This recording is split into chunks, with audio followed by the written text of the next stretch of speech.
Before we begin, I want to remind you about Chilling, the Scary Stories app that I'm a narrator on, which will very soon become Chilling 2.0, a full-fledged platform which will include video content in addition to all the stories.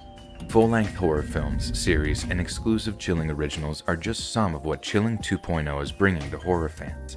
It's being crafted by horror fans for horror fans. So download now and start your free trial to see if you like it. There's so many popular narrators on Chilling and over 1,000 stories with hours more being added every week. Lastly, Chilling is now accepting investments from the public and investors are starting to take notice. You can get in on it now before the share is projected to increase in value greatly, so don't miss out. Chilling is a must-have app for horror story lovers, and Chilling 2.0 will change the game completely. The links to download and check out the investment page are all down in the description below.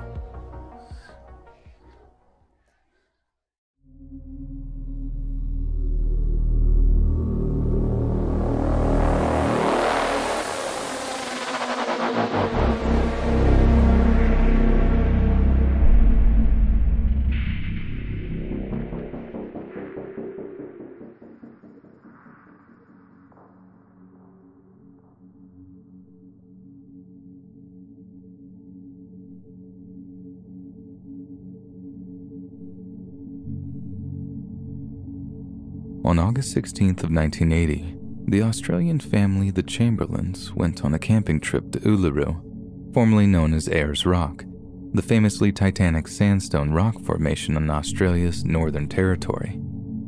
Designated as a UNESCO World Heritage Site, Uluru is sacred to the Anawu people and is the site of numerous freshwater springs, watering holes, rock caves, and ancient Aboriginal paintings. And naturally, due to the immense natural beauty of the area, Uluru has been a popular tourist destination for almost 100 years. The Chamberlains' first day and night camping in Uluru were relatively uneventful, and the family passed the time relaxing at their campsite while their children played atop the red, sandy earth. Keeping an eye on 7- and 4-year-old sons Aidan and Regan proved to be a handful, as their parents had welcomed their daughter Azaria into the world just 2 months prior.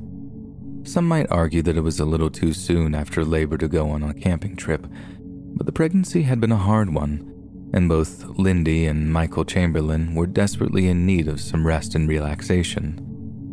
But the trip would ultimately prove to be anything but relaxing, and would in fact turn out to be every parent's worst nightmare. According to both Michael and Lindy Chamberlain, they had first spotted a pack of dingoes shortly after they had made camp on August 16th.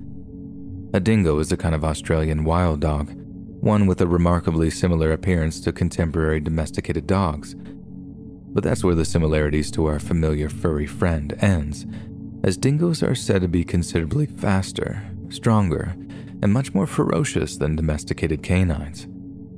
It became apparent that the dingoes could smell the family's food cooking away on a small camping stove, and slowly but surely they edged closer and closer to the camp. At first, the closer encounter with such wild creatures thrilled the Chamberlains, with Michael even tossing them a few sandwich crusts for them to feed on. Yet unbeknownst to him, that would prove to be a huge mistake. For the previous 2 years, Uluru Chief Ranger Derek Roth had been writing to the local government to warn them of an uptick in the region's dingo population. Due to an abundance of natural prey, the years leading up to 1980 saw an explosion in the number of dingo packs that roamed the region. Increased numbers caused a strain on the dingo's natural sources of prey, and soon, more and more packs were finding themselves with considerably less to eat. As a result, dingo packs were becoming increasingly aggressive, approaching and sometimes biting people, and Derek Roth warned that it wasn't long before something terrible occurred. Which is why when Michael Chamberlain threw those crusts, and the dingoes identified the family as the source of potential food, he'd inadvertently put his family in serious danger. Then, around 8 p.m., Michael and Lindy put their children to bed and returned to the campfire to get a moment alone together. Sometime later, the couple heard something moving around the tent where their children were sleeping. Assuming it was just one of them rolling around in their sleep, they didn't seem to think much of it. But when they heard one of their young sons cry out in terror, the couple leapt into action. They arrived at the tent, finding that each of their young sons were terrified, but otherwise unharmed. Azaria, however, was nowhere to be seen. The Chamberlains asked their sons where Azaria was, but they didn't have an answer. Each had been asleep, and they were awoken by some rustling at the mouth of the tent, but it was far too dark and far too sudden for them to work out exactly what it was. The two parents searched frantically around the nearby area, but not a trace of their daughter could be found. And the sad truth was that neither Michael nor Lindy would ever see their baby girl again. But that's not what makes this abduction story so horrifying, as the pain and suffering of the family didn't end with the abduction of their daughter. And for Lindy in particular, things were about to get unimaginably worse. As you might imagine, police were called in and the campsite was blocked off before forensics examiners pored over the tents and surrounding area. They noted animal prints on the floor of the tent, and a park ranger found what he believed to be dingo tracks leading from the tent and off in the direction of some rocks near the base of Uluru. Police followed the faint trail, and to their horror, found blood-stained clothes belonging to the 2-month-old Azaria. The initial inquest into Azaria's disappearance was opened in Alice Springs on December 18th of 1980. 2 days later, in the first ever live broadcast of Australian court proceedings, Magistrate Dennis Barrett ruled that the most likely explanation for the child's disappearance was a dingo attack. However, Barrett had a rather chilling addendum to his statement, adding that following the initial dingo attack, the body of Azaria was taken from the possession of the dingo and disposed of by an unknown method, by a person or persons, name unknown. This is based on the fact that there seemed to be evidence suggesting that someone had actually undone some buttons at some point after Azaria had been taken. This was a horrifying enough revelation from the parent of any missing child, but the police's conclusions turned a living nightmare into marching through hell when they accused Lindy Chamberlain of murdering her own child. Northern Territory police and prosecutors had always suspected Lindy's involvement in the disappearance of her own daughter, and even after the investigation was officially concluded, officers continued to work the case. This led to a second inquest in September of 1981. Based on ultraviolet photographs of Azaria's jumpsuit, medical experts alleged that there was a tiny cut around the neck of the baby's jumpsuit recovered from the surrounding bush. Essentially, they were implying that someone had cut a 2-month-old baby's throat, that someone was evil enough to murder young Azaria Chamberlain. And in their view, that person was her own mother. We can only imagine the horror of the moment Lindy was accused of killing her own tiny baby. The universe had somehow found the one solitary way of compounding the mind-breaking grief she was experiencing. It was like a sick cosmic joke, and she no doubt told herself that it couldn't be happening. Only it was. It was reality. Lindy was about to stand trial for the murder of her own newborn baby. At her trial, the state prosecution had alleged that at some point, and with her husband's consent, Lindy had gotten up from the campfire and walked over to the tent in which her children slept. She then carried a sleeping Azaria to their family's car, changed into a pair of tracksuit pants that she intended to subsequently dispose of, then used a pair of scissors to cut her 2-month-old daughter's throat. Then, according to prosecuting attorneys, Lindy held her baby upside down by the ankle and waited for it to bleed to death. Expert witnesses claimed that there was no evidence of arterial bleeding from the jumpsuit bloodstains, and it would take up to 20 minutes for Azaria to die if her mother had cut her jugular vein and not her aorta.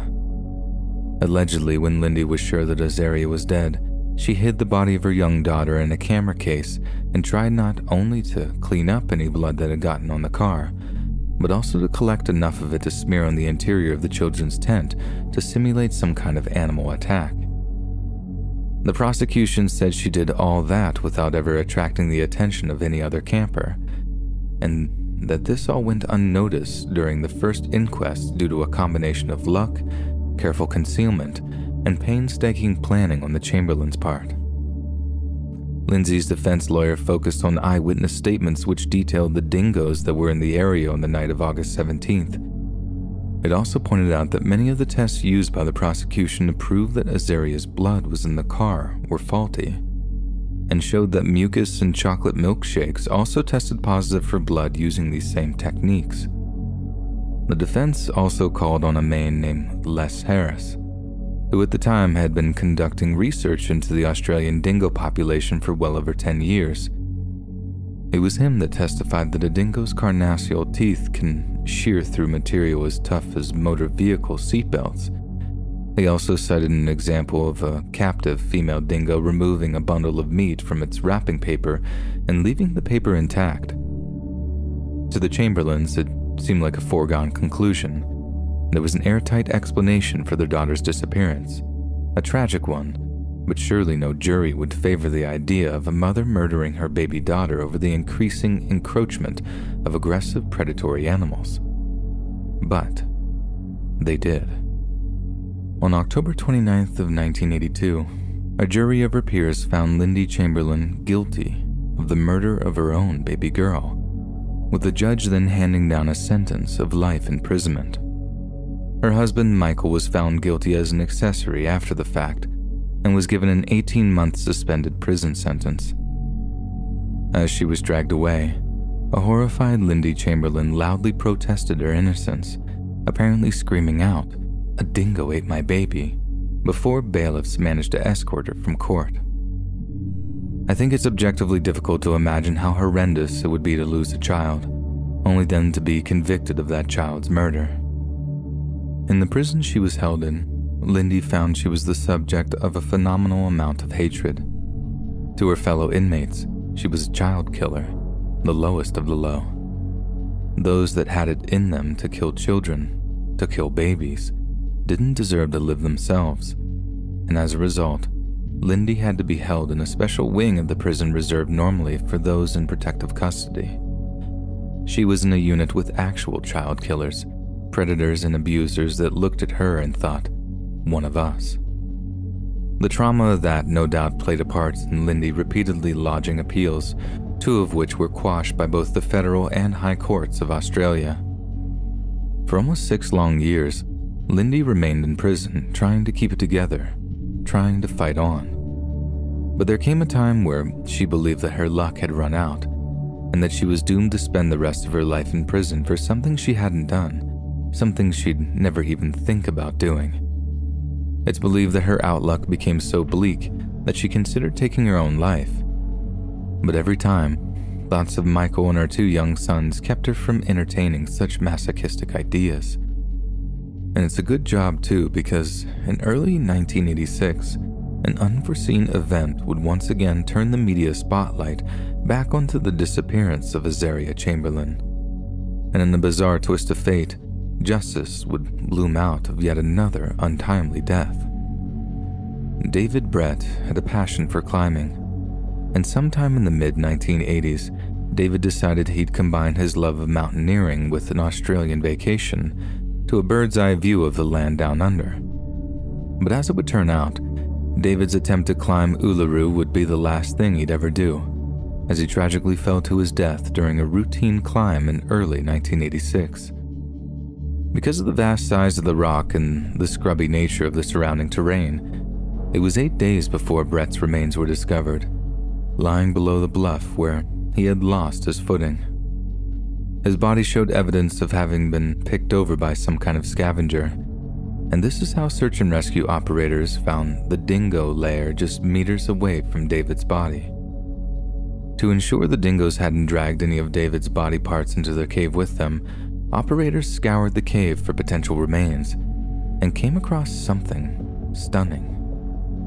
It was a tiny baby-sized matinee jacket, one that had belonged to none other than Azaria Chamberlain. The Chief Minister of the Northern Territory ordered Lindy Chamberlain's immediate release and reopened the investigation into Azaria's disappearance. Then, on September 15th of 1988, the Northern Territory Court of Criminal Appeals unanimously overturned all convictions against Lindy and Michael Chamberlain, and they were officially declared not guilty of their daughter's murder. 2 years later, the Chamberlains were awarded $1.3 million in compensation for wrongful imprisonment, a sum that covered less than 1/3 of their legal expenses. They were outraged. They wanted an apology. They wanted justice. But what the Australian government chose to give them was a slap in the face. It took until February of 2012 for the Northern Territory coroner, Elizabeth Morris, to offer an official apology for the injustice the Chamberlains had faced. But by then, it was too little too late, and the horror of what the family endured could never be erased or forgotten. But perhaps what's more abstractly horrifying about the accusation of Lindy Chamberlain was just how willing the general public were to believe that she killed her baby. By all accounts, the media's representation of the case was highly polarizing, and the case is now used as an example of how media and bias can adversely affect a trial. There have been many accounts of people spreading fanciful rumors or making sick jokes about the child's disappearance, and how newspapers were keen to sell a story of an evil, murderous mother simply because it sold more copies. People also judged Lindy on the way in which she grieved, with some saying her media appearances made her look cold and unsympathetic. They said she didn't cry enough, that she didn't seem broken enough, and as a result, people chose not to believe her.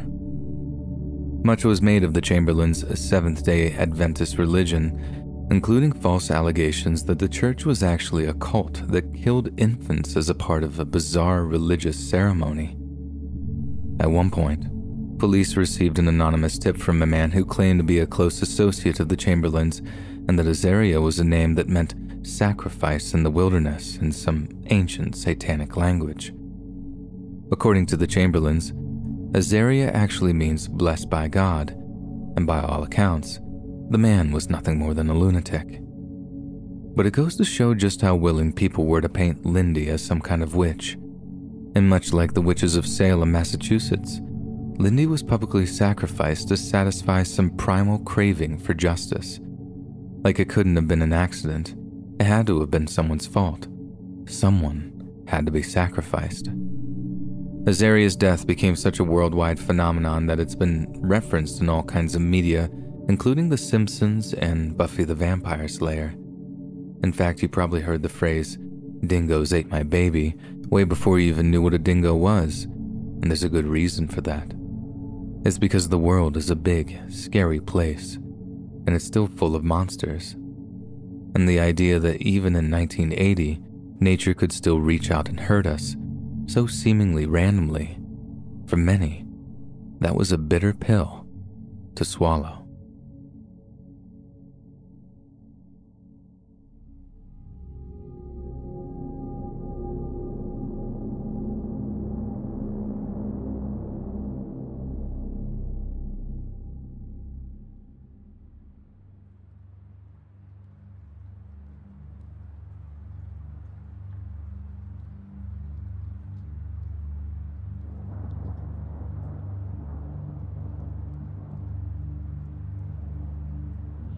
Born on January 17th of 1991, Lauren Spear was the daughter of Charlene and Robert, an accountancy couple from Scarsdale, New York.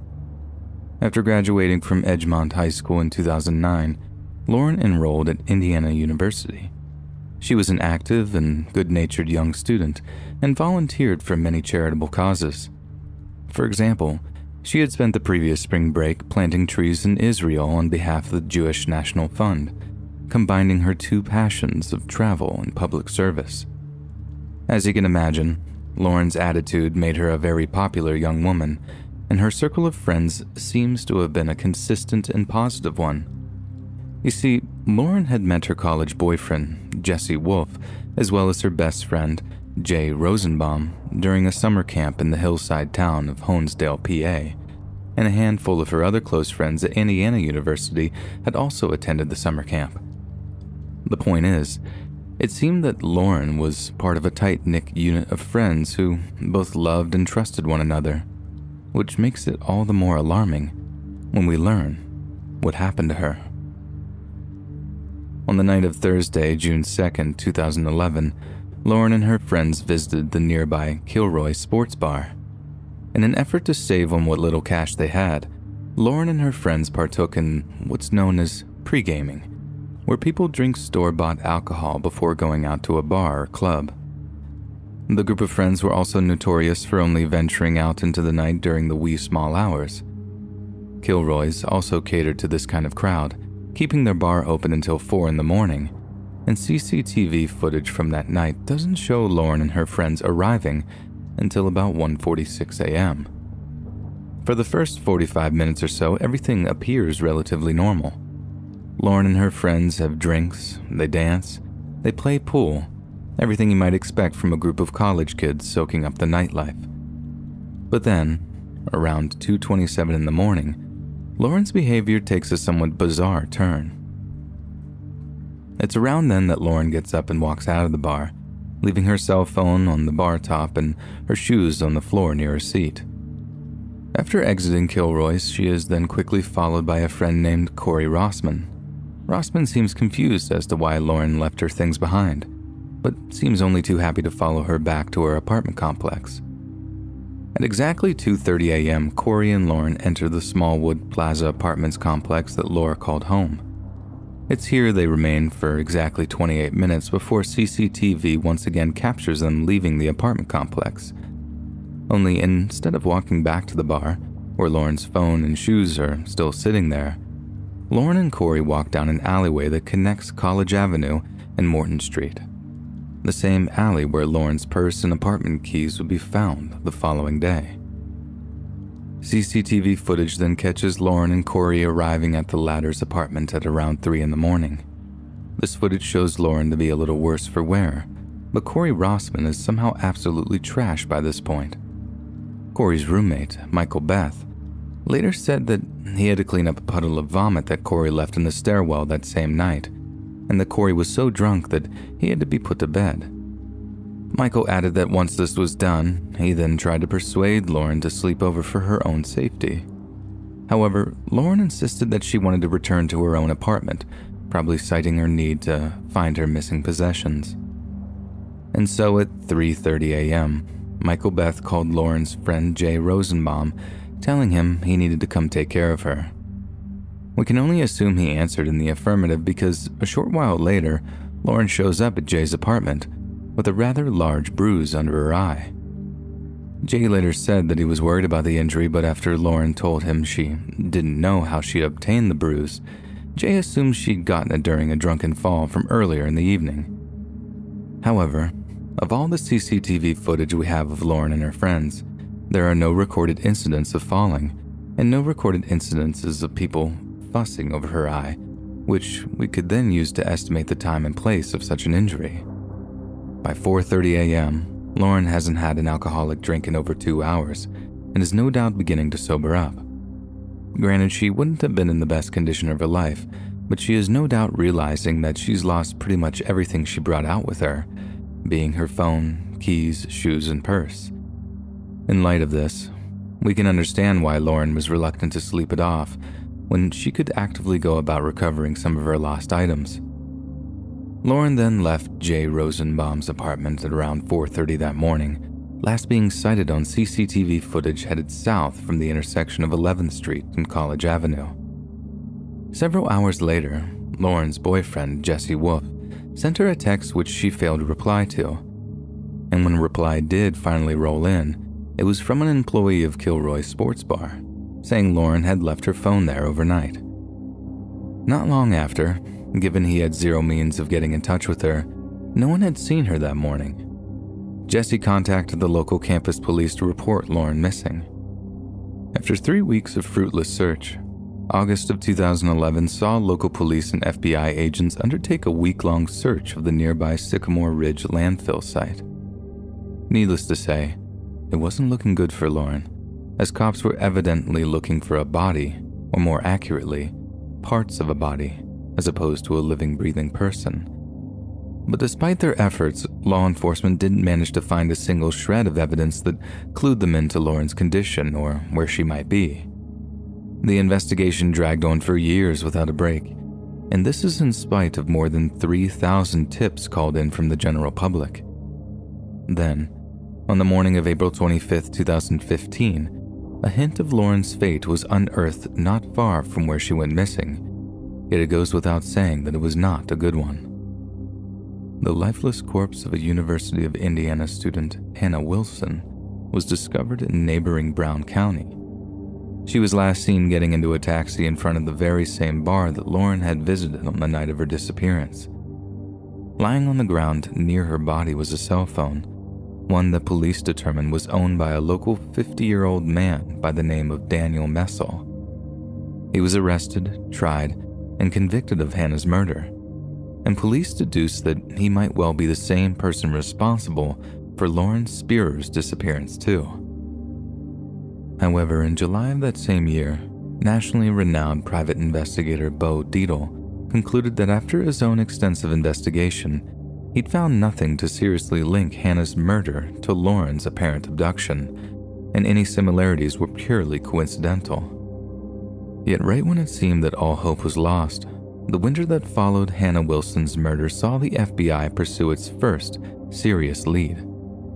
In the early hours of January 28, 2016, FBI agents were assisted by local law enforcement in serving a search warrant to a property in the 2900 block of Old Morgantown Road in Martinsville, approximately 20 miles north of Bloomington. The rather dry official statement from law enforcement was that they were following up on leads and tips in Morgan County regarding the disappearance of Lauren Spearer.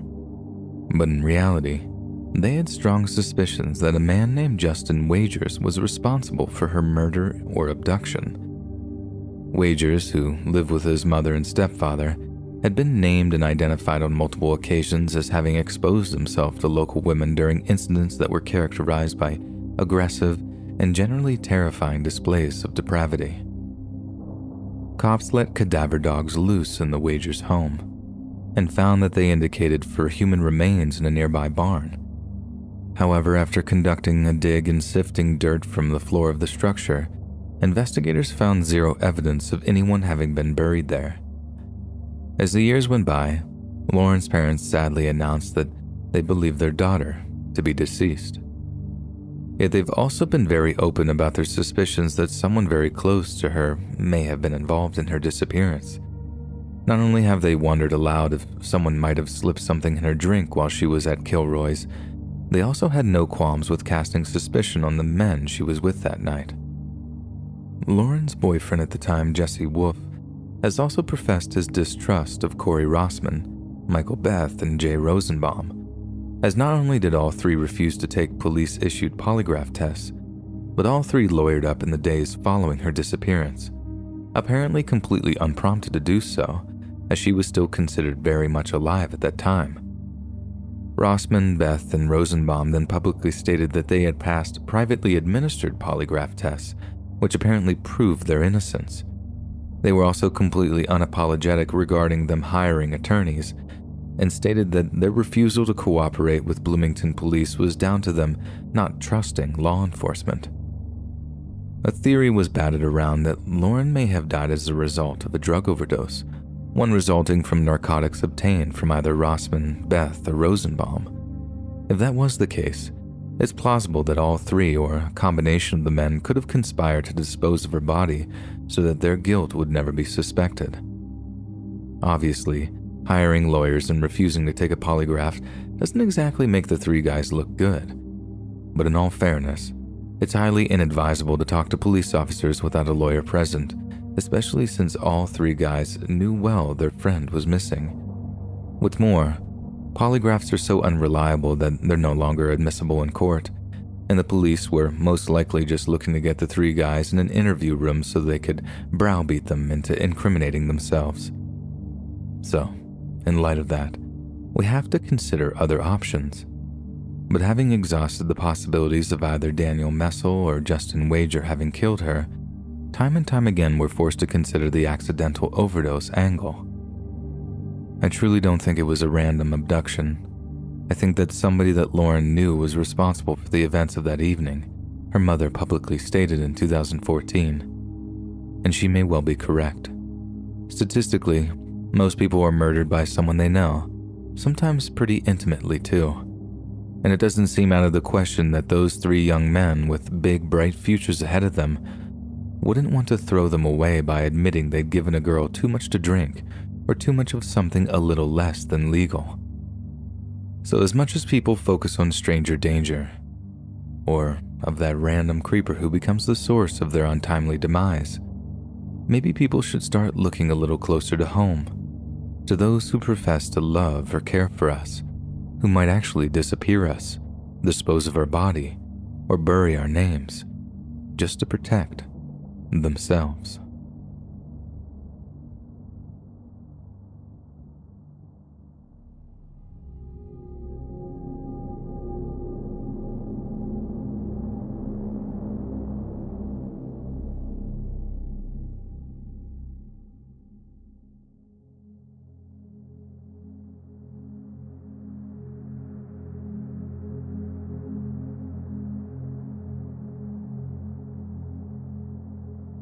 Daphne Westbrook's upbringing wasn't one we would call easy.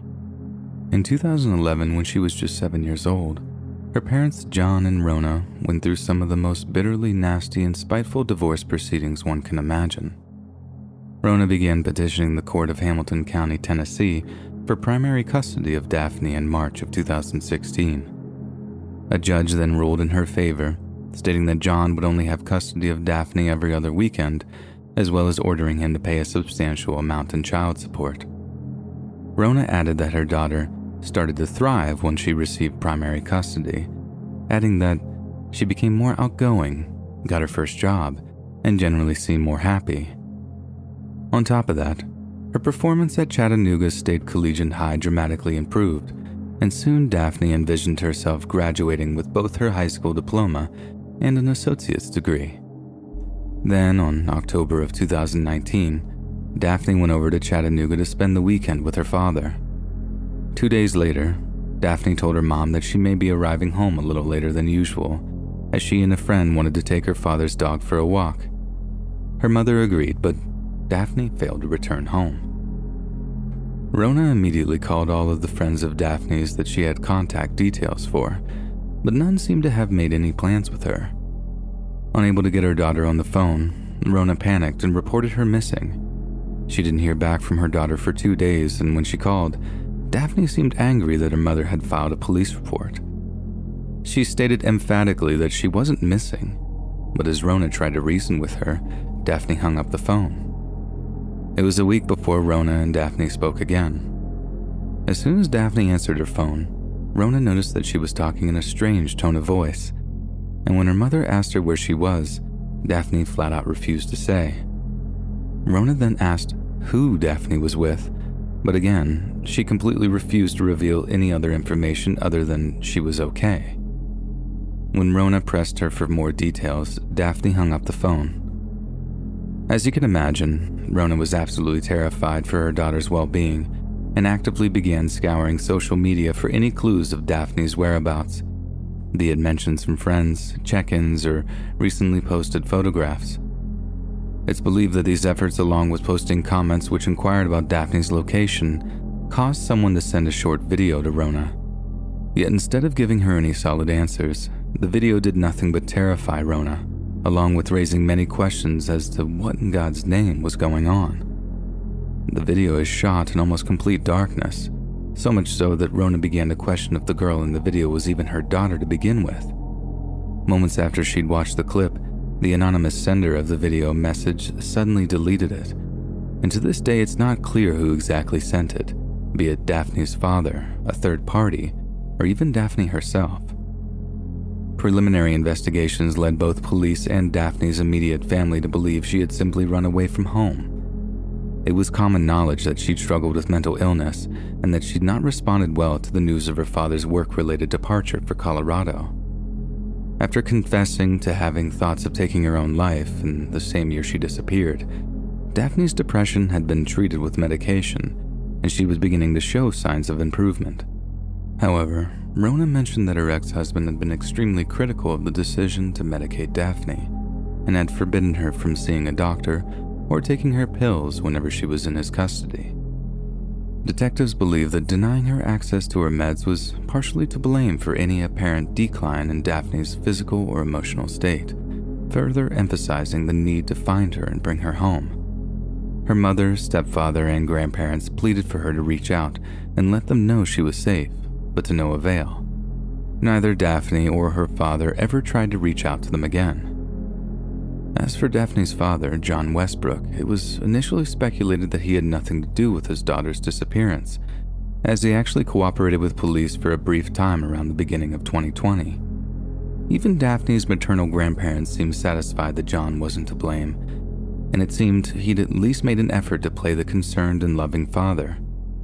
Yet it soon became obvious that John was lying, and after his immediate family members demanded that he cut the nonsense and bring his daughter back to them, John simply dropped off the face of the earth. By June of 2020, he had officially been charged with custodial interference, but it's clear that John had no intention of facing these charges, as around the same time they were filed, animal shelter records from Albuquerque, New Mexico showed John had stopped by to pick up one of Daphne's dogs, which had apparently gotten loose at some point during their journey. This was all the confirmation that law enforcement needed to conclude that Daphne was most probably in the company of her father, as there was no way she'd have allowed herself to part with her dogs. It was just a case of tracking them down. Yet unless they could be sure that she was being held against her will, all of law enforcement's efforts would be in vain, but it wasn't difficult to make a case for her abduction. Daphne wasn't always the happiest of girls, but she was tight with her close-knit circle of friends. In the custody of her mom, Daphne was constantly back and forth with her girlfriends using various social media apps. But in the company of her father, her communication became sporadic and increasingly melancholy. What's more, law enforcement began to piece together a picture of Daphne's father, a man who was far more dangerous and ruthless than they could have possibly imagined. John Westbrook made his living in IT, specifically in the field of cybersecurity. He was also very well versed in Bitcoin and blockchain technology in general, and police believed he was using his expertise to conceal his movements. Since the father and daughter were so difficult to reach on their cell phones, law enforcement deducted that their cell phones were virtually always wrapped in aluminum foil to prevent incoming and outgoing calls. They also assumed that John was either denying his daughter the use of her laptop or at least installed applications that essentially made her invisible online. There was also no danger of John running out of money and being forced into a mistake that way, as it was determined that he had not only invested sizable amount of money in Bitcoin, but he was able to work small IT jobs on the fly. And what little information the cops were able to obtain only served to make John Westbrook seem like an even more intimidating figure. In the time since he disappeared, the cops estimated John to have used at least 15 different email addresses, 10 ID cards with varying pseudonyms, and at least 3 different vehicles. It also became apparent that John purchased hair dye and a set of false teeth, leading police to believe that he may have developed an elaborate disguise in order to avoid capture. The situation wasn't looking good. Law enforcement knew that they were dealing with a shrewd and resourceful man who could very well remain one step ahead of them at all times. They couldn't shut down his assets, they couldn't trace him online. For all intents and purposes, he was a phantom, one they'd have to rely on lost dogs to catch. We've contacted the Interpol Crimes Against Children unit, and it's impossible to trace what he's doing, said a member of the Hamilton County District Attorney's Office. Yet perhaps most disturbing of all, the DA went on to allege that John Westbrook was actually drugging his daughter to prevent her escape. We believe Daphne has this odd affection to him now because prior to her disappearance, John would give her alcohol, marijuana, LSD, and mushrooms. And he's now, we know from recent witness interviews, that she's constantly drugged and/or drinking alcohol provided by him. Shortly after the disappearance at the Albuquerque dog shelter, John and Daphne went dark and didn't resurface until February of 2021, when a Bible belonging to Daphne was found discarded in a garbage can outside of a Trader Joe's outlet in Santa Fe. Police believe that they were closing in on the pair, but it appears they acted too hastily, as Daphne then found a way to contact a friend to say that they were on the move again, but that she wanted to take her own life. This gave the apparent abduction a new sense of urgency, and on February of 2021, John was charged with aggravated kidnapping and flagrant non-support. The FBI went public for the first time, releasing statements that Daphne was in danger and asking the citizens of Colorado and New Mexico to keep their eyes peeled.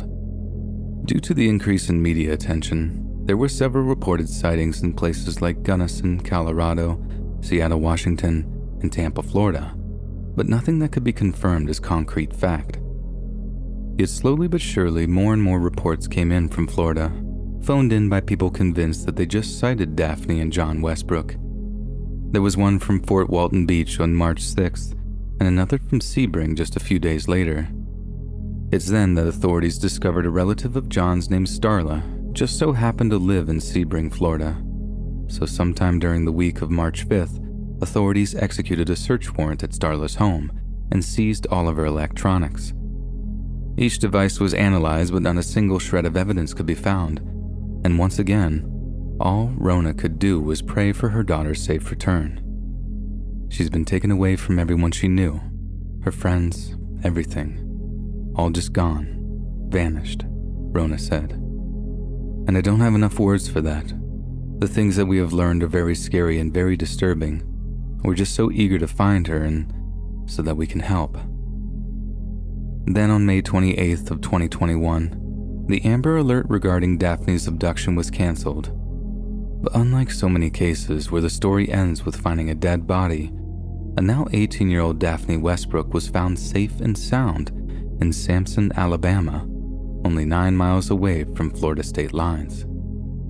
Although it's not clear what condition the young girl is in, we can be thankful that she turned up alive in a world where so many abductees do not. Hamilton County District Attorney's Office released a statement on Facebook which read, "We are thankful Daphne is safe and no longer being held by her father. It is especially gratifying to be able to tell her mom that Daphne is free and no longer being hidden. But this doesn't change our goal to find and prosecute John Westbrook. Our investigations remain active, and we expect new developments within the next couple of weeks. It'll be interesting to see just how this case unfolds over the next year or so. If John Westbrook will or even can be caught. And if he is, how in God's name is he going to justify giving his teenage daughter hallucinogenic drugs?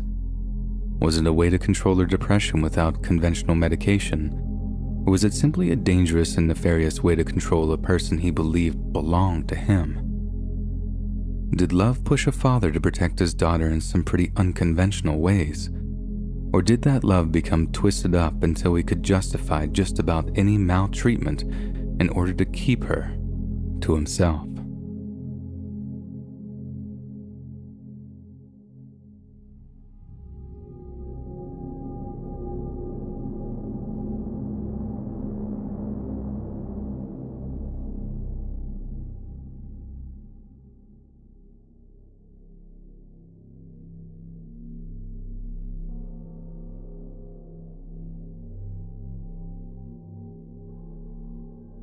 On the morning of Tuesday, September 20th of 1988, 19-year-old Tara Calico left her home in Belen, New Mexico to begin her daily bike ride along the New Mexico State Road. Cycling was her favorite form of exercise, and she chose a route she'd ridden every morning, without fail, for years by that point, and was often accompanied by her mother, Patty Dole. However, in recent weeks, Patty had ceased to join her daughter in her daily rides after one particularly frightening incident in which she believed the pair had been stalked by an angry motorist. Patty had implored her daughter to stop cycling at that time in the morning, or to at least take a different route, but her daughter rejected the idea and said her mother was overreacting when it was suggested that she carry mace. That Tuesday morning, Tara had noticed one of her hamstrings feeling a little tight. She mentioned this to her mother and added that if she wasn't home by 12, it was because she was probably injured, in which case her mother was to drive down the regular route to give her and her bike a ride back. We can also assume that Tara desperately wanted to be back around that time, as she had a date at around 12:30 and wanted time to get ready. And indeed, when Tara failed to return by noon, Patty drove down their usual cycling route, but couldn't locate her daughter. But what she did find were the broken pieces of what was unmistakably Tara's Sony Walkman. Patty immediately contacted the police, suggesting the broken pieces might represent some kind of trail for them to follow. Police did indeed follow the trail of broken plastic, but to no avail. Several witnesses were interviewed, each saying they had seen Tara riding her bike along the state road. One or two even added that they had noticed a light-colored pickup truck following closely behind her, but hadn't really thought anything of it at the time. Police cast a wide net in the search that followed, but not a single trace of Tara or her bicycle could be found. It was as if though she'd ridden into a black hole, like she just dropped off the face of the earth. Yet little did they know, they would be seeing Tara again.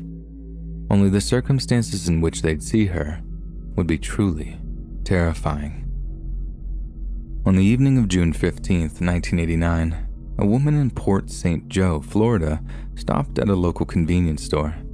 She pulled into a free parking space next to a large white windowless Toyota cargo van, and as she got out, noted that it was being driven by a mustachioed Caucasian man who appeared to be in his 30s.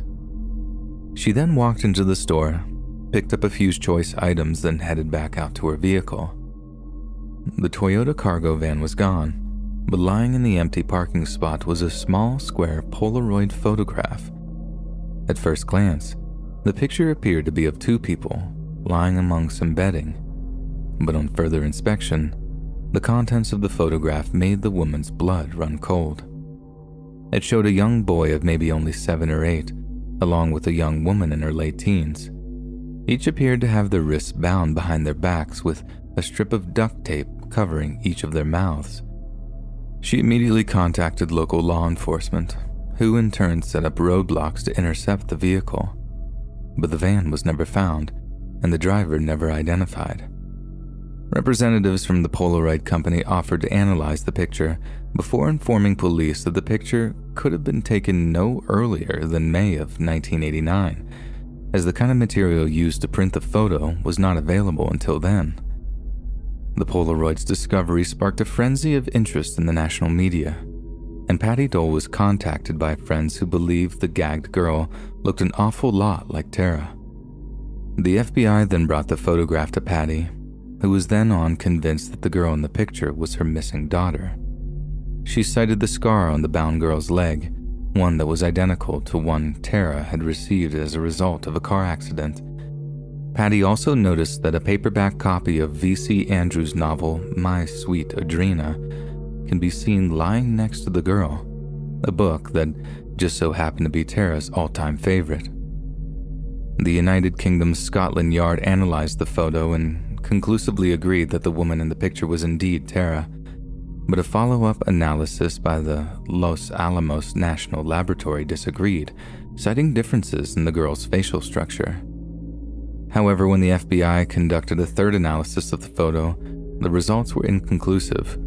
They were 75% sure it was her, just enough to officially declare it, as it might muddy or misdirect any potential investigation.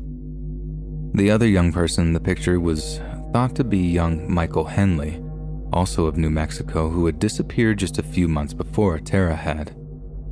Michael's mother said that she too was almost certain that it was her young son tied up in the Polaroid. Yet this is considered highly unlikely, as Michael's remains were discovered in June 1990 in the Zuni Mountains, less than 10 miles from the family's campsite he vanished from. Police believe that Michael simply wandered off and subsequently died of exposure, and if that were the case, there was no way the child in the van could be him. 2 other possible Polaroid photographs of Tara had surfaced in the years since her disappearance, the first being discovered near a construction site in the small town of Montecito, California. It is a blurry photo of a girl's face, with tape covering her mouth and light blue striped fabric behind her. Many have noted the blatant similarities between the fabric to that on the pillow in the Toyota van photo. It was taken on film that was not available until June 1989. The second Polaroid depicts a woman loosely bound in gauze. Her eyes are covered with yet more gauze and large black framed glasses, and she's standing with a male passenger beside her on an abandoned Amtrak train. The film used was not available until February 1990. Calico's mother believed the first was definitely Tara, with her sister saying that the two girls had a striking, uncalming resemblance. As for me, I will not rule them out, but keep in mind our family has had to identify many other photographs, and all but those three were ruled out. Many years went by without any arrests or developments in the case. Then, in 2008, rumors spread that two teenage boys had accidentally hit Calico with a truck, panicked, and subsequently killed her, covering up their misdeeds by disposing of her corpse somewhere it'd never be found. But this was dismissed as pure hearsay, and the police officer who made the comment was publicly chastised by Tara's stepfather for them. 5 more years went by, and we could be forgiven for thinking that Tara's case would remain a cold one. But in 2013, the FBI announced that they had set up a 6-person task force that was to be charged with reinvestigating Tara's abduction, citing the discovery of new evidence. Then in 2019, the FBI followed up their announcement by offering a reward of up to $20,000 for precise details leading to the identification or location of Tara Lee Calico, and information leading to the arrest and conviction of those responsible for her disappearance. So it seems the FBI are creeping ever closer to finding the person responsible for Tara's death or abduction, and that even if 30 years goes by, the powers that be will not simply allow people to go missing without doing something about it. But the question remains, was it really a freak car accident that killed Tara? One in which a terrified teen found he couldn't face the consequences? Or was Tara kidnapped by someone with much more nefarious intentions? Someone who wanted to show off his monstrous labors by displaying his quarry, bound and gagged, his playthings until he saw fit to dispose of them. But at the end of the day, we're only left to wonder in horror at Tara's fate at the hands of her captor, left only to pray that the same thing doesn't happen to us or any of our loved ones.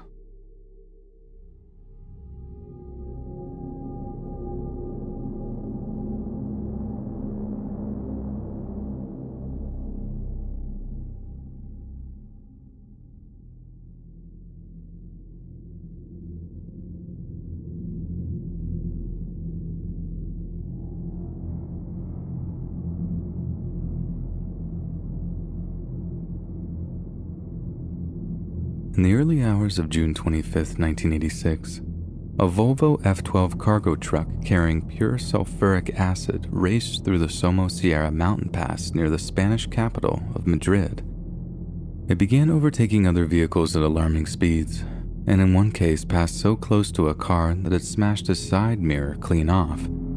It then appeared as if the Volvo was attempting to pass another truck, but instead, it swerved at the last second, smashing the unsuspecting truck completely off the road. Suddenly, the Volvo veered into the path of oncoming traffic at speeds of up to 87 miles per hour, colliding with another truck with such force that both vehicles were violently overturned. The impact had been so destructive that it had ruptured the cargo hold of the Volvo F12, sending a wave of pure sulfuric acid washing over the surrounding highway. As rescue workers poured sand and lime onto the acid to neutralize it, they were also greeted by the sight of a man and woman. Both were naked, bald, and sitting motionless in the cab of the first truck. Each had been completely bathed in the highly concentrated chemical substance in the moments immediately following the crash, and the results were about as horrifying as you can imagine. Their clothes and hair had been the first things to be dissolved, and acid was well into the process of burning and dissolving their flesh. They had no doubt died in complete agony, and the damage to both their bodies and the interior of the truck made identifying them extremely difficult. They were eventually identified as Andreas Martinez and his wife Carmen Gomez, and authorities contacted Carmen's mother to inform her of Carmen's tragic demise. Her response was chilling. "But what about the boy? Please tell me my grandson is okay." The boy she was referring to was 10-year-old Juan Pedro, Andreas and Carmen's only child. He too had occasionally joined his mother and father on their shorter trucking journeys, but never one that long. Yet examination of the truck's cab revealed a number of children's cassette tapes, along with several items of the child's clothing in the back. Some were heavily corroded, but it was clear which age group they were intended for, yet there was absolutely no trace of young Juan in the cab of the truck. Once it had become clear that the body of a young boy was missing, residents of nearby villages and towns descended onto the crash site and began digging through the sand and lime in the hopes of uncovering Juan's body. They also searched the crags and crannies of the Somosierra Pass, but not a single trace of young Juan was to be found. While some believe that Juan was completely dissolved by the sulfuric acid, chemists maintain that there is no way that the acid could have dissolved his body that quickly, and that if it had, there'd at least be extensive skeletal remains left behind. However, expert chemists did suggest that it might have been possible for one of the pass's rock formations to act as a kind of bathtub, collecting enough acid to form a pool that Juan's body just so happened to have been thrown into. It seemed like an unspeakably ghastly twist of fate, but it was very possible, and if it was indeed the case, it would have taken no longer than 24 hours for all soft tissue to dissolve. It'd take another 5 days for Juan's bones to be reduced to mere fragments, yet it would still be possible to recover nails, teeth, and certain items of clothing made of polypropylene. Detectives scoured the surrounding hills for any sign of such a bathtub rock formation, but nothing satisfying such criteria was discovered. And so the question remained, if Juan had been in the truck at the time of the crash, where was he now? Detectives began to study the truck's tachometer and found the device showed that the couple had made 12 short stops during the ascension of the Somosierra Pass. Truckers that usually drive that route say that they usually make one stop at most, aside from mechanical problems, and couldn't think of a reason why a person might stop twice, let alone 12 times. It's also been established that there was no traffic jam that would explain the odd stops. An analysis of the truck showed that the brakes were not damaged, meaning each stop was entirely deliberate. And this is where the story gets deeply disturbing. Remember the trucker who was run off the road by the speeding Volvo? He gave a statement to the police saying that after he'd managed to gain control of his vehicle, he climbed out of the cab, only to be greeted by a man and a woman with bright blue eyes and golden blonde hair. The woman spoke Spanish well, but did so with a rather distinctive Germanic inflection, as she told the startled trucker not to worry, and that she and her colleague were medical professionals. The trucker allowed the couple to check his injuries, but found that they soon moved on to the acid-washed crash site, where he watched them retrieve some kind of package from the wreckage. After that, they climbed back into a small white windowless van and drove away. It's now believed that this package was the body of young Juan Pedro Martinez. It's not clear if the boy was alive or dead when these strange Nordic-looking medical professionals pulled him from the truck's obliterated cab. It's also unclear just who exactly they were and how they seemed to know that there'd be a crash that day. Spanish police were unable to locate any such individuals, and Juan Pedro's disappearance remains a hauntingly perplexing mystery right up until today.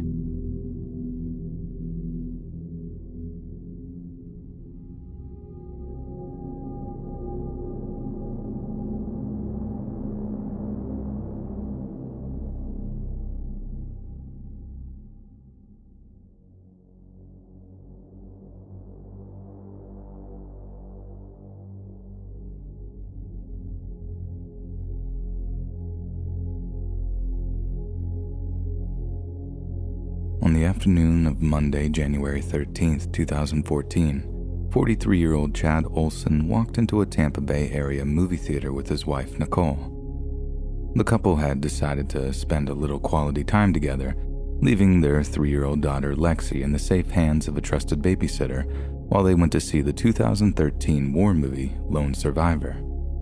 Those who've experienced being a young parent will tell you that private moments like the one they hope to share are far and few between, and we can only imagine how much they've been looking forward to it. However, as the Olsons nestled into their seats and the lights began to dim, another couple walked into the movie theater, that of 71-year-old retired police captain Curtis Reeves and his wife, Vivian. Their police officer's son, Matt, had actually read Marcus Luttrell's account of surviving swarms of Taliban in the hills of eastern Afghanistan. So, when the movie of the same name came out, he naturally recommended that they go see it. But what neither couple knew is that a relaxed afternoon movie visit was about to turn into a living nightmare, and that shows how an everyday disagreement has the capacity to turn deadly. As Curtis and his wife took a seat in the row just behind the Olsons, he began to hear a rather irritating clicking sound. In the silence of darkness of the movie theater, it didn't take him long to figure out that the sound was coming from in front of him. As he peered over the seats in front, there was Chad Olson, illuminated by his own cell phone screen, hammering away at the keys to his phone without having bothered to put it on silent. Curtis was irritated, but even the previews had yet to commence, so he held his tongue. It was only when the movie theater's screen came on and a message about switching off cell phones was played that Curtis actually tapped Chad on the shoulder and asked him to stop texting. According to court documents, Chad replied that he was just texting his 3-year-old daughter and that he'd be done in a few seconds. But this wasn't good enough for Curtis, who then added something about how Chad should think of other people. According to Vivian Reeves, Chad then turned and spoke very aggressively towards her husband, insisting that he'd continue to text his daughter until he was finished. "It scared me," she said later in court. "I was horrified that somebody would act like that, especially in a movie theater." By that point, Curtis was done trying to reason with the increasingly belligerent Chad. He turned to Vivian, whispered, "I'm going to get a manager," then rose from his seat and left the theater, true to his word. When he returned, she handed him the popcorn and he sat down. According to witnesses, it's unclear who reignited the conflict upon Curtis's return, but what is clear is that Curtis informed Chad that he'd informed the theater's manager of his rude behavior and that he was due to be thrown out at any moment. "You told on me?" Chad reportedly barked. "Who do you think you are?" It's then that witnesses say that Chad reached with his tub of popcorn, aggressively emptying it all over Curtis's head. "It happened very quickly," Vivian Reeves later said. "His whole upper body just came forward and I thought he was coming over to attack us. But in reality, although the move was an aggressive one, Chad had no intention of actually harming the older couple. He simply wanted to humiliate them." Regardless of intention, seconds after the popcorn went flying, the movie theater was lit up by a single bright flash. Curtis Reeves had pulled a .38 revolver from his hip and sent a bullet ripping through Chad's torso. Chad's wife had actually gotten a look at Curtis producing the handgun, and in a moment of pure horrified instinct, she lunged forward and tried to put her palm over the barrel of Curtis's weapon. She didn't move fast enough, and the bullet tore through her hand, shattering bone and shredding muscle before plunging into her unsuspecting husband. The formerly silent theater was now filled with the screams of those trying desperately to escape, mistaking the situation for one of a far larger scope and scale. Realizing what he had done, Curtis sat back down in the seat, put his hands on his head, and tried to comprehend just how much one foolish act would change the lives of everyone in that theater. An off-duty police officer who just so happened to be present at the time as the shooting slowly approached Curtis, took the firearm out of his lap and rendered it safe. The same officer later testified that Vivian turned to her husband and said, "What did you just do? You can't shoot into a theater full of people." Curtis simply cradled his head in his hands in a state of near catatonia, as if he couldn't believe what he'd just done. The terror was only compounded for responding police officers and emergency medical technicians. They knew very little of what had occurred at the scene, other than there had been a shooting in a movie theater.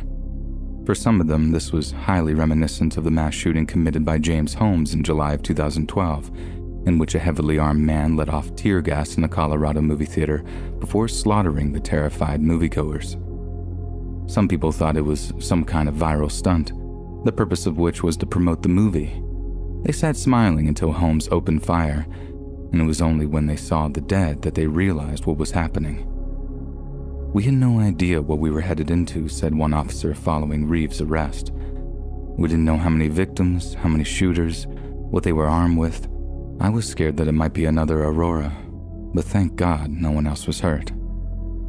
It's true that Chad Olson was the only casualty of what could have been a much more violent event, but even so, the one death shattered a young family, and all who knew Chad were horrified and heartbroken that such a senseless death could even occur. It's just going to be a huge hole in everyone's lives for him and his family, a friend of Chad's named Joe Trapani is reported to have said. He'd give you the shirt off his back if he needed to. He was just an all-around great guy. It was a couple of words, no threats, no harm, no nothing, Nicole Olson later testified in court. In the blink of an eye, 30 seconds, it just shattered my world. Curtis Reeves' trial is set to begin this year, having been long delayed by the COVID-19 crisis. And although he already entered a plea of not guilty, it seems highly unlikely that any jury in the land will find his actions to be anything other than abhorrently violent and thoughtless. Reeves tried to invoke Florida's notorious Stand Your Ground laws back in his initial hearing in 2014. And although a man should indeed have the right to defend himself from legitimate threats, what threat did a bag of popcorn really pose? The terrifying thing about this particular murder isn't so much the violent outcome, it's how an everyday disagreement could somehow snowball into an actual murder. Not only that, but by all accounts, Curtis was an upstanding member of society, having never once committed any kind of crime prior to that day. In addition to his impeccable service in the U.S. Navy, Curtis has 9 letters of appreciation and an excellent duty award in his Tampa PD file. He was also a member of the local Crime Stopper Board, a civilian crime prevention network based in his Hernando County home. Even a neighbor of his, Bill Costas, spoke kindly of him when contacted by the media in the aftermath of the shooting. He was just a really nice guy, Bill says. Always smiling, and I've never seen him angry. A friendly type of guy, you know. If I ever needed help with anything, he was always willing to lend a hand. What people are saying about him, it just sounds like a totally different person. It just doesn't make sense to me, not from what I know of him. Curtis was certainly not a loose cannon, so why just snap all of a sudden? What makes a man like that suddenly lose all rationality and react to mild belligerence with a deadly response?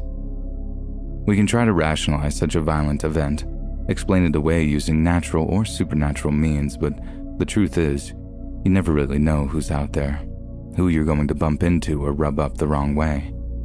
Some people won't be so forgiving over seemingly minor offenses, and just the slightest pushback could give them all the reason they need to widow your spouses or orphan your children.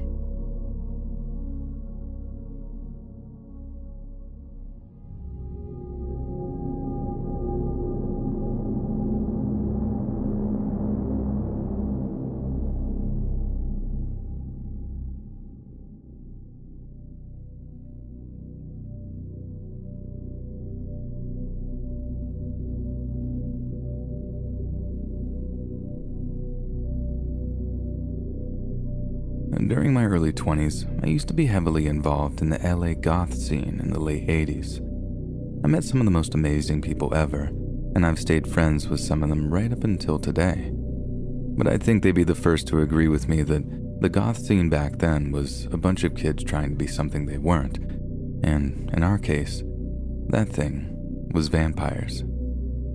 We were into the whole vamp thing heavy. Like we heard about the faux vampire enclaves in New York that were involved in bloodletting and blood drinking and all this other hardcore stuff, and I guess we just wanted to emulate that. The darker our meets and parties got, the weirder the people we attracted. And although I call BS on one of our number claiming that Richard Ramirez, that's the Night Stalker serial killer, approached them about attending one of our parties, we still got some pretty sketchy people hanging around. Sure, we talked a good game about bloodlust and death and slaughtering the cattle, as we phrased it, but we were just bored, slightly depressed kids. There wasn't any malice in what we were doing, and no one ever got cut or drank from unless they 100% consented. That being said, there were definitely 1 or 2 people that passed through our little social circle that most definitely didn't have the best intentions. And being the dumb, attention-craving teenager I was, I ended up pretty much falling into bed with one of them. There was only like one other gay guy who used to hang out with us, but I really wasn't into him at all. So when Zeno showed up, I just about lost my mind. Zeno was from Hungary, and I guess he got sick of trying to teach Americans how to pronounce his actual birth name, Joat, that he just went by his teenage nickname of Zeno. I was already swooning when he showed up. 6-foot-tall goth guy from Europe with jet black hair and dark eyes. But then when I found out that he was bi, oh my god, I just about did a somersault. So yeah, I get talking to him one night, offering up my wrist for him to do a little bloodletting, and we hit it off. Super cringy thinking about it now, but what else is youth for other than to get all your dumb mistakes out? Anyway, we basically start dating, and I'm just on top of the world telling all my gay friends about this bi guy from Hungary. It was just the best.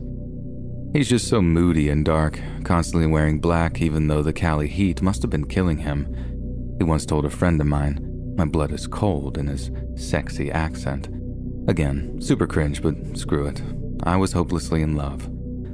Only one of my friends, just one, seemed to have the presence of mind to warn me about him, saying something like, "Yeah, I've been getting really bad vibes off of Zeno like all night.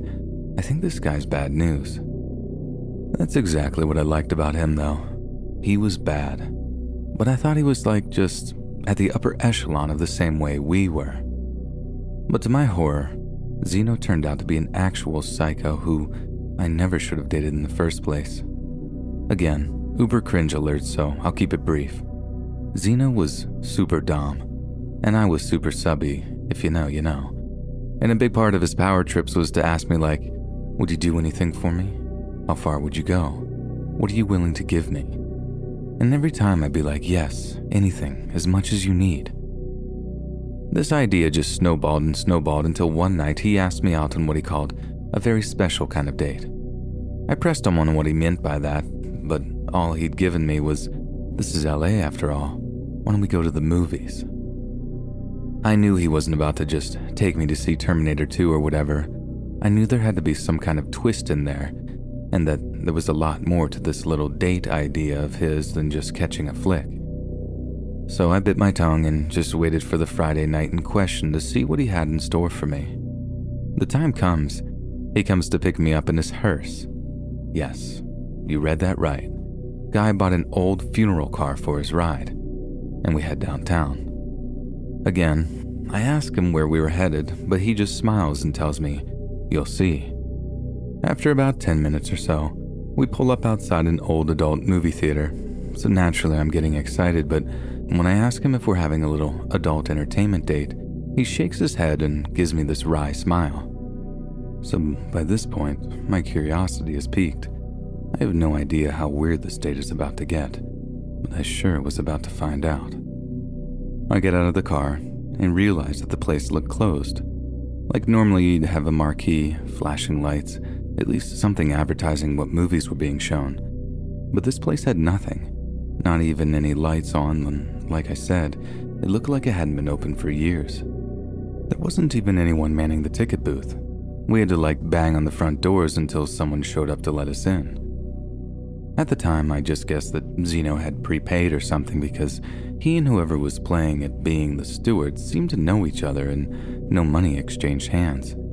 He just leads us into one of the theater rooms that was almost pitch black, with only a handful of other people sat around waiting for whatever movie was about to be shown. I'm practically vibrating with excitement by the time it comes for us to take our seats, and as we do, he leans over to me, takes my hand in his, and says like, "You get scared. Squeeze my hand. It's okay if you get scared, but we stay, not leaving, okay?" Now, he was dark, but had a heart of gold. He could show me his sensitive side from time to time, and good lord, now that he'd shown me that, I was never leaving his side. Or so I thought. Because I figured we'd just gone to see some messed up Eurotrash horror film that had been banned in the US or whatever. Something gross but harmless where I'd end up cuddled up next to him, scared but not too scared, if that makes any sense. What little light there was in the theater dimmed and the screen came to life. But instead of having a title sequence or anything like that, a man in a black mask walked in front, lit up by the projector and began to speak. I can't remember exactly what the guy said, it was like 30 years ago now, and what I saw next kind of overshadows everything that came prior. But he basically said something like this in some overly dramatic mid-Atlantic accent. "Ladies and gentlemen, what you are about to witness is no mere fiction, and is not for the faint of heart. This is true cinema verite, the naked truth of our lives laid bare, and to view it is almost as sacred as an act as to partake in its creation. So, without further ado, allow me to present L'amour d'Eve." Now, please don't hold me to the film's title. That's literally just what it sounded like to me with my 2 years of high school French. Moments later, the guy stepped away from the screen and the movie began. Again, there were no title sequences. The movie just started. And I know this is dumb, but I thought the big guy's speech at the start was supposed to be like build up hype or whatever. I didn't think he was serious. So when a picture comes on the screen of a semi-naked girl tied to a metal surgical table, I immediately start thinking, oh no, oh please no, this can't be what I think it is. The girl doesn't seem to be struggling or anything. She's just lying there all limp in front of some boxes with that crazy Russian-style writing on them. I knew something bad was about to happen, but whether or not it was all just an elaborate facade, it was just too soon to say. I know I should have just gotten up and left right then. But well, the things we do for love, huh? I give Zeno's hand a squeeze and a man comes into view. At least, I'm 99% sure it was a guy, because they were all covered up in those loose-fitting surgical scrubs. He walked into frame with what looked like 2 electrodes, placed them on the girl's chest, then nods to someone out of frame. The girl's body spasms all of a sudden, then she starts freaking out and struggling, where she's clearly been shocked into consciousness, only to be confused and terrified by her surroundings. That's when the man in the surgical mask begins to speak, and although I honestly couldn't tell if it was actual Russian or not, as I know a bunch of different countries use that kind of writing, he definitely sounded like he was in Eastern Europe somewhere. And as much as I obviously didn't know what he was saying, it definitely sounded like he was taunting or berating the girl who was tied to the table. The guy in the surgical mask then makes a show of tightening the restraints, with one kind of pulling her hips down so she couldn't move. I'm thinking, they have to give her anesthetic, right? If this is some kind of horrid surgical footage, they're sure to knock her out before they cut her open, right? Wrong. I was squeezing Zeno's hand as hard as I could as the guy on screen picked up a scalpel and began to cut into the girl's stomach. I tried my best to watch, I actually did. But as soon as I began to see all kinds of shimmering organ meat underneath the surface, I found myself forced to turn away. I thought Zeno would understand. I obviously just wasn't on his level when it came to actual gore. Cutting was one thing, but seeing that girl's guts on display made me want to puke. I thought he might see that he tried to push me too far, too soon, but he didn't. I felt him push me away and softly growl something like, "Keep watching. Don't look away." I tried to keep as quiet as I could and not make a scene, but I begged him, telling him it was too much for me. He then told me that if I didn't watch, if I didn't at least try, he'd leave me here and never, ever call me again. This went on for a few minutes, and while my eyes are glued shut, things are still occurring on screen, only I can't see them obviously.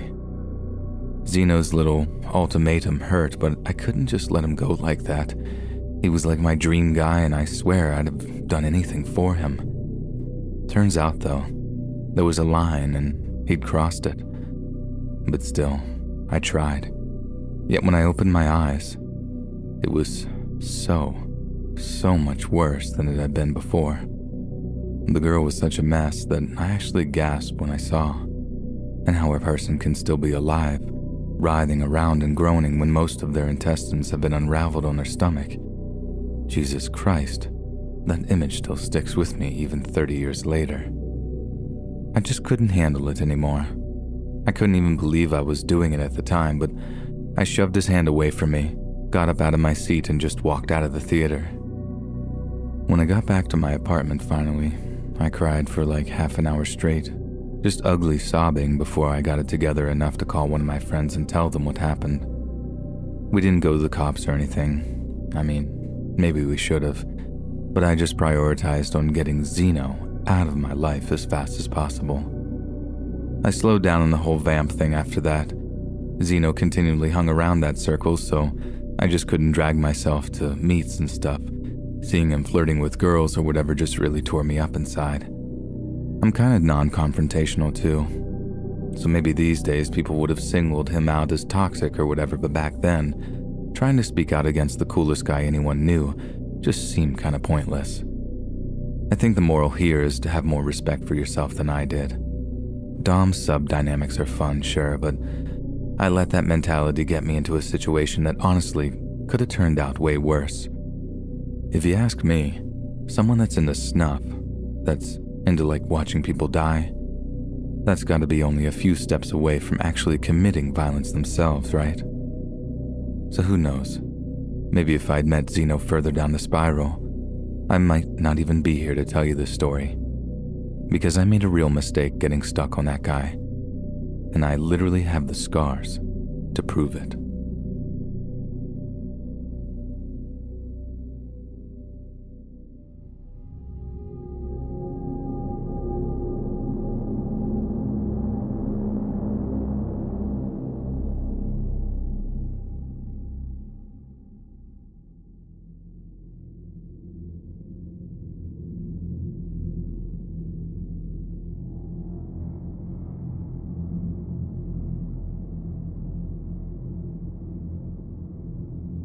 Back when I was a student, I worked in this tiny cinema in London's Soho district.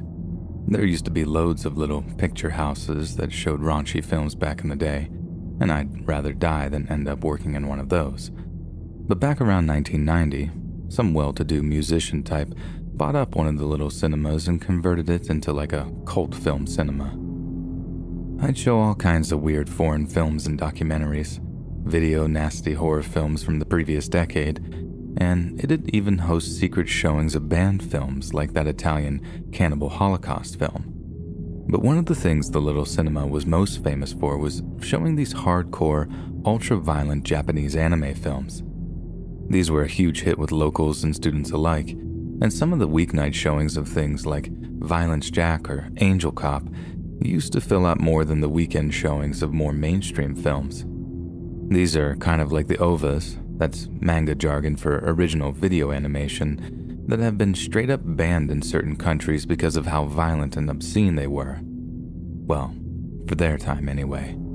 The point is, they weren't easy to get their hands on, especially with English dubbing or English subtitles. So when we announced the showing of something particularly gruesome, you could bet we'd get bums on seats for weeks on end. It tended to be a lot of the same people coming each week too. Regular little cliques of anime addicts or gore hounds who shrieked and whooped whenever there was a particularly nasty kill. Most of them looked the part too. Leather trench coats, tattoos, lots of heavy metal band t-shirts. But then, one or two didn't look like the kind of people to be watching cult Japanese animation whatsoever. I suppose you can't always judge a book by its cover, but one particular guy looked so out of place that it was downright creepy. Me and the other guy who used to work the afternoon shifts used to just call him the Man in the Hat, because as well as being immaculately dressed in this navy blue suit and tie, he wore this old-fashioned wide-brimmed hat, the kind you'd see back in the 40s or 50s. First time he walked up to the booth before a showing and said, "One please," in his posh accent. I was sure he was lost. I actually asked him like, "One for Mad Bull 34? And he just nods. So, not being one to deny the bloke a new experience, I took his money, gave him a ticket, and unlocked the little turnstile for him to push his way through. Then, while everyone else is basically turning the place into a madhouse, showering each other in lager and cackling whenever anything gory happened, the Man in the Hat would just sit there, silently and happily watching the film. He didn't seem like a wrongin', just a bit weird is all. But then something happened during a showing of one particularly violent film that seemed to, well, push him over the edge, shall we say. So there's a part in this one film where these two fellas are having a scrap and one suddenly gets the upper hand and he rips his opponent's heart right out of his chest. Admittedly, it makes for some bloody amazing viewing, as it's not like a hi-ya, one and done thing. No. The bloke hulks out, makes a kind of karate chop hand and then plunges it into his opponent's chest. Then, while he's actually got his hand wrapped around the enemy guy's heart, he starts giving him this big speech about how he never stood a chance, how he's got his very life force in his grip. Then, with literal showers of blood occurring, the guy crushed his opponent's heart, rips it out of his chest, and what follows is like a lawn sprinkler of blood just going absolutely everywhere. Not the kind of thing you'd watch with your granny on a Sunday afternoon, but it definitely made the time pass quicker at work when you're sitting in the projection booth like, what in God's name am I even watching? This is insane. While smoking a little bit of a J. Anyway, like I said, big long speech by the fella before he crushes the guy's heart, etc. The man in the hat had seen this particular film before. In fact, he was getting a reputation for showing up every time we showed it, without fail, and we were all about to find out why. Right before the guy's heart gets ripped out, someone a few seats down from the man in the hat jumps out of their seat and starts shouting something at him. Bearing in mind the actual theater wasn't very big at all, maybe only holding about 40 or 50 people at the time. So from up in the projection booth, I can kind of see what's going on with my bird's eye view. Someone is really objecting to something that the man in the hat is doing, so much so that they're jumping up out of their seat, pointing, shouting, then kind of shooing him out of the row. Someone else seems to notice, and at one point, I think this person is going to actually attack the man in the hat, who had to rush out of the theater to avoid the increasingly angry crowd. I find this whole thing a bit distressing, as he'd always been alright with me, but I didn't know what he'd actually been up to until the end of the showing. On their way out, I asked one of the customers what the man in the hat had been doing. Disgusting, they were all saying. Bloody nonce was sitting there wanking, wasn't he? Don't worry, mate. We've dealt with him for you, another said. But don't let that beast back in, yeah? He was looking on blurting all over your lovely red carpets. Disgusting. You know what? As horrible as it was, I was gutted. I mean, I had seen him moving a bit funny at times during the showings, but I didn't think he was touching himself or anything. God forbid, well-dressed gent like that. And thinking he was getting off on all the violence too. Like maybe he used to pop down to Soho to visit a peep show or two and he found himself something else to get off on. Something much, much darker. Anyways, years later I'm in a pub over in the West End, seeing an old mate of mine who used to work the cinema too. I'm not working at the cinema anymore. I have an actual grown-up job chasing down benefit fraudsters for the DWP, but I'd be lying if I said I didn't miss the cinema a fair bit. Anyway, we're doing a spot of reminiscing, and all of a sudden, he near slams his pint down and says, "Did you hear about the prosy who was murdered by the old gore mine?" What we used to call the cinema, with it being in a basement unit. I tell him no, and he reminds me of the man in the hat. It had literally been years since I thought about him, and I gave a quick grimace as I did, but what did that have to do with some poor woman of the night being murdered? "Mate, someone picked her up, then dumped her on the street behind the old cinema, right?" My old colleague said. "And get this, they only went on to cut her heart out, didn't they?" Grim, but I still didn't quite see the significance. Remember, what was the man in the hat beating his meat to when he got thrown out? What exact scene?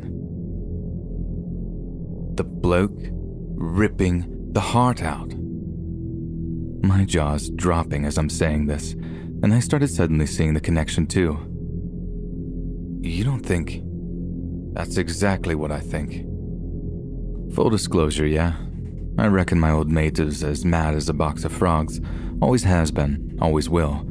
But he wasn't wrong about the man in the hat. And unless someone else in Soho has a fancy for the old Aztec heart-ectomy, it had to be our man. It was a bit surreal, honestly.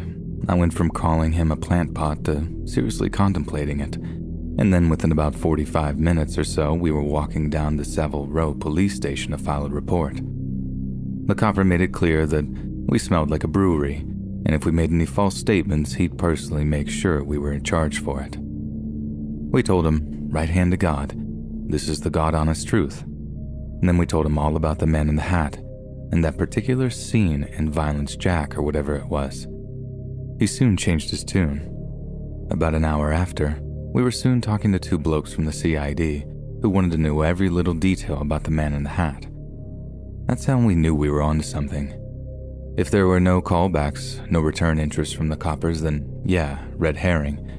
But the fact it got passed up the chain and then these two suited, booted types jump up on the case, something's going on there, don't you think? Far as I know, he was never nicked for it and the murder actually went unsolved. Bit scary that, isn't it? Thinking he might still be out there or what have you. So when you're next in the pictures and you see some fella wearing an old-style hat, sit a couple of rows back from him, will you?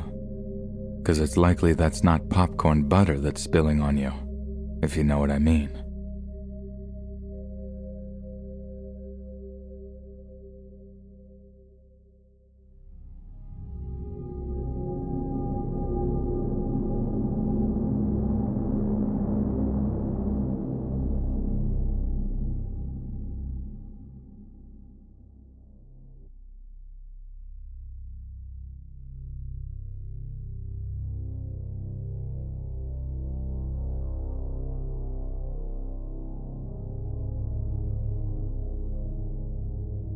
So it was only about a week after that Joker movie came out that I got a chance to see it. I'd been a huge fan of the Nolan Batman series. Like, I loved how dark they made it. So the idea of having a dedicated Joker movie where everyone was saying how controversial it was, I was so psyched to see it. I can't find anyone to come see it with me, but I didn't care. I just rocked up to an afternoon showing on my lonesome, just tunnel vision like, Joker movie, gotta see it. I got popcorn, a soda, hot dog, the works. Just like when I used to go see movies with my dad when I was a kid. Then as I'm sat there in the dark, I start thinking to myself, you know, I always thought someone might pull some psycho nonsense at one of these showings. But it's weird because I hadn't heard anything about psychos in clown makeup shooting up any theaters. That's cool, I guess, but it would really suck if I just so happened to have picked the one showing of Joker that ends up getting shot up by some neckbeard incel, I thought to myself. But as I'm thinking this, the movie starts, latecomers file into the theater, everything is chill and not a single person I can see is cosplaying or looks like they're about to erupt into violence. So, cool, I just carry on watching the movie. Then like 20 minutes in, there's only like 10 or 20 other people in the theater, and I hear someone laughing from the back of it. It's just kind of a subdued giggle at first, like the person's trying to contain themselves.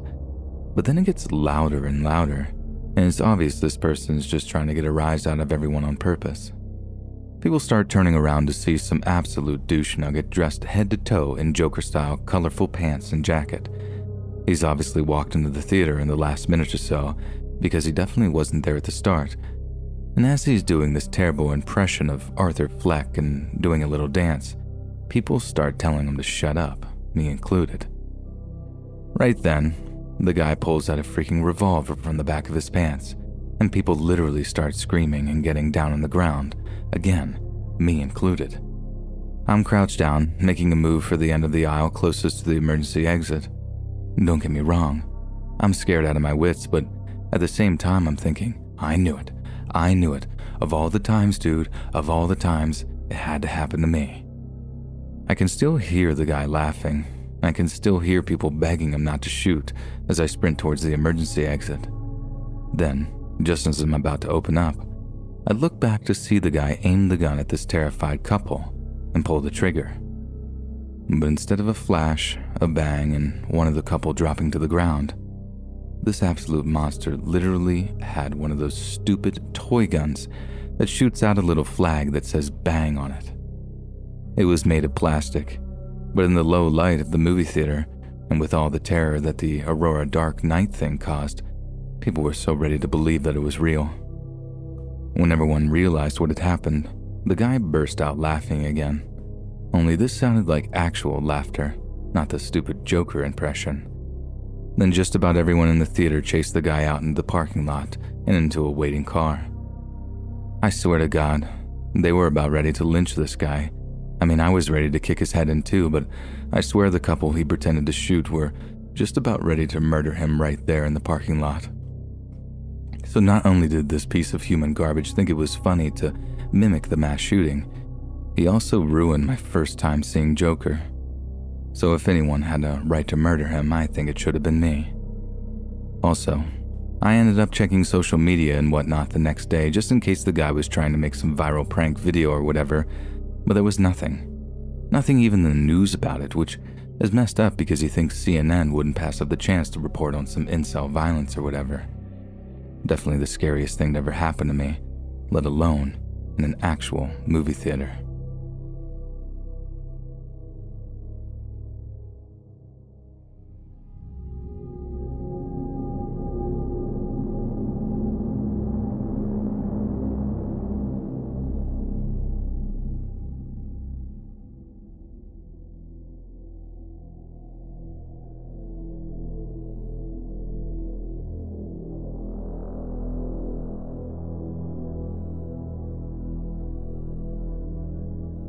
The worst job I ever had, without a shadow of a doubt, was working at a movie theater in New York City in the early 80s.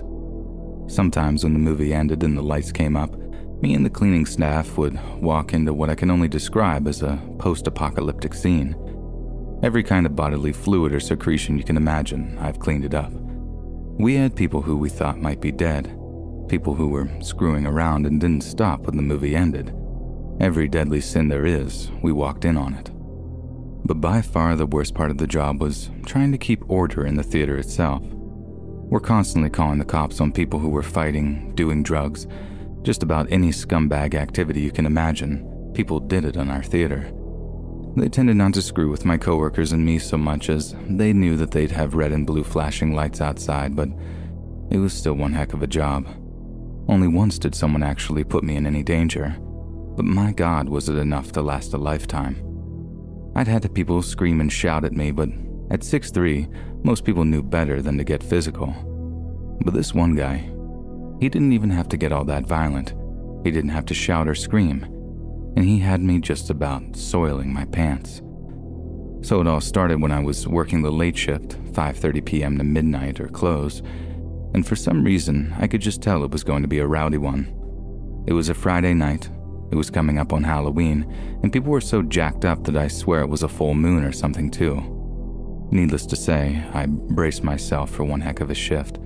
But honestly, if I'd have known how messed up that night was going to be, I think I've just locked myself in the ticket office and stayed put until closing, in which I'd probably just end up pulling the fire alarm again. Yes, I had to do that more than once, and the fire department told me I'd be fined if I did it again.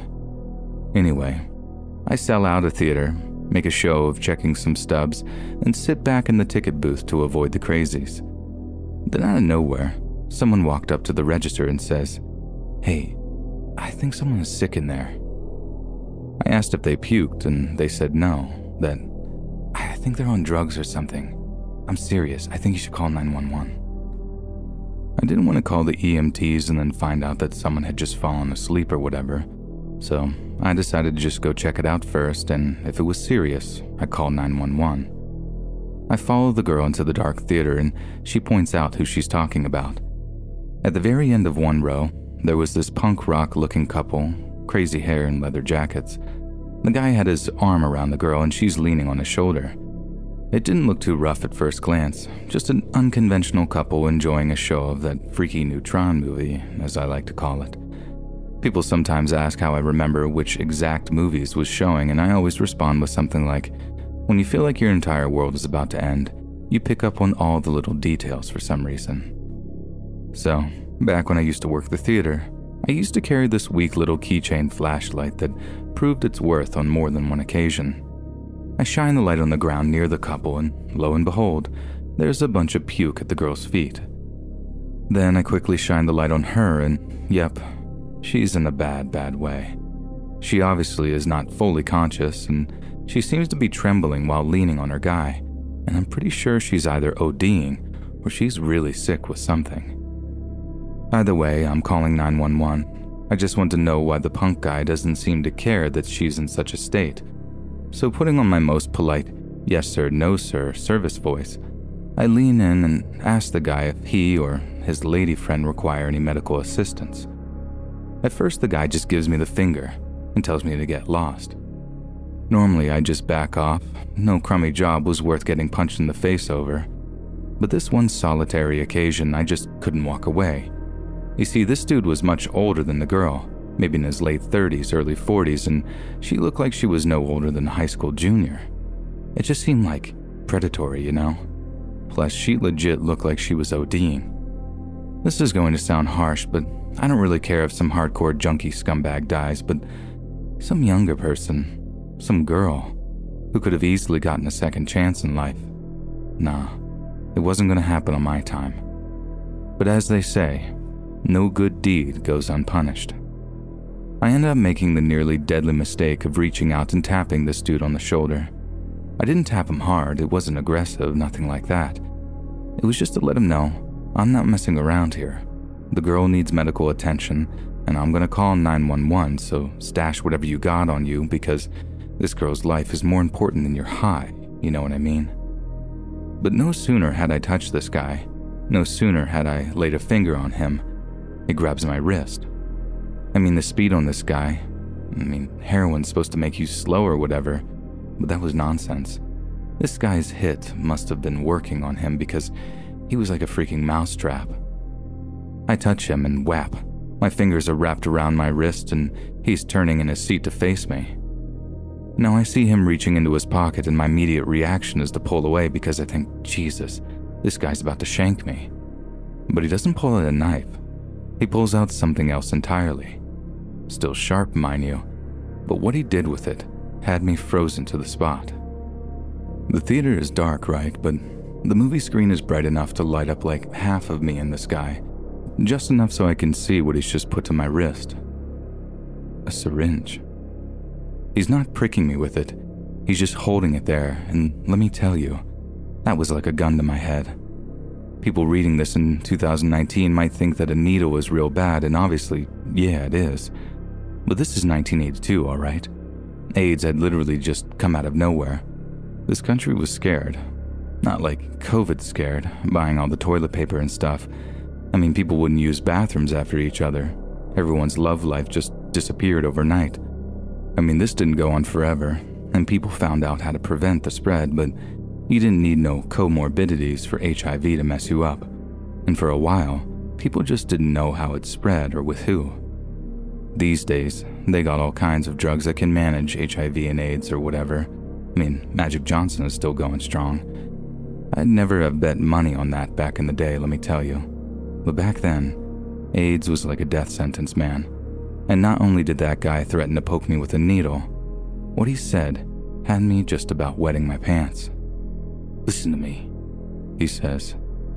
I got the bug. She got the bug too. And unless you want the bug as well, I get away from us right now. I didn't say a word as he let go of me. I just turned around and walked out of the theater. Yeah, I called 911 like right away, cops and EMTs. All the while, I locked myself in the ticket booth and told my coworkers to stay clear of the cops when they arrived. The cops turned up with rubber gloves on, like surgical gloves, and just walked the guy out of the movie theater at gunpoint. I don't think they even touched the guy until he was at the car and they put the cuffs on him.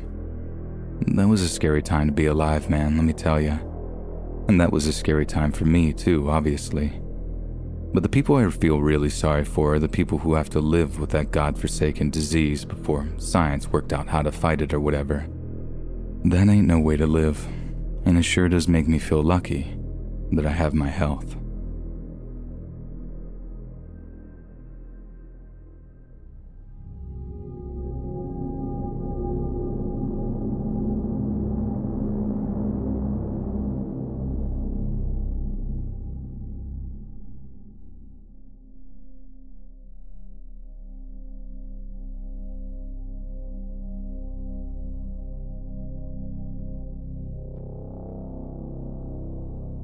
scariest thing that ever happened to me was when I went to the movies with my boyfriend years ago.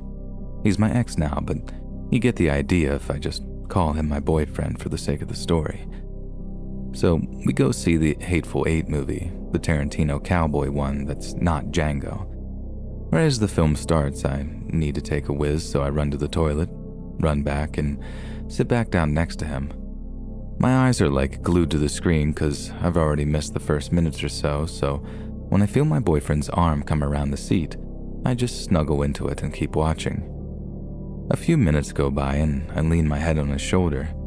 He gives the top of it a little kiss and we carry on watching. Another few minutes go by and a guy 2 rows in front starts acting all weird like he's looking for someone. He's looking left, looking right, then he turns around to look behind him. And it's my boyfriend. I instantly recoil from whoever I was cuddling with, and it's just some guy who had a similar hairstyle and beard, a totally different guy. My gut reaction is to be like, oh my God, I'm so sorry, I thought you were my boyfriend. But at the same time, this voice in my head is saying, oh my God, that perv had his arm around you and he knew you weren't his girlfriend. So I'm being polite and stuff, but at the same time, I'm beyond annoyed. The guy just started smiling and saying, sit back down and all this, and by that point, I'm struggling not to call him a creep and just slap him one, but I'm gonna go sit back with my boyfriend and tell him what happened. At first, he's just laughing like it's the funniest thing ever, and people in the theater are just looking over, telling us to shush and all that, even though we're trying to be dead quiet. But when I whisper in his ear what the guy had done, my ex was fuming. And what makes it worse is that the other guy was there with his friends and started carrying on with his, oh, come back here, love. Come have a little cuddle and all this. My ex tells him to shut it. Someone else threatens to tell the manager and have us thrown out. So everyone goes quiet for a bit. In the end, we thought it was just best to leave before they could try and start a fight with us at the end or whatever. So before the film ended, we got up and walked out, just glad to avoid any conflict, really. My boyfriend was raging, but I knew that it just wasn't worth our time. But then as we're in the parking lot of the movie theaters, I turn around, and as I'm getting in the car, guess who's walking across the parking lot towards us? Same 3 guys that I sat next to by accident, and they're headed straight for us. My ex wanted to scrap with them at first, but I told him they'll probably end up just kicking both our heads in, and then they'll just smash the car up. So get in the car, and let's just leave. We did exactly that, and thank God my ex saw sense in that moment, but even as we drove out of the parking lot, they started actually following us. And the way it was set up was that we had to come back on ourselves to get out, so we basically had to drive right past them to leave. I swear my ex went around one turn doing 45 just to put some distance between us, and they'd have definitely probably knocked a window out or something if they caught up with us. I gotta admit, it was incredibly scary towards the end, and I really have to admit that I did think that they were going to do us some damage, perhaps even just to the car. But honestly, it never ceases to amaze me how scummy some guys can be and just think they can get away with it.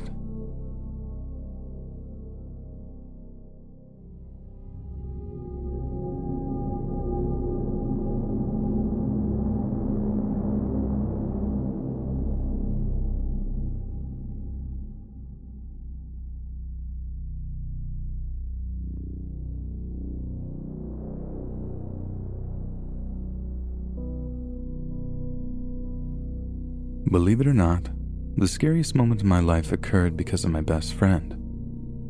Before I get to that story, let me give you some context. I became fast friends with a girl named Abigail when we were both freshmen in high school. We were inseparable. For all 4 years of high school, we did absolutely everything together. Every weekend she was at my house or I was at hers.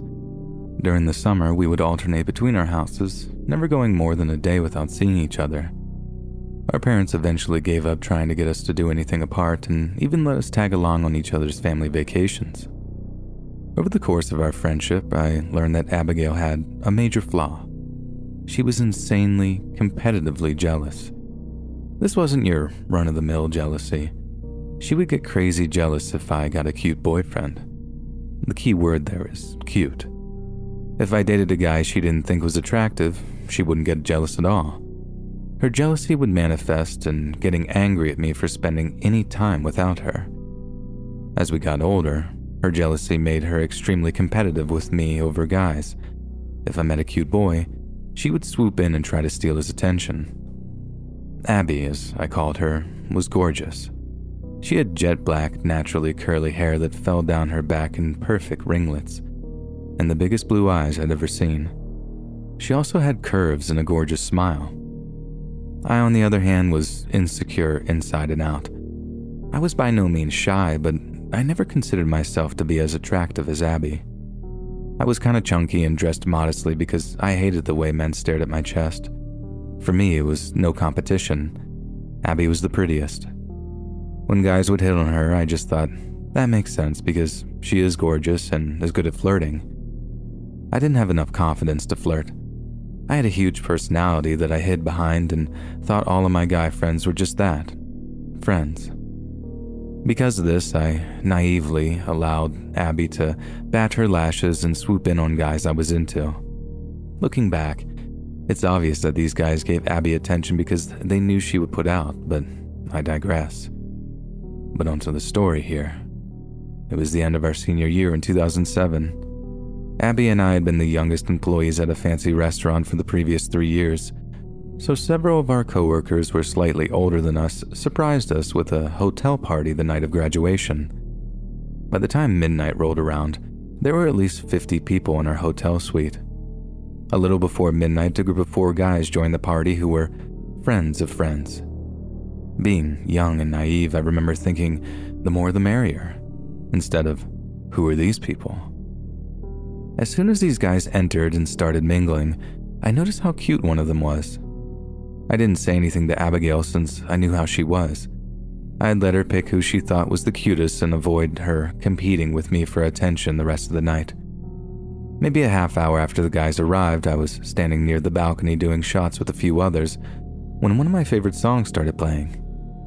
Being the hippie I am, I started dancing by myself. Suddenly someone took my hand and began twirling me around. I soon realized it was the guy from the group that I thought was cute, and he could dance. We twirled around until the song was over, and then he introduced himself. I'm Dylan. You got some moves, girl. Thanks. I'm B. B was, and what everyone calls me. How did you hear about our party? Jay, he responded. Jay was one of our coworkers at the restaurant who was throwing us this party, so I stupidly assumed that if Jay had invited Dylan, he must have been an alright guy, an assumption I would soon regret. Dylan and I stood around talking for about 10 minutes when Abby approached us. If you want to dance with someone who could show you a thing or two, save the next one for me, Abby said to Dylan, practically knocking me out of the way. Is that a challenge? It's a guarantee, mister, Abby said as she ran her finger down his chest and abdomen. I had had enough.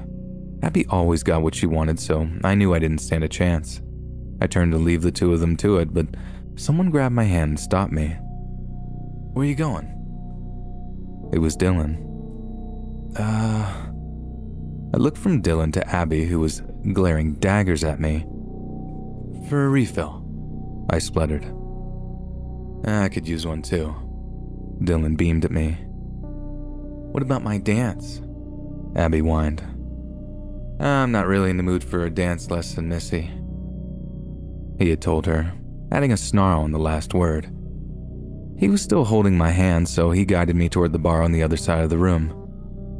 As we were getting our drinks, I glanced over to where we had been standing, and Abby was still standing in the same spot with her mouth open. As soon as she noticed me, she gave me a look that sent shivers down my spine. I remember thinking, great, now I've done it. She's probably going to be terrible to me for the rest of the night. As a show of peace, I made Abby her favorite shot and brought it to her. She took it from me, downed it, and walked away without saying a word. Whatever, I thought. I tried. A little while later, several people, including Dylan and the guys he was with, were trying to convince everyone to go to a club that had just opened up about a mile from the hotel. At this point, I was well on my way to getting drunk for only the second time in my life. I was happy keeping the hotel party going, and to my surprise, so was Abby and about a dozen other people. Our party split, with the majority of the attendees going to the club and the rest staying at the hotel. At that point, it was about 1 in the morning. Abby started being nice to me again, so I celebrated by doing more shots. We continued drinking for the next couple of hours. Everyone was pretty hammered, but we were all getting along, dancing, smoking, and just having a general good time. Around 3 a.m., some of the partygoers who had gone to the club returned to our hotel room to finish out the night. This included Dylan. Over about 20 minutes, our party regrew from about a dozen to somewhere around 30 people. To be completely honest, I don't remember a ton from about 1:30 to 3:30. As I mentioned before, I was drunk for only the second time, and I was trashed. This is the first time I had ever truly let myself loose. What gets fuzzy in my memory, other more sober attendees filled in the gaps for me. However, this next part I can remember in vivid detail. Around 3:30, I was going to the bathroom, alone because I'm not one of those females. All I remember is washing my hands, and suddenly, there was someone behind me, grinding hard up against me. In my drunken state, I was confused at first because I thought I had locked the door and wondered how one of my friends got in. I finally clued in that it wasn't one of my drunk friends messing with me. It was a guy. In fact, it was Dylan. "Finally, I've been dying to get you alone all night," Dylan slurred, clearly way more drunk than before the club. "What are you doing?" I'm cut off by Dylan spinning me around and sticking his tongue down my throat. I shoved him away to get free of his grasp, and he just clung to me harder. I tried to yell, but he swiftly covered my mouth and got both of us to the floor before I knew what was happening. I bit his hand as hard as I could. When he recoiled, I used my legs to kick him off of me. But I couldn't get out because my kick landed him up against the door, and this enraged him. Dylan balled up his fists, and this predatory grin spread across his face as he said, "I always love a fighter." The next thing I knew, we both crashed into the bathtub, and my eyes hurt really bad. But I keep thinking, just kick, bite, claw, and punch anything you come in contact with. I do just that and somehow become free of him in the tub.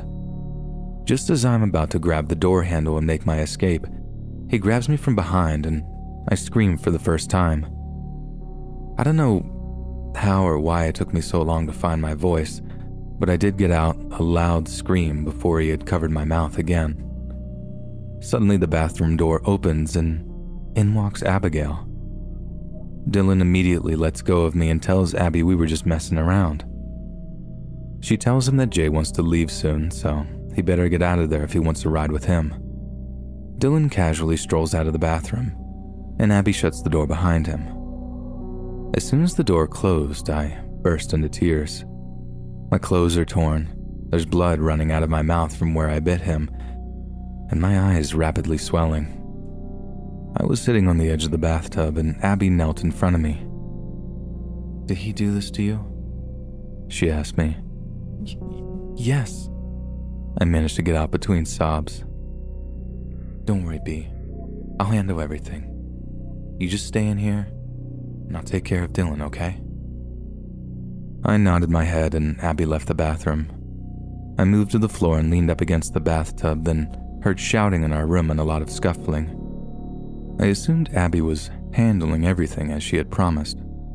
I buried my head in my lap and waited for Abby to come tell me everything was okay and Dylan was gone. I looked up because I heard the door open and was paralyzed with fear. Dylan was standing in front of me.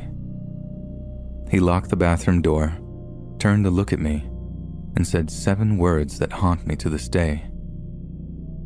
"Abby said you needed me in here." I was terrified and heartbroken at the same time. Abby said I needed him? Oh my God, she sent him back in here? My best friend sent a predator back into the bathroom with me because she was jealous. She chose to send my attacker back in for another round as payback for him not being into her. Dylan then reached down and grabbed my ankle, yanking me across the floor and beneath him. I remember thinking, this can't be how it ends. I'm not about to be a victim. If this monster's gonna try to take what he wants, I'm not about to make it easy. I then had an idea, and I relaxed beneath him. I made him think I had given up fighting him off. He was ripping my clothes the rest of the way off when I saw my opportunity and kicked him in the face as hard as I could. Once again, Dylan's body was blocking the door, so I ripped the hairdryer out of the wall and began beating the life out of him. As he shielded himself away from my blows, he writhed away from the door enough that I could slip out. To my shock, our hotel room was empty. Not a single person, not even my best friend Abby, was there. I would find out later that when Abby left the bathroom to go handle everything, she told everyone the cops were there. Naturally, everyone bounced. I panicked. I grabbed my purse from the closet and ran out of the room. I was barefoot, and my underwear and a ripped tank top, had an eye that was swollen shut, and more alcohol in my system than I had ever consumed before or since. From this moment on, my memory gets fuzzy again.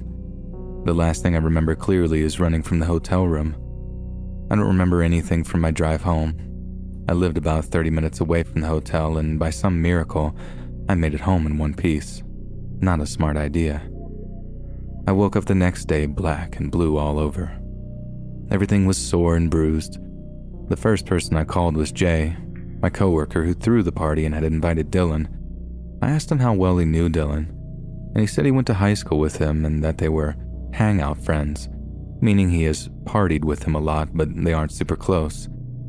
I then told Jay what happened. He was appalled and assured me he had no idea Dylan was like that. He kept apologizing for inviting him, but then started making excuses for him. Jay said when Dylan came back from the club, it was the most messed up he had ever seen him. He said, "I know my boy likes to party, but I'd never seen him be that torn up. He must have done some heavy stuff at the club, I swear." "Well, I don't care what he did at the club. He assaulted me." I snapped back at Jay. Jay kept making excuses, so I just ended the call. I took a shower and replayed the night's events in my head. Why didn't I make sure the door was locked? Why did I drink so much? How could Abigail do such a horrible thing to me? She's supposed to be my best friend. I called my other friends and coworker Jamie, who had helped Jay throw us the party. Jamie tells me that she has also known Jay for years, and there's no way he was in his right mind if he did what I claimed. If he did it? I realized in that moment that if my friends were having a hard time believing my story, law enforcement definitely wouldn't believe me. So I covered up my bruises, made up an excuse for my parents about my black eye, and went radio silent for a week. Word spread about Dylan. I didn't answer any calls or texts, but I kept my phone on. I continuously received messages from friends saying Dylan is a good guy, and I should hear his side of the story. Clearly, one of these friends gave Dylan my number because he started texting me. At first, he was begging me to forgive him. He claimed to have done a ton of coke at the club and had no recollection of what happened in the bathroom. He said he woke up and went to the hospital because someone had beaten him up. When I didn't respond, he started threatening me, saying things like, "Jay told me you were the one who caused me to get 15 stitches in my face and head. I'm not getting kicked off the football team because you say I assaulted you. I'm the one with stitches." I never responded to any of these messages. After 5 days, Abigail finally called me. We hadn't gone 5 days without speaking in 4 years. Before I could stop myself, I answered the phone without saying a word. Abby says, "B, we're headed to the lake. Pick you up on the way?" I didn't say anything. "Hello?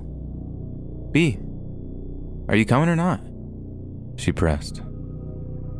"No," I responded and hung up. And that was the last time I ever spoke to Abigail. I decided not to press charges based on the excuse that I was about to move away for college in less than 2 months. Because I was young and naive, I also convinced myself that everyone makes mistakes.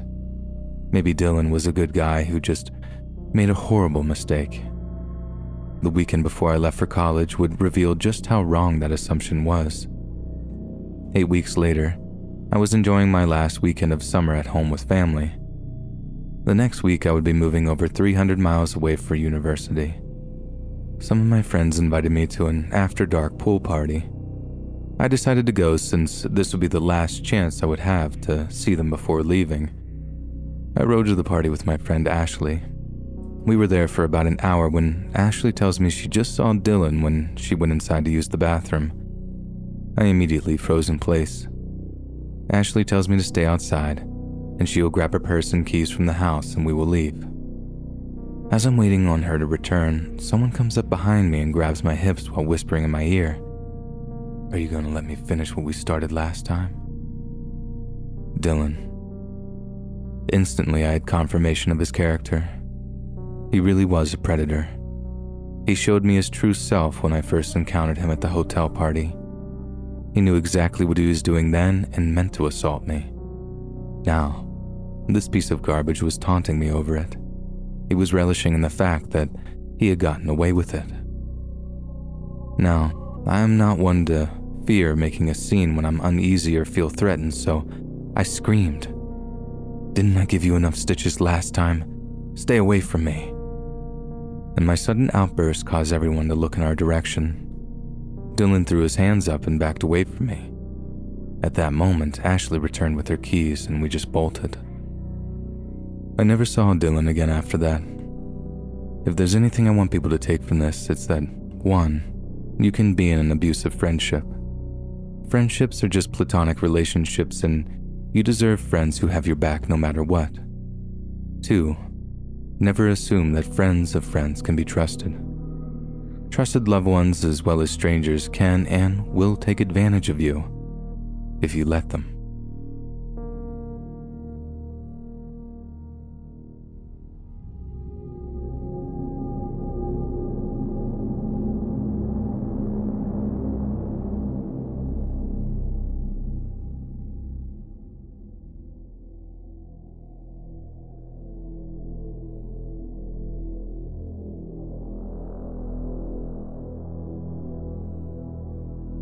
This story happened sometime in the mid-1980s when my mom was a teenager in high school. My mother and my aunt grew up on a farm in Central Florida that was relatively in the middle of nowhere at the time.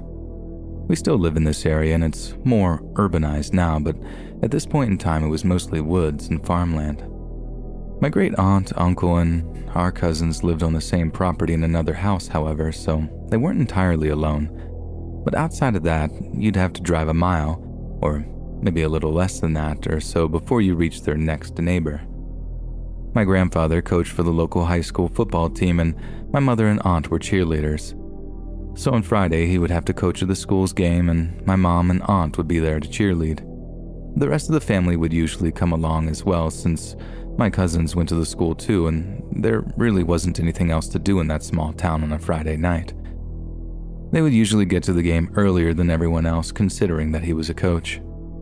One particular Friday, however, my mother started feeling very sick throughout the day, and by the time the evening rolled around, she felt horrible. She informed my grandfather that she wasn't really feeling up to going and that she would be staying home to rest. My grandma made her something to eat for dinner, and after that, the whole family, including my great aunt and great uncle, went on their way. She was alone on their property. For some context, we eventually ended up selling this property when I was a young child, so I don't have a ton of memories about my grandparents' property. One thing I can remember was that it could get very creepy at night in the evening time, and this was with other people there, so being alone on it at night must have been a lot more frightening. Anyways, my mom went to lay down right after they left, but not long after, maybe 5 or 10 minutes, she realizes she needed to call her cheerleading coach at school to let her know that she wasn't going to be there tonight so that she could be prepared for her absence. Keep in mind, this is the mid-80s, so there's no cell phones. My mom has to get up and walk all the way to the kitchen to use the phone. As she is walking through the house, she starts to feel a bit creeped out, like that classic feeling of something not being right, That instinctual feeling we get when something is just telling us that we're in a potentially bad situation and may not even know it yet. Outside, it's getting dark out and there are not many lights on in the house, which contribute to this uneasy feeling. Very important detail, the phone in my grandparents' house has a longer cord than most phones at the time. She says that you could walk into other rooms and the cord was long enough that the phone could be brought out of the kitchen into the neighboring rooms, which are the living room, the hallway, and my grandparents' bedroom. In the hallway by the kitchen and by my grandparents' bedroom, my grandfather kept a shotgun on the wall, fully loaded and ready to go. Not the safest thing, I guess, but when you live alone in the woods, I guess you want to be ready to defend yourself the second you know you're in trouble. He'd always told my mom and aunt, do not touch that shotgun unless your life is in danger. She took this very seriously and had never thought about touching the gun. By this point, she was in the kitchen. She dialed the number to call her coach and informed her about her illness. I believe they continued talking for a minute or so because she says that the coach was still on the phone when my mom heard strange noises coming from my grandparents' room. My mother, very frightened, told the coach she heard something and grabbed the shotgun off the wall, phone still pressed to her ear. She wasn't sure if she was overreacting and had imagined something, but she opened the door to my grandparents' room, and what she saw made her drop the phone right on the floor in shock. The window was completely open, and there was a large man with one leg over the windowsill and one leg still outside. What was so awkward about this was he had basically stopped in the middle of coming in when he realized he had been caught by her, as if he was not expecting someone to be home, but that he simply did not expect her to have heard him coming in. They just stared at each other for a good 5 seconds, him just halfway in the room, and her just standing in the doorway, phone on the floor with my mom's coach still on the line asking if she was okay, shotgun in hand, staring at each other, both almost unsure what to do. My mom, terribly frightened, finally mustered up the will to speak first. In a very shy and afraid voice, she managed, I have a gun. Turn around and leave or I'll shoot. The man just stood there. She said it was as if he was wondering whether she was bluffing or not. Finally, after what seemed like hours to her of just staring, he suddenly swung his other leg in very fast and turned quickly like he was about to charge her. My mother, terrified, with her hands shaking, fired the shotgun and hit him in the shoulder. The impact was so much that it knocked her back on the floor and sent the man directly out of the window he had come in. Blood was everywhere around the window. She picked the phone back up, now sobbing, telling her coach to call the police to her house. When she looked back, she saw the man running, clutching his shoulder, bleeding out all over their yard, running back to the woods behind their property. Keep in mind, he had just been shot in the shoulder with a shotgun. It's not like it was a handgun or something. This dude had basically just immediately gotten up like it was nothing and started hauling it off in the woods. I don't know the exact order of what happened next, but the police eventually did get there. My grandparents hurried home sometime shortly after, and the police were still there. I think what was most weird about this story was that there was a trail of blood that the guy had left as he was fleeing the property that went out into the woods. The police investigated and found that it continued for some ways into the forest and eventually just stopped. There was no body or anything, like the blood just stopped and they never caught up with the guy. I think it's bizarre because she had shot him in his upper torso with a shotgun, and around the window in the room looked like a scene of a horror movie. There was so much blood. How he got away, apparently alive, and so quickly without the cops catching up, is quite odd.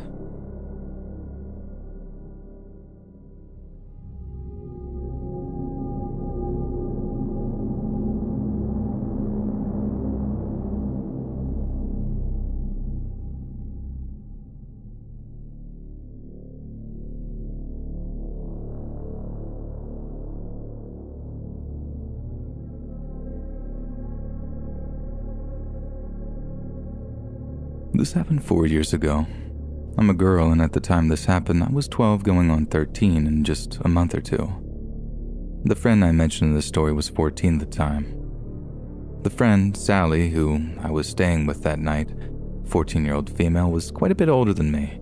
At least, at the time, the 2-year age gap was quite big. At 12 to 13 years old, I was about to start my second year of middle school, whereas Sally should have been about to begin her sophomore year of high school. I met her in the beginning of my first year at a new school.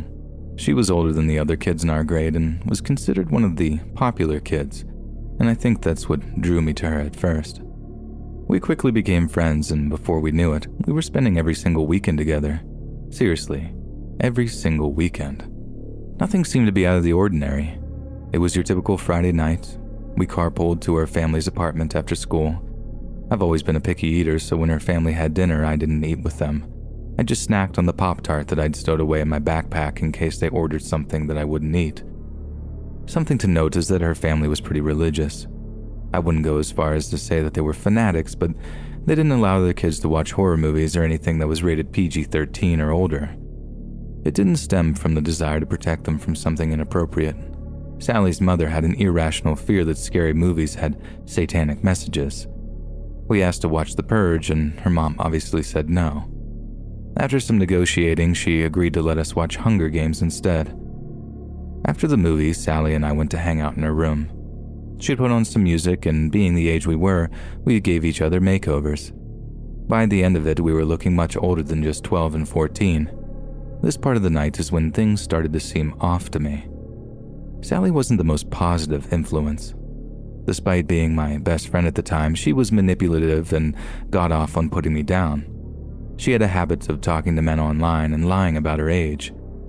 Sally showed me some texts between her and the man she was talking to. I can't give you an exact recount of them, but they consisted of him trying to convince her to meet up with him and just the usual things you'd expect from a creep online. According to him, he was 19, tall, and blonde with soulful blue eyes. Once I saw the text, I asked if she had a picture of him. Something didn't sit right with me after seeing the messages. She showed me what he looked like, and he was very clearly not 19. This man was at least 40 and looked like he lived in his mother's basement. Then, we got a call from him. Sally answered without hesitation, and when I heard the voice on the other end of the call, I felt like I was going to be sick. "You're so pretty. Why don't you come meet me?" he asked. Sally said that she couldn't because she was spending the night with a friend. The mention of that sparked his interest, and then he proceeded to try and ask us both to meet him. Sally, lacking any common sense, said yes. Thus begun her plan for us to sneak out and walk 15 blocks to meet him in a deserted McDonald's parking lot. I didn't want to go. I was raised on stories of what happens to teen girls who meet random men from the internet in person. But after adamant pleading from Sally that she didn't feel safe going by herself, I agreed. We took our phones with us for the walk. I had a kitchen knife stuffed in my bra in case something were to happen and I needed to defend myself. The route we had to take to get there didn't have very many street lamps, and there weren't any houses. We were surrounded by trees on both sides of us. When we got to the parking lot, the only car parked nearby was a black beat-up 2000 Toyota Corolla. The car was still running when we got there, and from what we could tell, there was more than one person inside. The man from the picture got out of the front passenger seat and left the door open behind him before approaching us. I turned my flash on so I could see, and he was obviously on something. I can't tell you what kind of drug it was for the life of me, but his eyes were so wide that it looked like they were about to pop out of his head. He was jittery and kept twitching.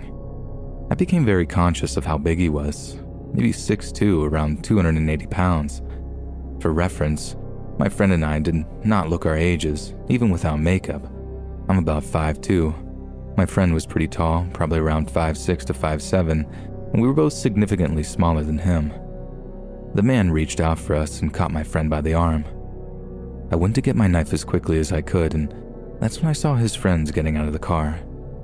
He invited us back to his car and offered us booze and drugs, but after seeing my knife and that I was ready to call the police, he released my friend. I took Sally's arm and ran faster than I ever had in my entire life. We took the long way home to avoid them finding out where she lived in case they were following us. Once we got there, her family was still sound asleep. We locked all the doors, closed the blinds, and blocked them on everything. There wouldn't be any sleeping that night. We were constantly peeking out the window, and to our dismay, That same Toyota was circling around her apartment building. Not once, not twice, but at least 3 times. I never mentioned any of this to my parents out of fear of getting grounded or in trouble. I'm 16 now and they still have no clue. I still get nervous when I see a car similar to the one from that night. As for Sally, her parents never found out either. We agreed never to speak about it again. Thankfully, she moved into a new house just a few weeks after that happened. Safe to say, Sally and I haven't spoken 3 years. She was angry at me for ruining her night, as she put it, and our friendship didn't last long after that. We had a pretty bad falling out, but looking back on it now was definitely for the better. And that was definitely the last night I ever snuck out.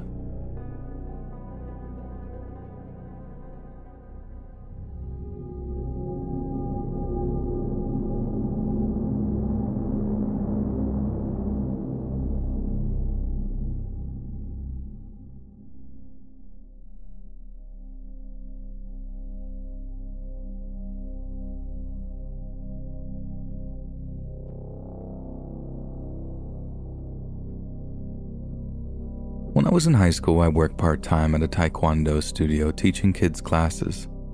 Taekwondo was a big part of my life. My dad was Korean and was adamant about starting me young. So when I was 6 years old, I got pushed into the realm of martial arts. And I loved it. I got my black belt at age 9, and I even competed on an international scale. So when my coach asked me if I wanted to work part-time to get some extra cash and help with our lack of staff, I didn't waste a second to agree. Now, because age is regarded differently in South Korea, I started American high school at 13, just a little younger than most kids, and there were even a few more my age. So it wasn't shocking in itself, but I was pretty small compared to most kids my age, so a lot of teachers and other adults thought I wasn't supposed to be there. Point being, I was very obviously a child. Now, I was also in a high school sports team that also required practice, so throughout high school, my schedule looked like this. Mom would drive me to school at 6 a.m. for practice. I'd stay in practice after school until about 4:30 and walk to get the 4:45 bus to my studio. I believe it was my sophomore year when I was 14. I left school to make the bus per usual when I noticed a car driving really slow around campus. I went to a pretty big school, so I figured it was just a parent looking for their kid. That was until I got to the bus stop and noticed the car circling the block my stop was on. I've gotten catcalled before, honked at, etc., so while it did put me on edge and disgust me considering I looked like I was 11, it wasn't totally new to me. What was new, however, this dude pulling up to the curb and stopping his car in the bus lane. Luckily, this was a busy intersection near a school and rush hour traffic, so at least he had the common sense not to get out of his ratty old Volvo. Too many witnesses, I guess. At this point, I was on the phone with my sister speaking in Korean as to not let this man know that I was giving her a description of him, his car, the street, and his plate number. My sister knew something was up when I started speaking Korean because we almost always speak English at home unless we're talking to or with our dad. Mom was born in America, so she speaks English. But this ignorant SOB hits me with ni hao. And I wish I could say that was the cringiest thing, but this wouldn't be much of a story if it was. You Asian girls are so cute. Kawaii, you know? When I wasn't giving a reaction, this idiot proceeds to move into the passenger seat and stick his head out the window. You kawaii. You so kawaii. In the slowest, loudest, most obnoxious voice that made me want to run into oncoming traffic. And then he picks up his phone. He dials a number and waits for someone to pick up. Hey man, I'm over here. There's this cute little Asian thing at the corner. I don't know, Japanese, Chinese, one of those Oriental folk. Speaks no English. She's real tiny, 110 soaking wet and sitting at the bus stop. Yeah? For sure. Alright, see you later, brother. I don't know if it was the ignorance, the creepiness, or the fact that this 40-something-year-old white guy with a beer belly and a musty old Volvo was trying to sound like a teenager, but I wanted to dropkick this man off a cliff.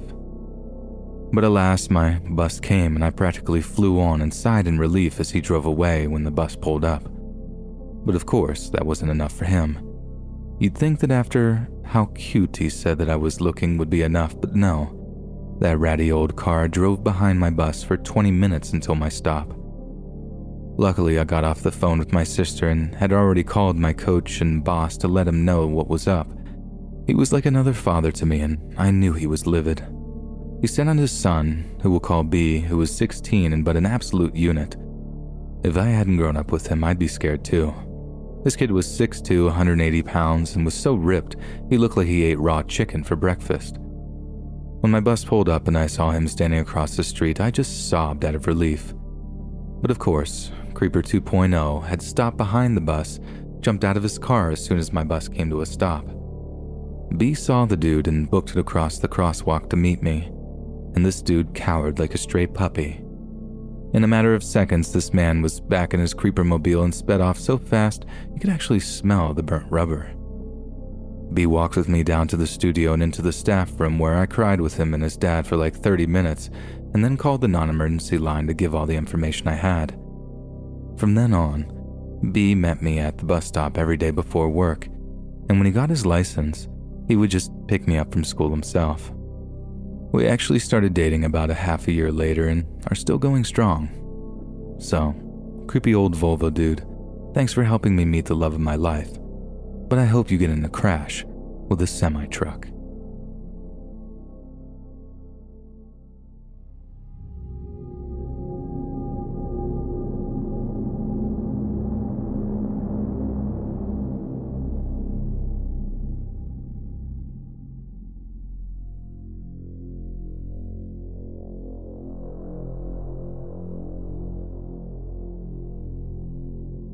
So do y'all remember when Popeye's chicken sandwich was at its peak and someone actually shot someone over a sandwich? Well, I got a story similar, just instead of taking a life, it saved mine.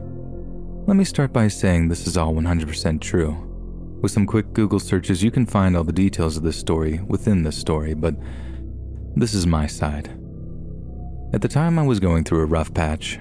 I wasn't really working. I had my own florist shop, if you know what I mean. And I was sleeping late, barely paying bills. You know, the same sob story. I also, because I didn't have much extra cash at the time, hadn't had the Popeye's chicken sandwich yet. This will be very important to the story. Life-changing, actually. I woke up just like any other day, smoked a bowl, shower, ate a little breakfast, and played some video games, hoping my phone would ring, and soon around mid-noon I would have a few good sales lined up. So off to town I drove. I turned out of my gate, headed north down Highway 76 in Wilson, Oklahoma. If that sounds familiar, it's because it is. If you heard the story of Molly Miller and Colt Haynes, Highway 76 in Wilson, Oklahoma is where they went missing. When we bought this property, the FBI or someone actually came to excavate for their bodies on our property. Their crosses are on the corner of my property and were there when we bought it. There's lots of stories about this area, and everything you've heard is true. Now back to the main story. With a little extra cash in my pocket around the time, one of my friends calls me and asks me if I wanted to hang out with him at another friend's, aka smoke a lot of weed. I say I'm down, and after picking him up in a 15-minute drive across town, we're rolling blunts, passing them around, laughing and coughing like it's a ghetto track meet, and telling stories that, surprisingly, you wouldn't believe. An eighth or so later, and a few stories past, it's getting closer to dinner time and for everyone to start heading back home and getting ready for the next day, including the blue-collar 9-to-5 workers. My friend mentions he hadn't had the Popeye's chicken sandwich either, and after a quick, "What's better with weed than a fried chicken sandwich? Nothing," conversation, we're off to get and eat our sandwiches. And man, they're good. I don't know if I'd kill someone, they're so good, but between you and I, me being a former Chick-fil-A employee, Popeye's sandwiches are better. No, I eat like a starving baby hyena, and my friend had the munchies, so 10 to 15 minutes later we're done and I've dropped him off. I'm driving home on Highway 32 in Lone Grove doing about 55, speeding up 65 miles per hour when I get past a cop with his sirens on like I'm a stranded turtle. I think to myself, I haven't seen anyone, so that's a little excessive, huh? About 5 miles later, I'm in the 65 area of Highway 32. I drive a little faster and I'm doing 75 when another cop again passes me like his life is on the line. Little did I know I would soon find out it wasn't his life.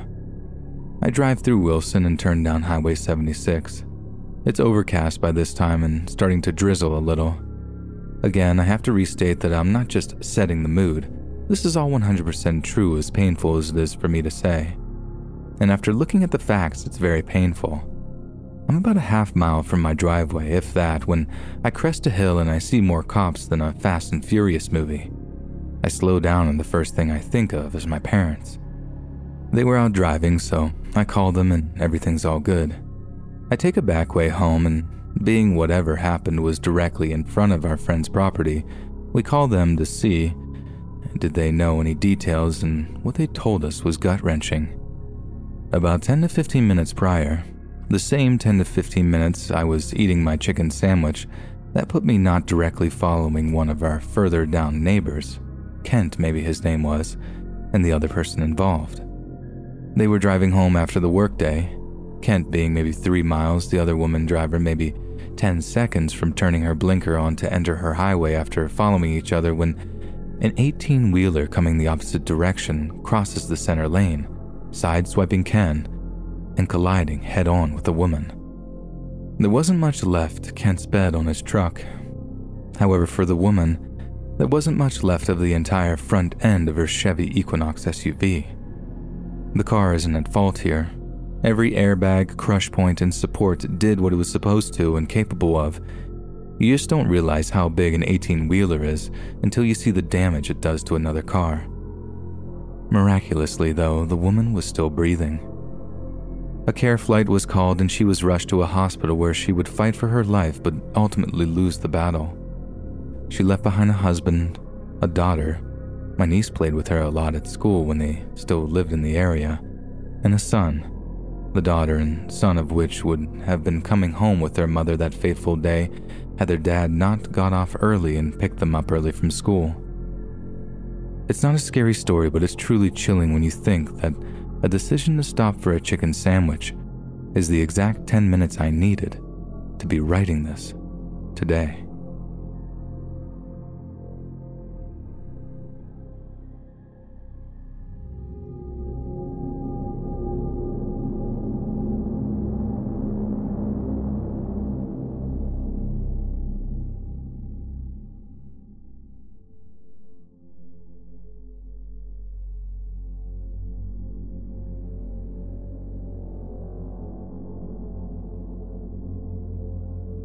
When I was 17 years old in 2005, I lived in a quiet village where nothing ever happened.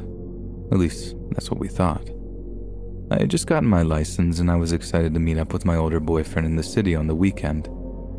It was the first time I was able to drive my car alone since getting my license, so the occasion was a celebration of sorts. I live in Wisconsin, so the distance between nowhere land and city isn't a great distance, 40 miles to Milwaukee. The highway to the major cities is a hop, skip, and a jump. Shortly after leaving the village, I noticed a white car on the side of the road, which wouldn't be uncommon for the area except for it being in summer. During winter here, it's always a common courtesy to stop and see if they need help, but since it wasn't danger season, I normally wouldn't think twice about it. However, there was an 8-ish-year-old boy walking away from the car. We were at least a mile away from civilization behind me, 14 miles to the nearest city, and I stopped to see what I could do to help. I had expected that he was with a grandparent that couldn't walk that sort of distance back to town for help. This was in a time when having a cell phone wasn't that common yet, and the young and the old being 2005. I pulled over next to the boy and asked him what was going on. He told me he was on the way to the only car repair shop in town, which was at least 3 miles away from where we were. I said that was a very long way off to walk, and I offered him a ride. He was hesitant, and I told him I'm a student at the high school a mile away. I wouldn't let him hold my cell phone and my ID until we got there. If he ever felt afraid, he could easily dial 911 without me being able to stop him, and we were only a 3-minute drive from where he was going. I said we should talk to the person in the car first, and the boy seemed to panic. First red flag. No, it's fine, just go. I was like, Okay. I was just a kid myself, and my local address was clearly on my ID. He looked at my ID for a minute and got into the car. He seemed at ease with holding my phone and my ID. This is a time before you could dial 911 without a passcode. I gave him my passcode and he seemed at ease when he could get into my phone. I told him not to check my boyfriend's messages because he was too young, lol. With the times and neighborhood we were around, that was reasonable to me. I didn't suspect anything. Then the car that was pulled over that couldn't move suddenly screeched out of its spot and raced after me with its blinkers on, insisting that I pull over. I looked over to the kid in the passenger seat with my eyeball raised. Again, the child was about 8 years old. He just shook with fear next to me. The man in the car pulled over behind me, got out, and slammed his car door behind him in a rage as he strutted up to my window. This was odd to me since they were supposed to be broken down, and the kid looked extremely afraid. When he walked up, I rolled my window down enough so I could hear him, and he told me he was a social worker and the child I had picked up was a danger to himself and others, and I was in danger sitting next to him while driving. He could have killed me. I was afraid because I hadn't expected a broken down car to chase me, and I was having a hard time believing what he was saying. I turned to this boy next to me after I rolled up the window in this guy's face. I said, "Do you know this man? Is what he's saying true? I'm really sorry. I'm pretty scared right now." The fear in my eyes, I think the kid misunderstood. I wasn't afraid of him. I was afraid of the man outside my window. The boy said no. I think he was trying to protect me too. The situation wasn't sitting with me. Something seemed really off, and with how aggressive the man outside my window was, I really was afraid he looked like he would have hit me if I had rolled the window down far enough. The kid said no, he'd be okay, and got out of my car and went with him. The look of dread on his face haunts my dreams to this day. It still didn't sit well with me that he got into the man's car and they drove away towards the city. I called my date and told him I would be very late, and went to the school as fast as my car could take me with a license plate in mind. I talked to the liaison officer at my school after I ran into the building screaming his name like a banshee. I told him about the kid, and he said before I had even gotten there, someone had dialed 911 about me stopping to pick up the kid, and they were apprehended just as I got to the school. The caller was suspicious of me too, which scared my liaison officer. I was the school's biggest goody two-shoes despite being the only goth. I gave my statement right there. I was told to never stop for a child again lest I were to ever be suspected of abduction, and he said I was still in the wrong. I shouldn't have gotten involved. What if the man had a gun? But the man in the car went to jail, and the boy was brought safely back home. He couldn't give me any details on the case, but since the man was apprehended and questioned, and the boy was brought home, that's all I ever was told. I'm not sure what crime I stopped that day, but that day I know I saved that boy from certain unknown abuse, and I'm just glad that I stopped to help.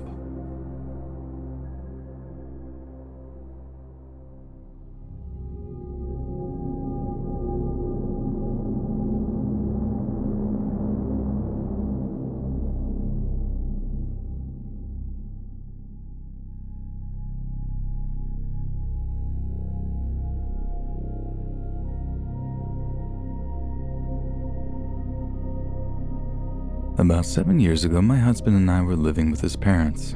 His mother didn't work, so essentially we were there helping his dad pay bills that his mom and her friends, aka neighborhood tweakers, would rack up.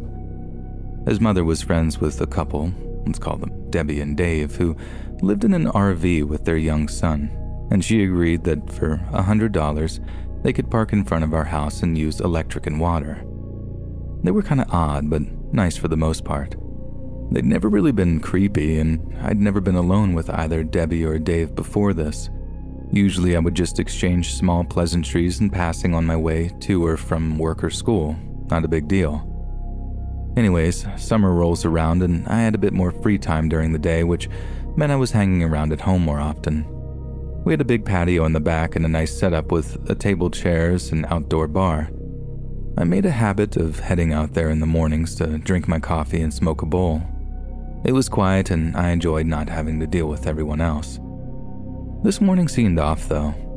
When I got up to get coffee at around 8 a.m., the front door was wide open. Weird, but we had a lot of people in and out, so I figured someone came and left and forgot to shut it. So I shut it on my way to get coffee and go out back. I finish my coffee and smoke and head back inside to get a second cup of coffee, and the door again is open. I start to shut it again when I hear someone yelling at me, "Hey, hold on, I need it open." I look out the door and here comes Dave with his huge basket of clothes. "Can you show me how to use your washer?" "Yeah, no problem." So I take Dave to the laundry room and show him how to use our washer dryer, then try to leave to get my second cup of coffee. I'm halfway out the door when Dave grabs my arm pretty hard and says, "Wait, where are you going? I need to talk to you." He then goes on to explain he's going to dump Debbie and their son and leave them at her mom's house. And then came the big creepy moment. "You could move into the RV with me if you wanted." I tried to, as nice as I could, let him know that I was married and had no interest in living in an RV. "Oh, married? Aren't you a little young for that?" I was 22 at the time. Now, if that didn't already make me angry and creep me out, the next sentence out of his mouth sure did. "And I'm sorry, but you don't seem that serious about that guy because you flirt with me all the time." I didn't. I'd barely spoken to this man, let alone flirt with him. Being somewhat nervous and a bit mad at this mid-40s, balding, beer-gutted, jobless, dirty man, I laid into him. I let him know in a now not-so-nice way that I loved my husband, had never flirted with him, thought it was good he was ditching his son with his mom and grandma because then he'd have a way better life, and lastly to screw off because I wasn't going to live in an RV with anyone, and especially not him. Debbie later asked me if I had been rude to her husband. I then let her know the whole story, at which point she also got angry and kicked him out of the RV.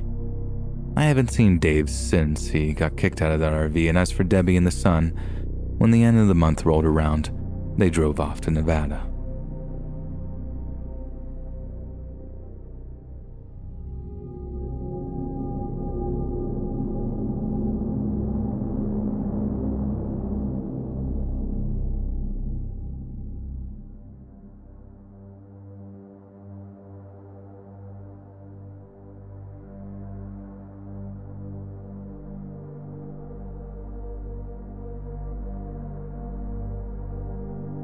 This story happened to me a few months ago. I'm a 24-year-old female from a small city that contains a major hospital/clinic where I attended nursing school. Because the parking is next to impossible, I would sleep at my best friend's house before clinicals, which are just like mock nursing shifts for students. My friend lives nearly a mile or less from the hospital, so it would be easier to sleep at his house than walk or scooter there if we were around. I had walked there for months with no significant events. Granted, it was around 5 or 6 in the morning and would seldom cross paths with another on the way. One morning, I decided to leave early to get a head start on some of the preparation required.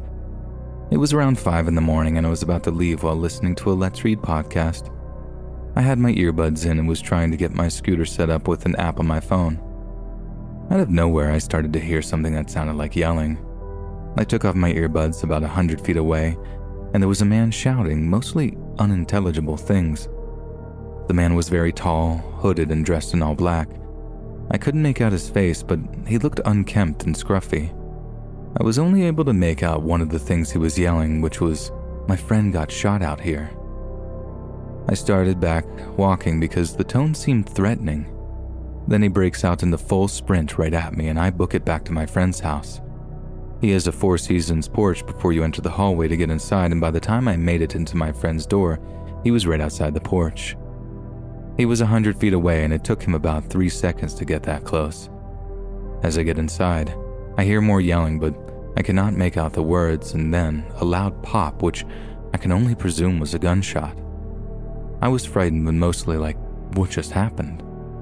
I didn't call the cops because I simply didn't want to have to deal with being late. I've since theorized a couple reasons he would yell that someone was shot. One, He was trying to lure me by saying someone shot and that he needed help. 2, he was threatening me and implying that you should not be walking alone on these streets. I let my guard down because I had been on that street before and nothing had ever happened, but ever since then, I've had a taser and mace at the ready with my head on a swivel.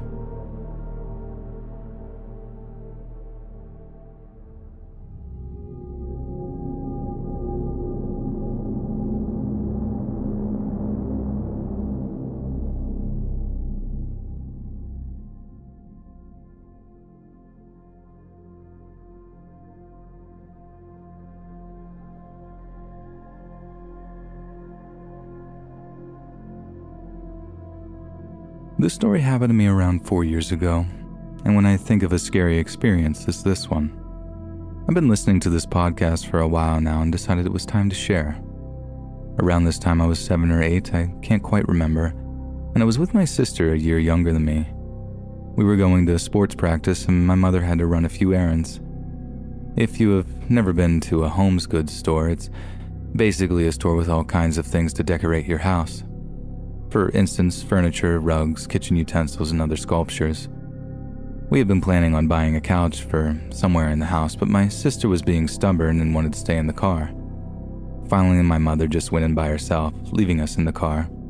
We had parked our car, with heavily tinted windows, in front of a locksmith shop, which is like a small booth that sold keys. My sister and I became very bored and decided to see how many keys on display we could count, which was fun at the time, I guess. We were sitting in the back of the car and we didn't have cell phones, which will be important later. Then we see this man come to the booth and then another person came out from inside of it. The locksmith who left the booth had a small object in his hand. At the time I couldn't tell exactly what, but now I know that it was probably an electronic lockpick or some other tool. They both shared a few words and pointed to our car. We were both scared and didn't speak, and were even more frightened when they came to the driver's side door and we heard mechanical clicking sounds echoing through the car. My sister began to scream and my adrenaline fired up. My brain entered autopilot mode as I flicked the lock of my door, setting off the alarm to the locked car. The locksmith and the other man jumped and stepped back, frightened by the alarm. They both jogged over to the booth and shut the door. All the while, I kept flicking the lock of my door to keep the alarm going and trying to comfort my crying sister. The 2 men ran out of the booth and got in the locksmith van and drove off. I was too shaken to get the license plate number, but eventually my mother came back to the car and we tell her what happened. She didn't call the police, but he didn't get inside the car and there was nothing we could do. Every time we drive by that booth, I can't help but think what would have happened to us if I hadn't been quick to think.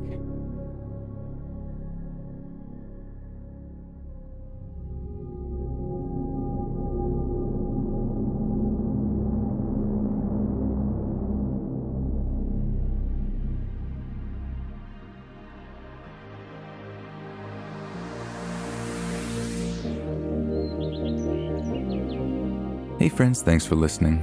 Click that notification bell to be alerted of all future narrations. I release new videos every Monday, Wednesday, Friday at 7 p.m. Eastern Standard Time.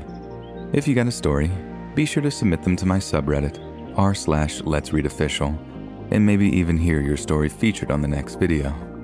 And if you want to support me even more, grab early access to all future narrations for just $1 a month on Patreon, and maybe even pick up some Let's Read merch on Spreadshirt. Thanks so much, friends, and I'll see you again soon.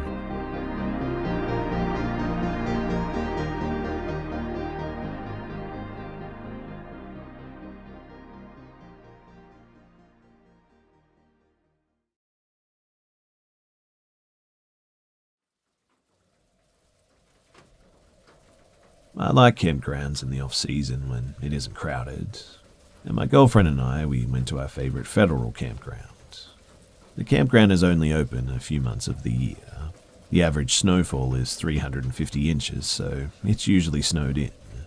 It's crowded during the summer, but rarely anybody around midweek during off-season.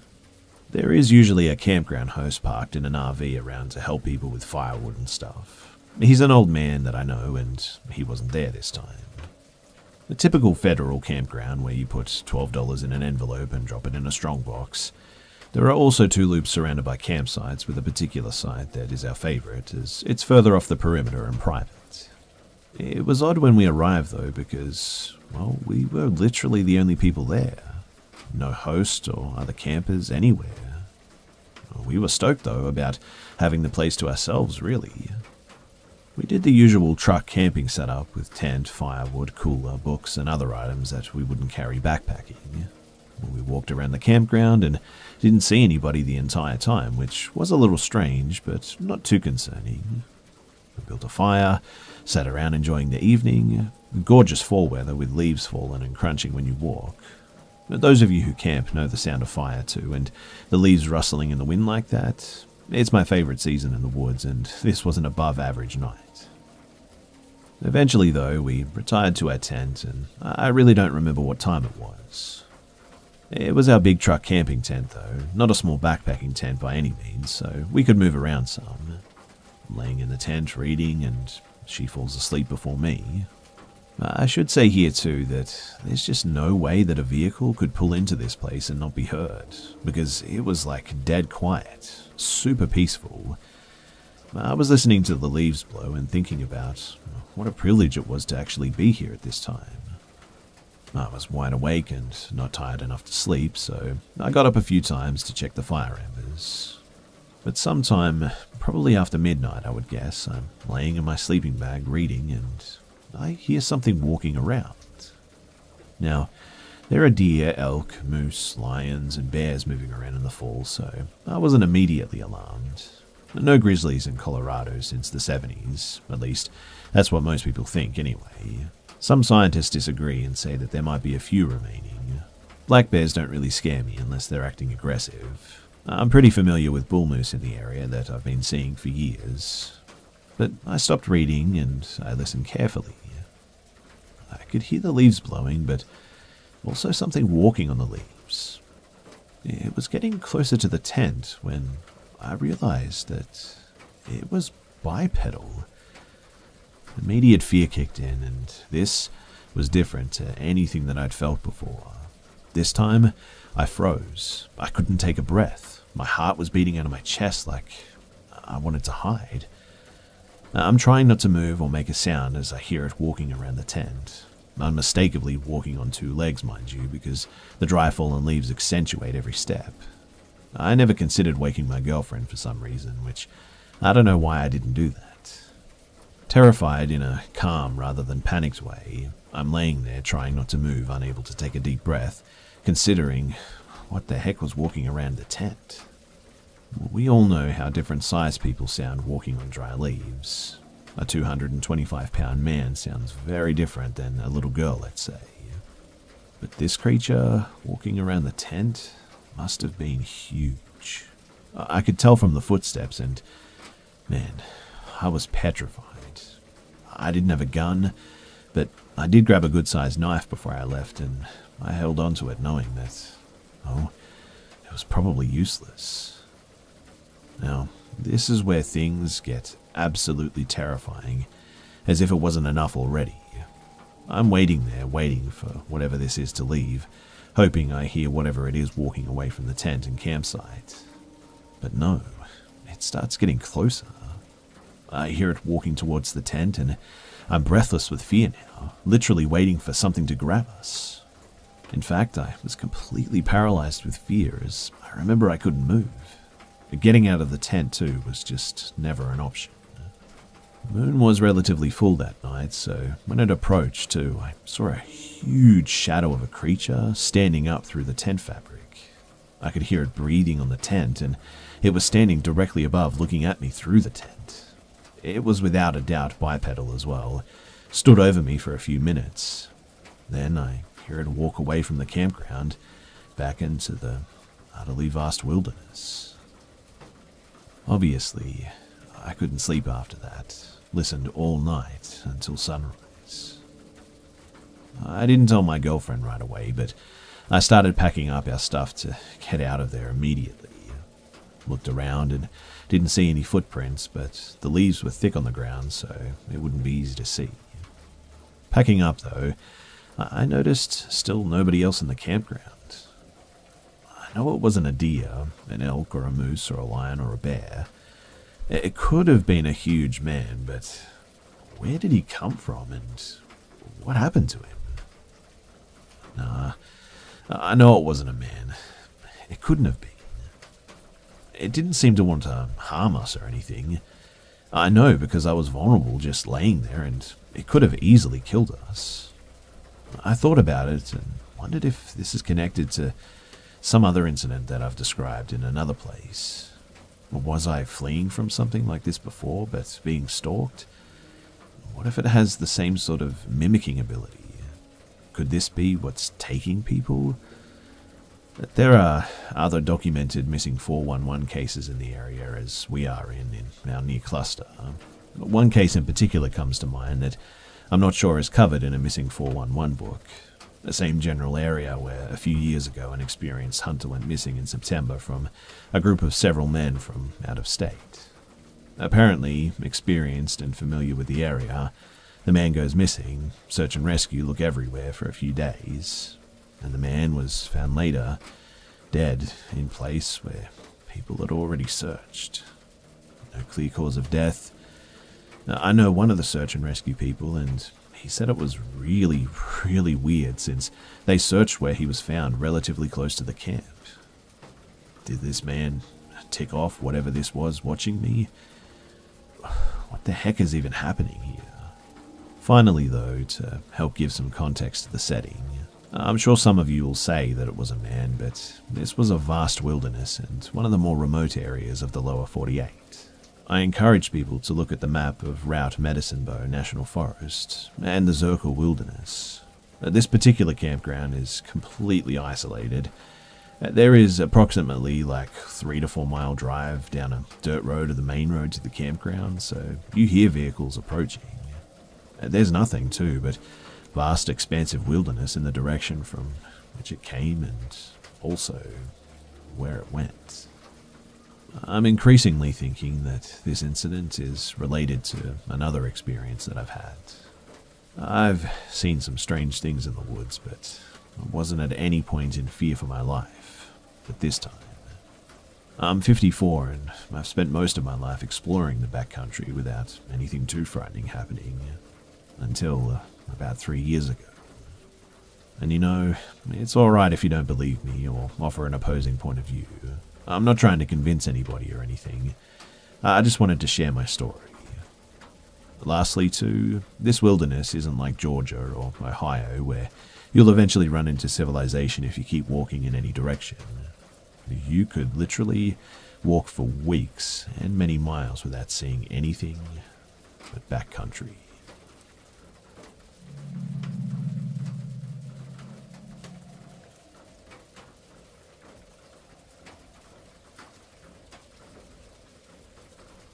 When I was around 9 years old, my friend, an immediate neighbor, and we were playing basketball in my front yard when I noticed a small white, sort of grey car parked across the street in a position such that its windshield was facing our house. In said car was a middle-aged man, clearly pointing a camera at us. I stared for a while and squinted because I was trying to see if he was actually photographing us, or maybe just reviewing photos on the camera while holding it oddly. But after watching for a while, it was obvious that he was pressing the clicker, photographing us. My friend and I immediately went inside, decided for some reason not to tell my mother, and we went up to my room. Anywhere from like 30 minutes to an hour later, my mum asked my friend and I if we could deliver a box of cookies to my other neighbor. We agreed, and as for me at least, I had completely forgotten about the prior incident. I guess because I was 9 and having fun with my friend.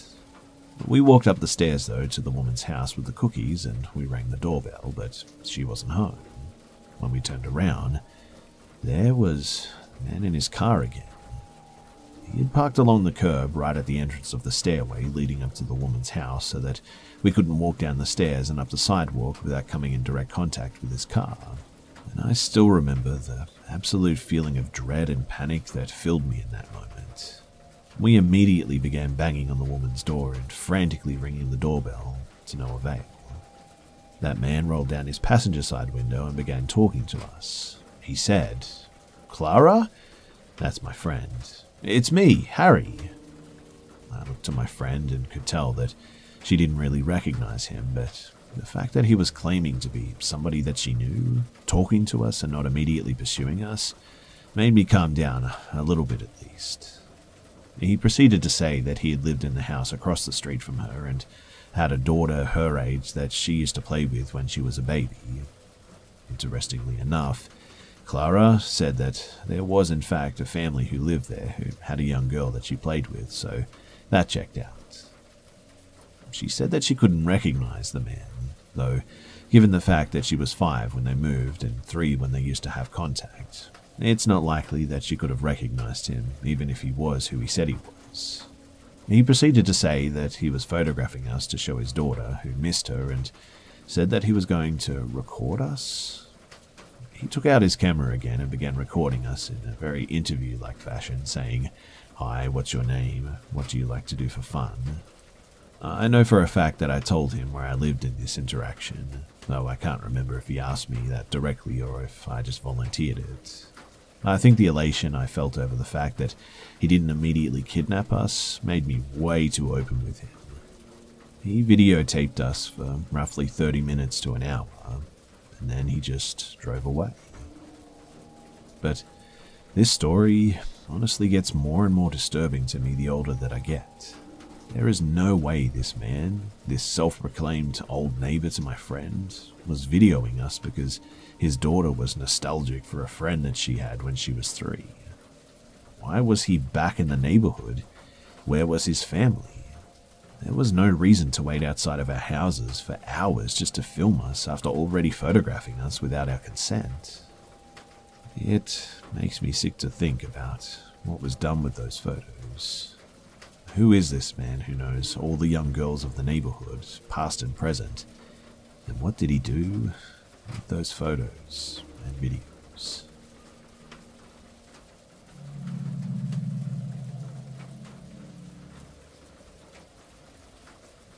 So I used to own a house near the mountains in the northern side of Colorado. This was a period of time when I had just gotten fired from my job because of COVID-related reasons and was home alone. I lived with my roommate at the time, but he went out to some club that night, leaving me alone with my dog. And to be honest, I hate to even think of this. This is the first time I've ever really told anyone besides my neighbors. So, it was around 8 p.m. on a Friday, and I was watching Friends on the TV.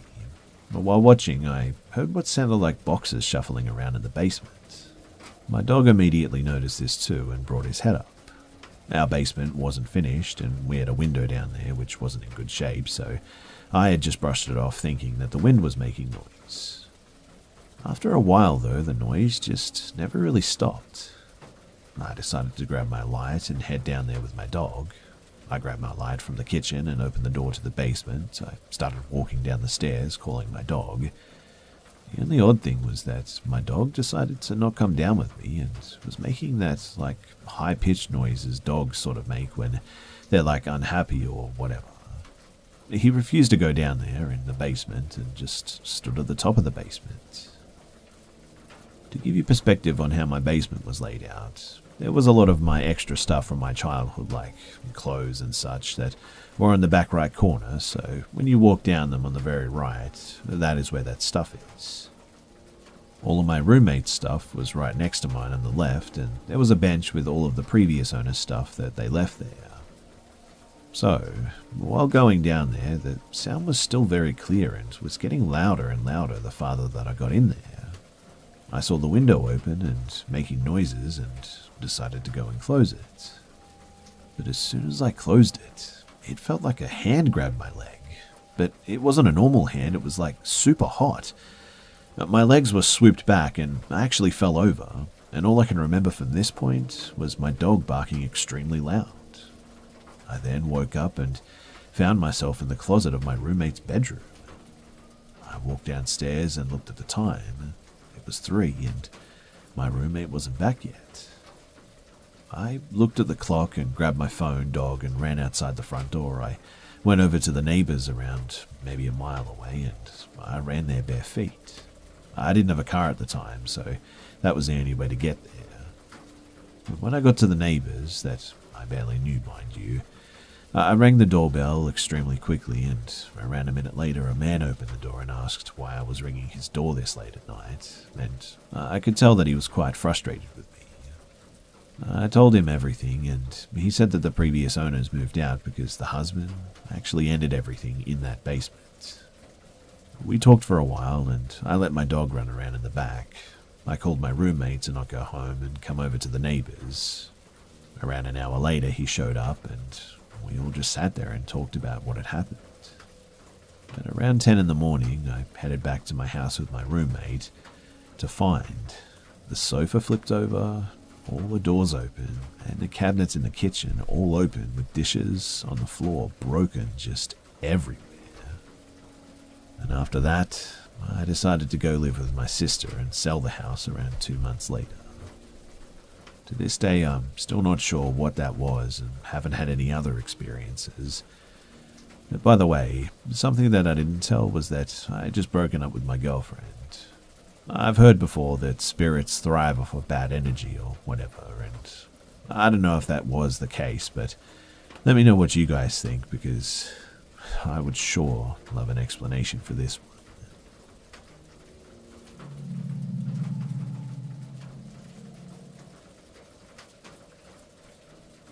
I've always wanted to share this story, and I decided that I should do it. I don't really have any way of proving my credibility or anything, but if you've ever visited or live in rural parts of South Asia, you can probably vouch for me in saying that it's a lot more plausible than one might assume. Also, this ended up being a lot longer than I thought, but I wanted to recount it precisely the way that I remember it. So I had one of those moments recently where a lot of things just came together in my brain to make sense of an event that my child mind couldn't properly comprehend at the time. My mum was born and raised in the UK, but she's of South Asian descent, and since I'm mixed, she tries really hard to make sure that I'm in touch with my culture. This meant too that as a child, we made a lot of frequent visits back home. It was like every summer that I can remember was spent there, and then it just suddenly stopped after this incident. So my mum's family back home live in an extremely rural part of the country. There's a lot of poverty surrounding our family home, so we rarely left our relatively nice part of the village. I was never allowed out to explore, but coming from the concrete jungle that is London, I was always really curious. And I'm going to explain what happened on this one particular day the way that I remember experiencing it, and then I'll explain what I failed to realize at the time. So I was 8 at the time. One of my uncles from a neighbouring village would often visit with his children, and when they did, my mum would let me go with them to a small hut-like shop that sold sweets and snacks like 15 minutes away from the family home. My cousins were 11 and 19, both male, and it was broad daylight when we would do this. But to get to the shop, we would walk through a small DIY road, and on both sides it was what I would call the jungle. It was basically just lots of trees and bushes as far as you could see. You can't really see anything beyond the trees. It's just a lot of greenery. Like I said too, I'm actually mixed with East Asian, and I definitely get my looks from my dad's side, so being an obvious foreigner in a rural part of Black Home meant that I was pretty used to strangers staring and asking me questions. I was also used to creepy men that would tell me that I was beautiful because I have pale skin. My mum definitely warned me about these men though, and always made sure that I knew to stay away from them.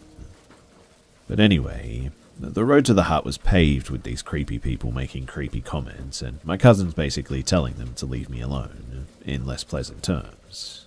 There was also a group of young guys. Some of them had motorbikes, and some were just chilling. One of them waved at me. He seemed friendly enough, and I'd met a lot of people, so I just waved back and went about my day. Once we got to the hut, we immediately started losing our self-control with the snacks. The owner was super friendly, and he let us try a bunch of sweets, and he also had some ice cream for the first time or something. I distinctly remember being really excited because my mum and one of the ladies that worked as a cook both loved this sort of ice cream, so I thought that it would be a nice surprise for them. I asked for 3, and the guy actually gave me 4, and so my hands were completely full, and they were quickly melting, and he told me to run, run, run, go home quickly. I told my cousins that I would get a running start, and once they finished, they could catch up with me. I would still be in their line of sight, plus it was daylight, and it was a busy road. So I start running back, and there were a few older aunties stood at the top of the road, and something about their presence just gave me a sense of security. I felt a lot safer knowing that they were there, and paired with the fact that my cousins were able to see me clearly, I felt comfortable enough to just walk back leisurely, minding my business, eating my ice cream. I passed a group of guys, and the one that waved at me came over to me, and he said that I was so-and-so's niece, right? So-and-so being my uncle. And he jokingly took one of my ice creams and said she got an ice cream for Mama. Mama means uncle in our language. And so I just assumed that he was a friend of my uncle's. He then asked me when I arrived and how I was finding the country. He was actually really friendly, and he didn't look like the stereotypical creep that I was warned about. When I said that I was going to go home, he said, "Why don't you let Uncle take you? You can ride on my motorbike." I think that was when something clicked in my mind, that he maybe wasn't the friendly uncle that I thought he was. That's also when I realized I was pretty much circled in and was surrounded by a group now. It's also when I realized that I couldn't see my cousins anymore, or the group of old ladies, which also meant that they probably couldn't see me. I wish that I could explain in words just how helpless and afraid I was feeling. I had all the threats in the world explained to me by my mum in a country where I knew that I was vulnerable and had to be cautious. And still, I had somehow managed to find myself in this dangerous situation. Luckily, though, my cousins came running and shouting, probably because I was their responsibility, and the guys ran off into the jungle. This creeped me out, though, because there was just nothing in that jungle. Or so I thought. It was just trees as far as I could see, and I knew that it was going to be nearly impossible to find them in all of that. We caused quite the scene, though, and the villagers seemed to react as if they were already on edge. When I told my family what had happened, I was basically on house arrest, and my mum refused me out of her sight. I was pretty shook up by the whole situation, and so, honestly, I was kind of grateful for it. And I put it down to my paranoia, but at the time, I would just get this overwhelming feeling of being watched. Our village is quite small, like amongst them it's an everyone knows everyone sort of thing. My uncle is also a big community figure, and he's very well known amongst the villagers, which is why the men probably put 2 and 2 together, that I was his niece. Having foreign family over is usually a pretty big deal here, and having a niece that is mixed race was also a very big deal. I'm sure that word got around, in other words. But he soon realized that there was a group of men on motorbikes who would frequently go past our house. They stayed a distance away from our home, but they weren't anyone that we would have known. It's creepy to think about, too, now, that the lengths that they were going to. Anyway, a couple of days before we were due to fly back, I had my second, last, and worst encounter with this particular friendly uncle. So it was night, and it was like every other night where we would play board games or card games in the front room. Because it was so hot, I went to my bedroom and I was playing on my Nintendo DS. What a throwback, right? When I saw out of the corner of my eye someone at the window, staring directly at me. And it was him.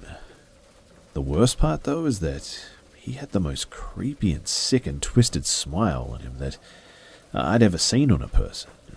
He put a finger to his lips, but I did the literal opposite and started screaming hysterically.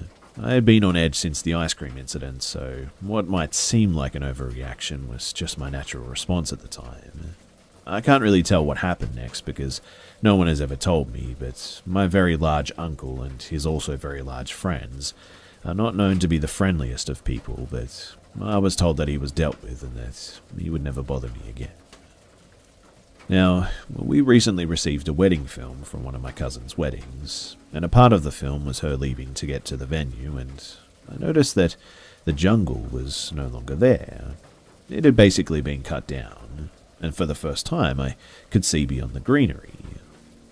That was when my mum explained to me that my uncle had it cut down not long after that particular visit because of the head cutters. And it sounds even more sinister in my own language. So my entire life, I've always been wondering what would have happened to me if I'd got on that motorbike, but now I know with reasonable certainty what his intentions were. Because during that time, a gang had actually kidnapped beggar children. It took a while for the village to realize because it's not unusual for beggar children to just go missing there. But when we were there, people were vaguely aware that it was becoming a trend. A couple of months later, a head was found, and it became known to our village, but people tried to keep it quiet to avoid getting a bad name. The problem went away once a lot of the greenery was cut down, so there was nowhere left to hide, but it's also when they realized the magnitude of what had actually happened. The weird thing is that I've known about the head cutters for a while. I knew that it was something that had occurred in our village, but for some reason, until recently, I just never really put two and two together. But now that I have, I often think about what, well, nearly happened to me. But more importantly, what happened to a handful of children in our little village. I often think about the fact that beyond our relatively small circle, well, no one really thinks about them. No one's haunted by their deaths. It's weird and sort of surreal when I think back about it all too, and realize just how close I was to being one of those children.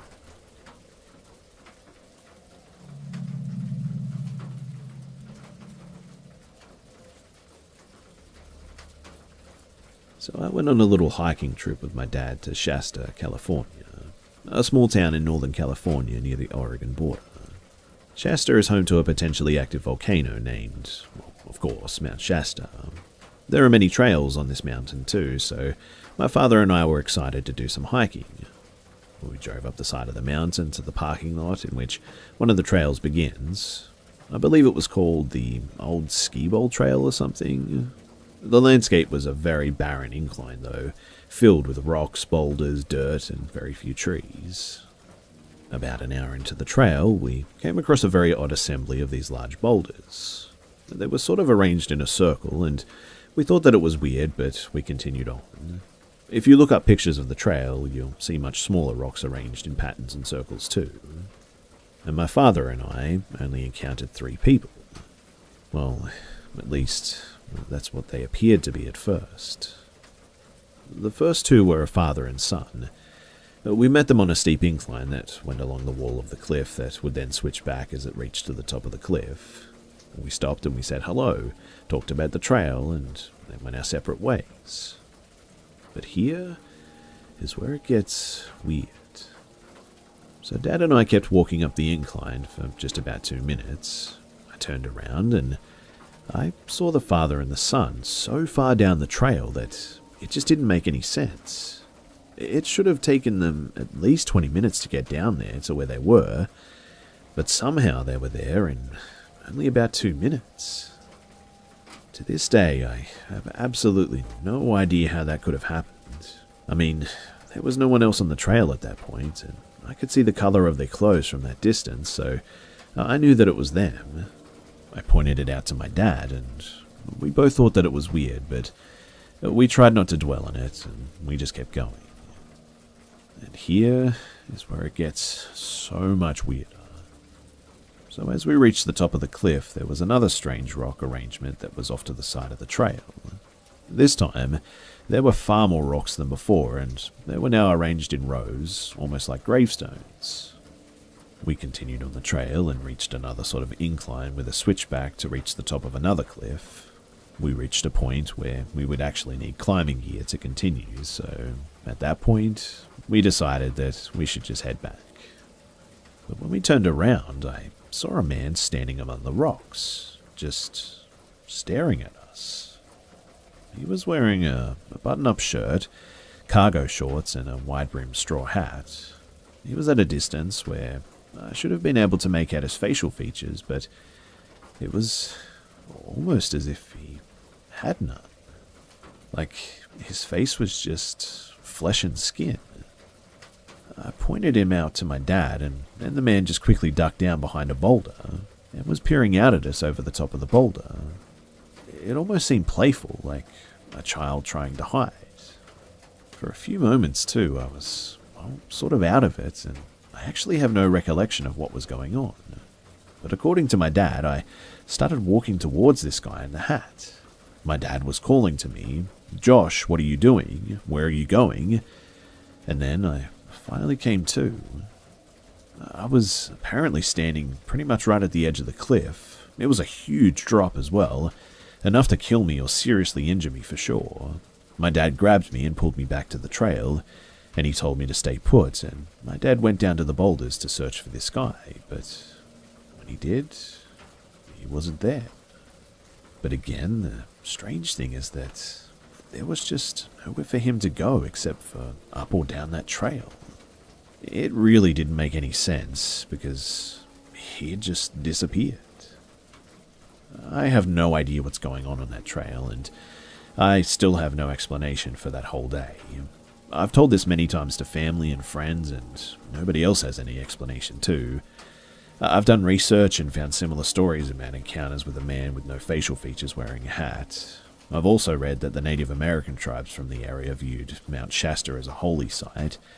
They believe that it could act as a portal to other dimensions or something, and that it's guarded by spirits who would potentially harm anyone who tried to go up to the volcano. I really don't know about any of that, but if anybody has any similar experiences or any insight at all, then I sure would love to hear it, because the whole thing is just really confusing. So please, do share anything that you have to offer, and thanks for listening. Corn stalks grow to be around 8 feet tall, so when you and some friends take a leisurely stop near the cornfields and see something skulking about taller than the corn itself, perhaps it's a good time to get the heck out of Dodge. Welcome back to Unexplained Encounters. I'm your host, Darkness Prevails, and you can follow me on Twitter at DarkPrevails, where I recently warned people of the existence of a terrible 1997 horror film called Hideous. I'll never get that time back. Today I've got a terrifying assortment of allegedly true scary stories to share with you, featuring monsters seen in the dark and ancient demons. Enjoy, and don't forget to send me your encounters with the unexplained at darkstories.org so I can narrate them on the show. Now, let's begin. The Night the Creature Came Home. From Michael J.R.D. I once saw a shape-shifting type of cryptid creature when I was about 12 years old in my hometown in Northern California. Upon years of research and listening to stories that were similar, I believe it most correlates with the description of a Wendigo or skinwalker. I'm still not sure what it was, or whether or not there is a difference. I was out with one of my 2 brothers at a friend's house, not too far from the local college on the southern side of the woods, which spans many square miles. I'd go to the same friend's house pretty frequently around that time. Usually, I'd get a ride over there after school, and we'd all go skateboarding around the town, or just go to the mall and hang out, meeting up with people and playing skate, which is like horse but with skateboard tricks. Afterwards, we'd skate our boards back to the friend's house, and I would usually get picked up around nightfall or soon after. Well, something followed our family vehicle home from that wooded area around the friend's house one night. I first noticed this thing jumping from tree to tree in pursuit of our truck as we headed down a long and dark road. At some point, after a few miles of pursuit, it vanished from sight, and I didn't see it until hours later after getting back home. Later that night, I needed my mother for something. I couldn't find her, so I went out the back door to see if she was there. And then, that's when I heard it. Whatever it was, it had put on a sort of off-putting mimicked voice of my mother. I wasn't sure what it was at first, but I knew beyond a shadow of a doubt that I didn't trust it, and I felt chills when I heard it. It called from somewhere in the dark out in my backyard, saying, "Psst." I replied, "Mom, is that you?" It didn't respond.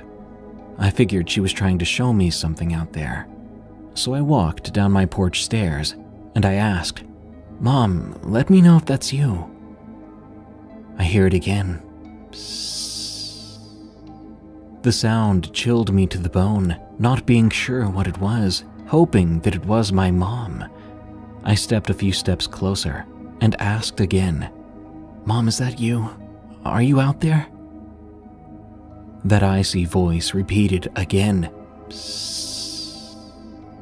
I soon came to the edge of the shadow cast by my porch light being blocked by the corner of my house. At the same time, something approached the edge of the light, as if the border of the shadow and light was its boundary. When I saw it, I froze, and it did the same.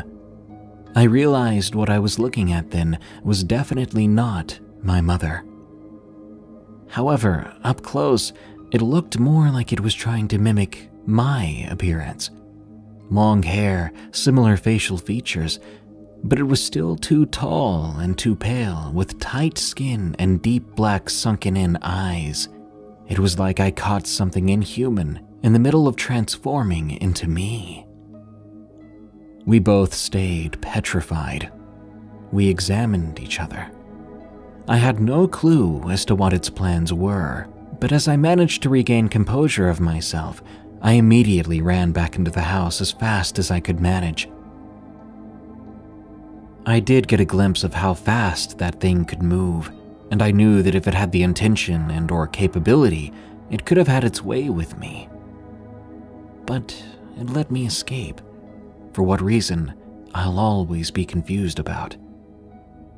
My brothers and I all slept in the kitchen that night until my mom got back, because she had apparently left the house. But when she did come back, she would later tell me that she had also heard the sound before she left to the store.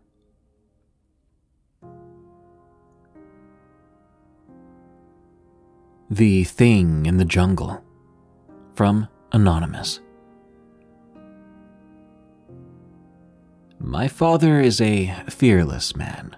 He is the type to not take any tomfoolery from people, whether it's from strangers or even close relatives. He's a very level-headed man with friends from distant places. Now, in my country, we are a bunch of superstitious people. The supernatural is deeply embedded into our blood, into our culture.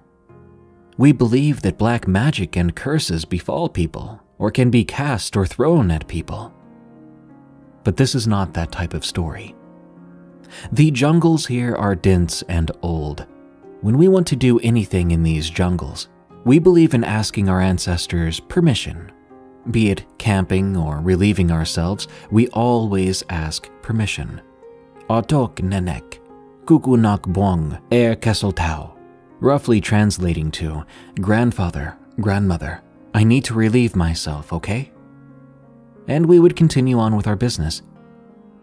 If we didn't do that, it is said that a week of fevers and bad luck will be upon you. Creatures and ghouls are a common topic from where I'm from. We talk about them to warn people before they do anything, or to be more aware of their surroundings. Back to my father.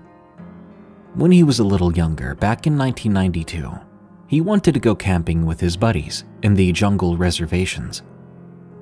They were geared up and packed for a week to trek through the jungle to their destination. They carpooled with a couple of 4x4 Jeeps, and they were generally excited, having a good time on their journey. They reached the reservation a little late, but they were confident that they could find their camping destination still. At the time, it was near midnight. They were still nowhere near where they wanted to be. Along the beaten path that they drove through, they suddenly saw in the Jeep's headlights in front of them a figure. They described it as thin and pale, with legs bent in a squatting position low to the ground. They stopped a little more than 10 to 15 meters away. They were quiet in the Jeep, not a word passing between them, the creatures of the night around them chirping and scuttling in the dark. Then they saw that creature beginning to move. It must have realized that it had company now as its head slowly turned towards them. But how could it know? Because apparently it had no eyes and no ears to sense them with. They searched all over its body, but they did not find anything that could be a mouth or even a nose. What they were looking at appeared to just simply be an eerily human-like figure, alarmingly thin, with limbs longer than any normal human person. It slowly stood, its movement smooth and calculated, as if it didn't want to spook them. They could see its thin arms and long claws, skin almost glimmering in the dark, reflecting the Jeep's headlights. Then it began to walk towards them, slow, almost non-threatening looking, like a big cat stalking prey. They froze with fear, just staring at this thing as it came closer to them. Quickly, my father came to his senses and slapped his friend who was driving to get him to reverse. He then leaned out the Jeep window and signaled his friends in the other Jeep to get out of there quickly. They all did so, slightly faster, driving carefully so as to not hit a tree, or else they might swerve right into their deaths. They didn't stop until they left the reserve. They booked it out of there the moment they hit asphalt.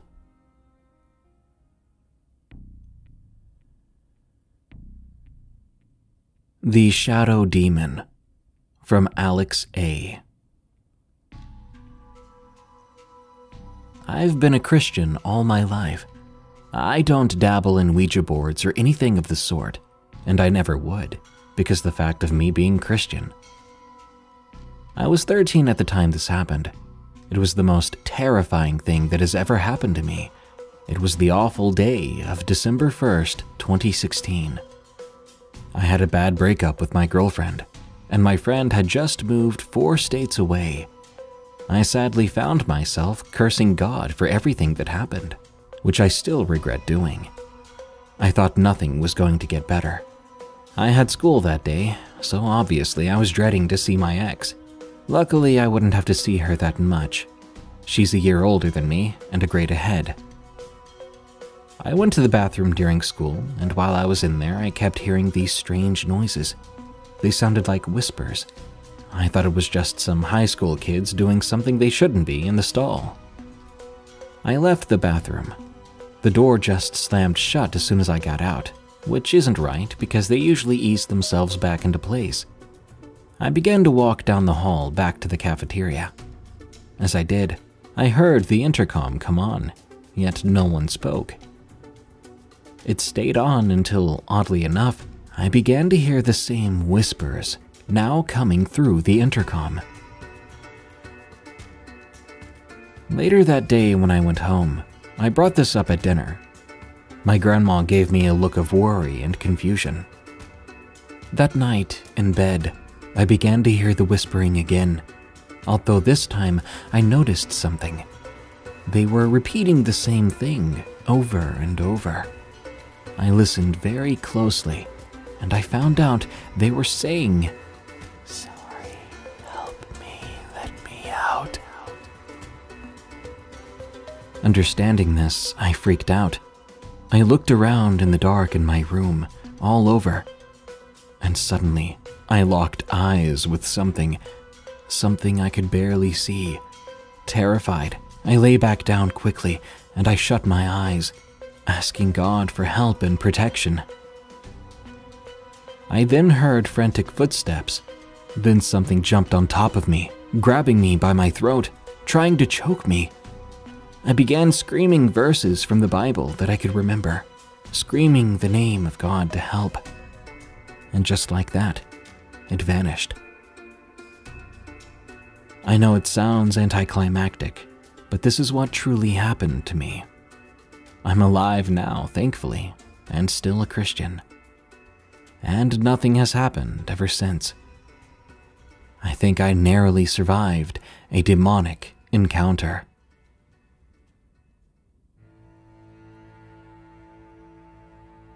Eyes Above the Corn, from Bowhunter 74. This happened in the late summer of 2017 in northwest Pennsylvania. To preface this, I've been an avid outdoorsman since I was 7 years old. I would bow hunt for deer, bear, and turkey. Wildlife is something I'm very confident in identifying. My buddy, M, and I spend most of the summer nights jigging for walleye. So like clockwork, we left at 10 p.m. one night to fish until 2 a.m. or so. After a good night of fishing, neither of us were tired yet. We decided to go drive around and listen to music while chewing tobacco. M didn't want his mom to know we used tobacco. Young country kid struggles. We decided to go park for a few minutes at M's family farm, putting chews in our mouths. We pulled off into the cornfield around 2:15 a.m., the high beams on to see if there might be a big buck in the opening. Just as M put the car into park, we noticed red eyes in the back of the field, about 100 yards away from us. There were no red flags yet, not until we realized that whatever those eyes belonged to, it was taller than the fully grown corn stalks. The two of us watched in silence. Then I could have sworn I saw it slowly turn and look right at me. As soon as its eyes met mine, my chest got all tight. I felt as if something was pushing me into the back of my seat. I couldn't move, frozen in an overwhelming feeling of pure terror. That was the last thing I remembered until we were driving down the main road into town at 4:30 a.m. Somehow, we had no recollection of the 2 hours of that night between 2:15 a.m. and 4:30 a.m. Horrified, we went straight back to M's apartment and ran inside. We only managed to fall asleep around 6 a.m. When I woke up, I asked M if he could recall anything of what happened last night. When he saw those eyes, he said the same thing happened to him, that he'd lost the memories of the 2 hours after. But how did he drive to the main road if he couldn't remember? We still hunt that strange farm, but nothing has happened since. I don't know what we saw, but nothing in Pennsylvania stands taller than that corn.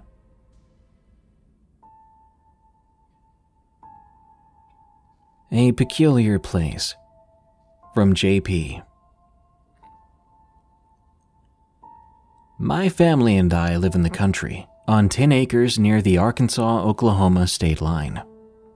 I'm not a very spiritual person other than being Christian. Never messed around with the supernatural or paranormal stuff, outside of listening to some podcasts when I'm bored. I've sometimes gone on Bigfoot hunts, just for fun, more of an excuse to go on night hikes for a good thrill. I've never seen a ghost or an apparition per se, but I have seen and heard a few weird things that I cannot explain.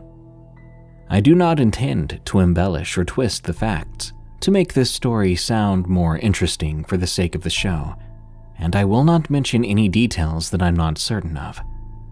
So our little 10-acre plot is mostly wooded. We have plenty of neighbors around in spite of being somewhat secluded and out of city limits. I grew up playing in the woods with my brothers and sisters, and later my nieces and nephews. If there are 2 or more people out there, the atmosphere always seems pretty friendly and cheerful, if you know what I mean. But at night, it always feels like the mood changes. I don't know for sure where I stand on there being or not being ghosts in this world, but I do think that certain spirits haunt certain places. Not like a ghost, more like a lingering feeling left behind by those who have dwelt there before. For instance, a place where a horrendous crime was committed, or a battlefield, or a house full of happy memories and joyous occasions. Either way, the place where you are affects the way you feel. Now to get to my story or stories. I've always been an outdoorsman. Mother Nature is where I feel at peace. I understand the way that the Native Americans felt about this land before we ever set foot here, a kind of partnership with the land and its creatures. I've spent many evenings, and will continue to spend many evenings, outside next to a campfire under the stars, just enjoying God's creations. I often go outside to relax, recover from the workday, to get away from people and the frustrations they may bring. But sometimes, the night feels different on different days. The first time I felt this was on an overcast evening in October of last year. I'd finished music practice, and I had made a campfire outside to spend some time alone. That evening felt different, though, like something was telling me to go back inside. But stubborn as usual with me, I didn't listen to my gut feeling. I decided to stay out and enjoy the cool night air, even if the woods felt creepy that night. I'd been sitting out there for about an hour when I began to hear this strange music coming from our woods. It sounded like a flute, with long, drawn-out, mournful tones. Being a musician myself, this sound captivated me, and I felt as if I could feel the sentiment behind it. It was sad. It was ancient. I quickly went inside and grabbed my mom. She was texting someone and said she would be out in a minute. But the music had stopped, and by then it was too late for anyone besides me to have heard it. Now, it didn't feel creepy or demonic. It felt like the past, nothing more. A few months later, under the same circumstances, I saw the silhouette of a hooded figure walking through our field towards the tree line, where it then disappeared. Again, it didn't feel wrong or malicious. It was like seeing a figure from the past. I say this because we have several really old cabin foundations and ruins on ours and our neighbors' properties, with a few old wells and some really old piles of rubbish that people dumped over time. Some of it dates back all the way to the 1800s. I somehow get the feeling that the hooded figure and the music, which I've heard a few more times now, are one and the same. Not a malicious demon or a silly ghost from a cheesy horror film, just an illusion of a figure from the past. Perhaps an old medicine man or something of the sort. I don't know why, but that's what it feels like to me. I haven't shared the full details of all of this with my family, as they may think I'm weird, which is understandable. But I think that what I've seen here is only for me, as no one else but a select few have seen or heard anything of the sort. I'm not a believer in the traditional white sheet ghost with red eyes kind of stories, but I think our lives leave echoes behind, kind of like a voice in a long tunnel, that even when the voice has stopped, someone farther down the tunnel might hear it if they take the time to listen closely and quietly. Good or bad, these echoes are there even if we choose to talk over the top of them. I hope you enjoyed this story and can relate.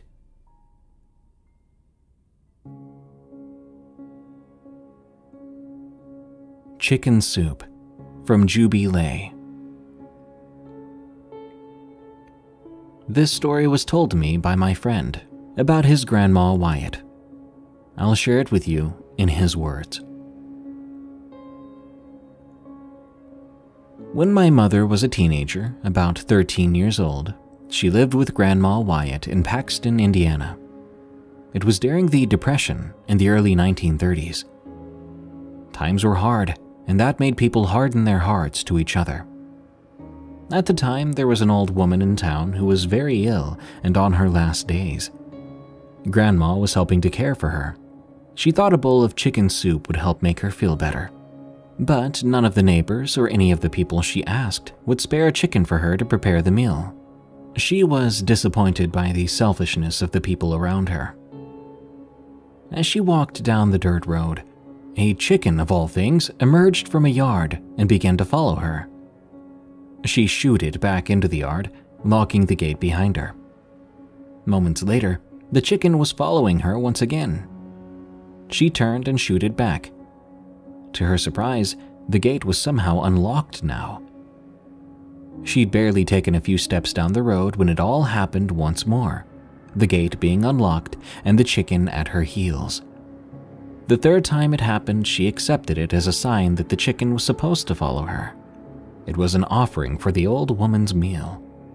She looked around, didn't see anybody, and took it home to make chicken soup.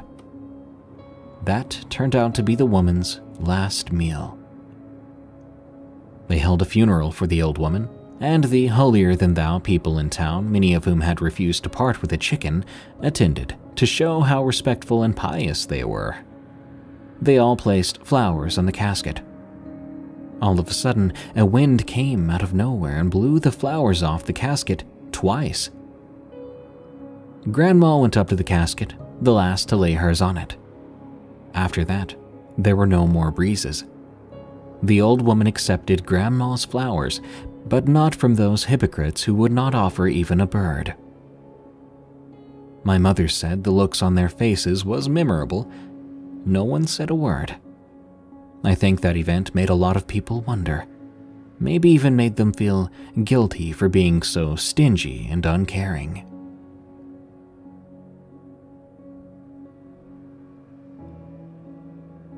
It used his voice.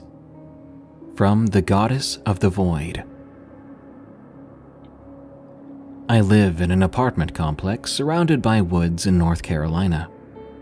At the time, I was living with 2 roommates and my boyfriend. My 2 roommates were the only ones with a TV, and at the time they were off house-sitting. This will be important later. I remember my boyfriend saying that he was going to go get groceries in a moment. I was exhausted due to my poor health as a result of having cystic fibrosis, and I told my boyfriend I'd be lying down for a nap while he was gone. He left the TV on for me in the other room to make it seem more lively in the apartment while he was gone, and I soon fell asleep. I'm not sure how long I slept, but I woke up to hear my boyfriend calling my name. Melissa, come help me with this, Melissa. I assumed John, my boyfriend, was back from the grocery shopping, but his voice sounded wrong. It sounded like he was talking through a walkie-talkie, or it was somehow mechanical in a way. I shrugged and got out of bed, moving to the back door and opening it, turning on the light. I froze there on the back porch, hearing the same call coming from the woods instead of from the parking lot. Melissa, come help me with this, Melissa. I then saw them, 2 red glowing eyes, 7 feet off the ground in the tree line. Suddenly, I felt hands on my shoulders and gasped, nearly screaming. The eyes disappeared then as I turned around. Melissa, what are you doing out here? It was John, the real John. I told him how I thought he was calling my name, but I thought that it couldn't be him. He told me he had been in the other bedroom watching TV the whole time after putting the groceries away. He then looked at me seriously. I heard it call me too, using your voice, he said, explaining why he had to come through the back door. I've heard stories like this, and I believe we may have encountered a skinwalker. We've since had the apartment smudged with sage, and we used salt on all entryways that faced the woods. Thankfully, we haven't encountered it again, but we have had other encounters. But those are stories for another time.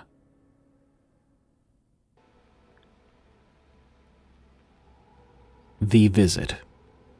From Sam Me 5.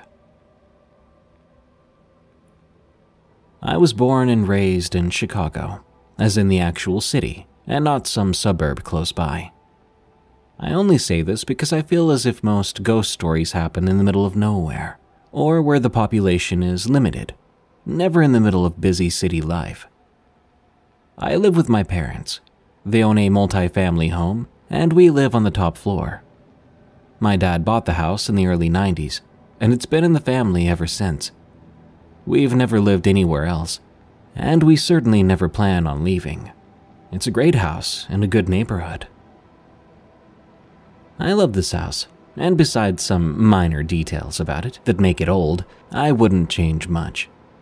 That being said, the house has always had a somewhat unsettling vibe.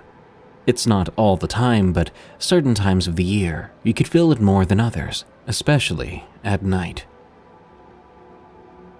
Growing up, I remember experiencing creepy things in the house, like seeing shadow figures make their way across the hall when I was playing, hearing footsteps walk from the kitchen to the dining room, hearing the shuffling of things being moved around. My parents were a bit skeptical if I ever brought it up. Even when things like this happened to them, they brushed it off with a shrug and said something along the lines of, "It's an old house, it creaks." I never truly believed it was just that. I always had a rule for myself: never stay in the living room past 1 a.m. And if I ever did because of homework, all the lights had to be on. Even then, out of all those times I was all alone studying in the living room or den area, I always felt something watching. I always knew I wasn't alone. The presence in the room was almost tangible, and it gave me shivers down my spine. The best thing I could do was play my music and try to ignore it. But I'd always practically run to my room once I was done. Some might think it was all in my head, that I was just afraid of the dark, but it wasn't that. When I left for college, that feeling of something watching me was never there in my dorm room or in my apartment when I eventually began to rent a place. It was only ever there when I was at home in my parents' house. What truly convinced my mom that there was truly something in that house was when I had just come home from college for Thanksgiving break. Everything was fine until the third night I was there. I had this habit of staying up late at night watching Netflix. That night was no different. Normally, I never closed or locked my door. I kept it slightly open to let the room breathe. On that particular night, though, I closed the door and I locked it. My parents had done the same, they always did. It was sometime around 2 or 3 a.m. that I heard my parents' doorknob beginning to jiggle. My parents still had one of those old doors that came with the house, and the doorknob was one of the ones made of glass that was kind of heavy. Because it was an old door with a heavy knob, it was loud and creaked when opened and closed. It was practically impossible to make the door any quieter. So when I heard the all too familiar sound of the glass knob turning, I knew I was in trouble. Crap, I thought to myself. My mom was probably coming in here to yell at me to go to bed. It wouldn't be the first time she'd done it. So, being my sneaky self, I quickly turned off the TV, hid the remote underneath my pillow, wrapped the blanket around myself, and pretended to be asleep. I remained silent, hearing footsteps getting closer, and then they stopped at my door. The doorknob turned slowly. There was a small jerk of the door. It was locked, so the door didn't open. I expected my mom to use her nail to turn the lock. It wasn't hard to do, but it never happened. It felt like forever as I waited, and the room had become incredibly dead silent. All of a sudden, I get a weird feeling in the pit of my stomach. Slowly, I looked at the door, focusing my hearing on any noise outside, listening to the footsteps that my mom should have made. But nothing happened. I couldn't hear anything. I'd suddenly become slightly afraid, and there was no way in heck that I would check it out myself. So I forced myself to go to sleep, wrapping the blanket tighter around me. The following morning, I woke up. I heard shuffling in the kitchen. I knew it was my mom, so I quickly jumped out of bed, and I made my way over to where she was. Before I could even get a word out, she said, "What did you want last night?" I looked at her, confused. "What do you mean?" I asked. "You came to my door last night trying to open it. I kept calling out your name, asking what you wanted, but you never responded. Were you sick or something?" This time I nervously smiled and chuckled.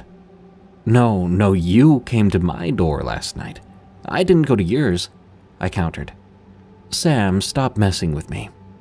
"Mom, I'm not. I thought you were coming to yell at me to go to sleep for being up so late. You turned the knob too, but the door was locked so you couldn't get in." "I did no such thing," my mom said, and neither did I. We just stood there, looking at one another as if trying to see who would confess, but neither of us did, because I know for a fact I did not get up to go to their room, nor did my mother come to mine. "So you're not lying to me, because you do like to scare me sometimes?" my mom asked, looking a little more anxious. "No, Mom, I'm not. If I ever scare you, it's certainly not at 2 in the morning." "Okay then," she said quietly. I could tell my mom was now confused and slightly concerned.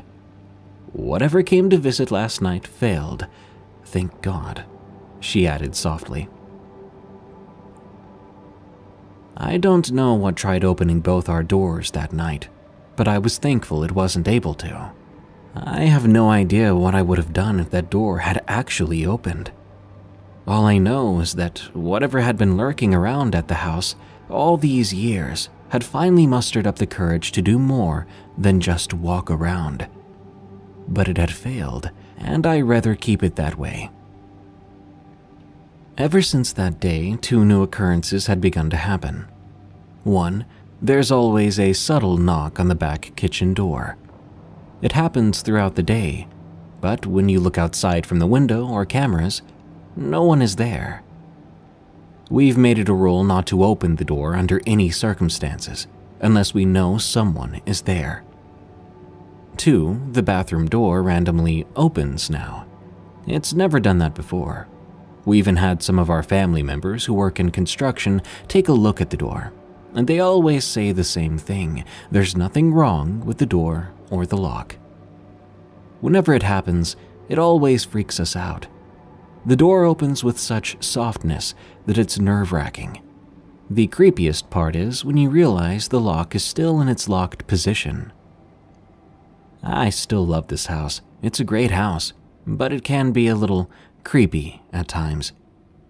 We've thought about bringing a priest, but the strange activity has become so normal at this point that we don't see the point. We've learned to live with the creepiness.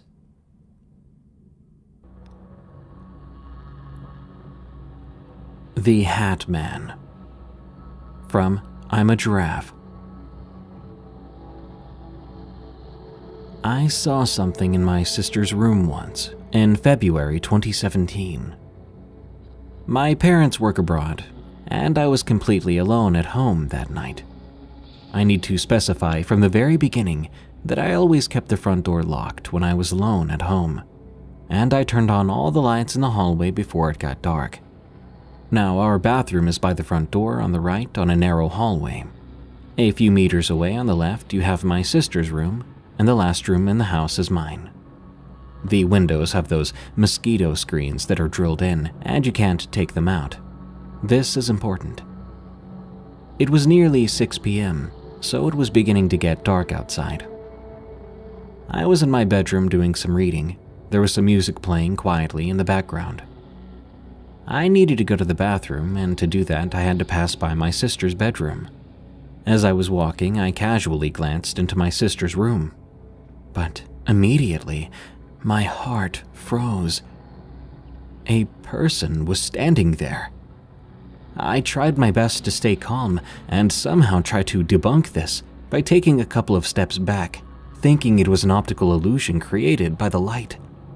But I kept seeing it, the same thing. I took a few steps ahead and nothing changed at all. You know how when you change your position you see an object differently? Sometimes illusions are broken because of the angle. That was not the case here. The figure looked like a person no matter what angle I was at. I kept staring at it, and I soon saw it was wearing a black hat. I could even make out a forehead, nose, chin. It had a coat on, but it wasn't black. The coat was dark gray or dark blue. I could even make out the left hand with 5 fingers. It wore dark brown pants and black boots. The more I stared at this person, the more it looked as if something was surrounding them, almost like an aura. It was a strange light color that I really didn't know how to describe, other than it being an aura or a weird steam. I never got any specific vibe from it. It didn't make a sound, and it never moved an inch. Eventually, I got too scared, so I ran into the bathroom, locking the door, and I watched through the small matte glass window in the bathroom door. Reminder, the bathroom is right next to the front door, and it was the only entrance and exit in the house back then, so I would have seen them going out. I'm not entirely sure how much time I spent in that bathroom, looking through the window without making any sound. But by the time I realized I should probably leave the bathroom at some point, it was pitch black outside. Anyway, I opened the door, expecting to see it in the hallway waiting for me to come out of the bathroom. But it wasn't there. I was mortified to look in my sister's bedroom again, but I knew I had to do it. So I turned on the light and I checked it anyway. Nothing. I looked behind the door, underneath the bed, inside the closets, above the closets, but I didn't find anything weird. I also made sure to check the window. Now, recall me saying that the windows had mosquito screens that were drilled in. They were still there, completely intact. Everything was closed, and there was no one in the house, and it appeared that no one had left either. I have a German Shepherd Husky mix who was in the backyard at the time because he's an outside dog, trained to guard the house. I brought him inside, but he didn't seem to smell anything unusual. I tried to pick him up and put him down in the same spot where I saw that person, still trying to convince myself it was a burglar. I was hoping my dog could trace him down. Instead, my dog walked happily to my bedroom wagging his tail. I don't know what I saw. I don't know how it got into my sister's room, and I especially have no idea how it managed to get out without making a sound or using the front door. I've never experienced anything else in my childhood home before this incident, nor after. I talked about it to random people online, and it seems like lots of people from all across the world have had similar experiences. I believe this entity is called the Hat Man.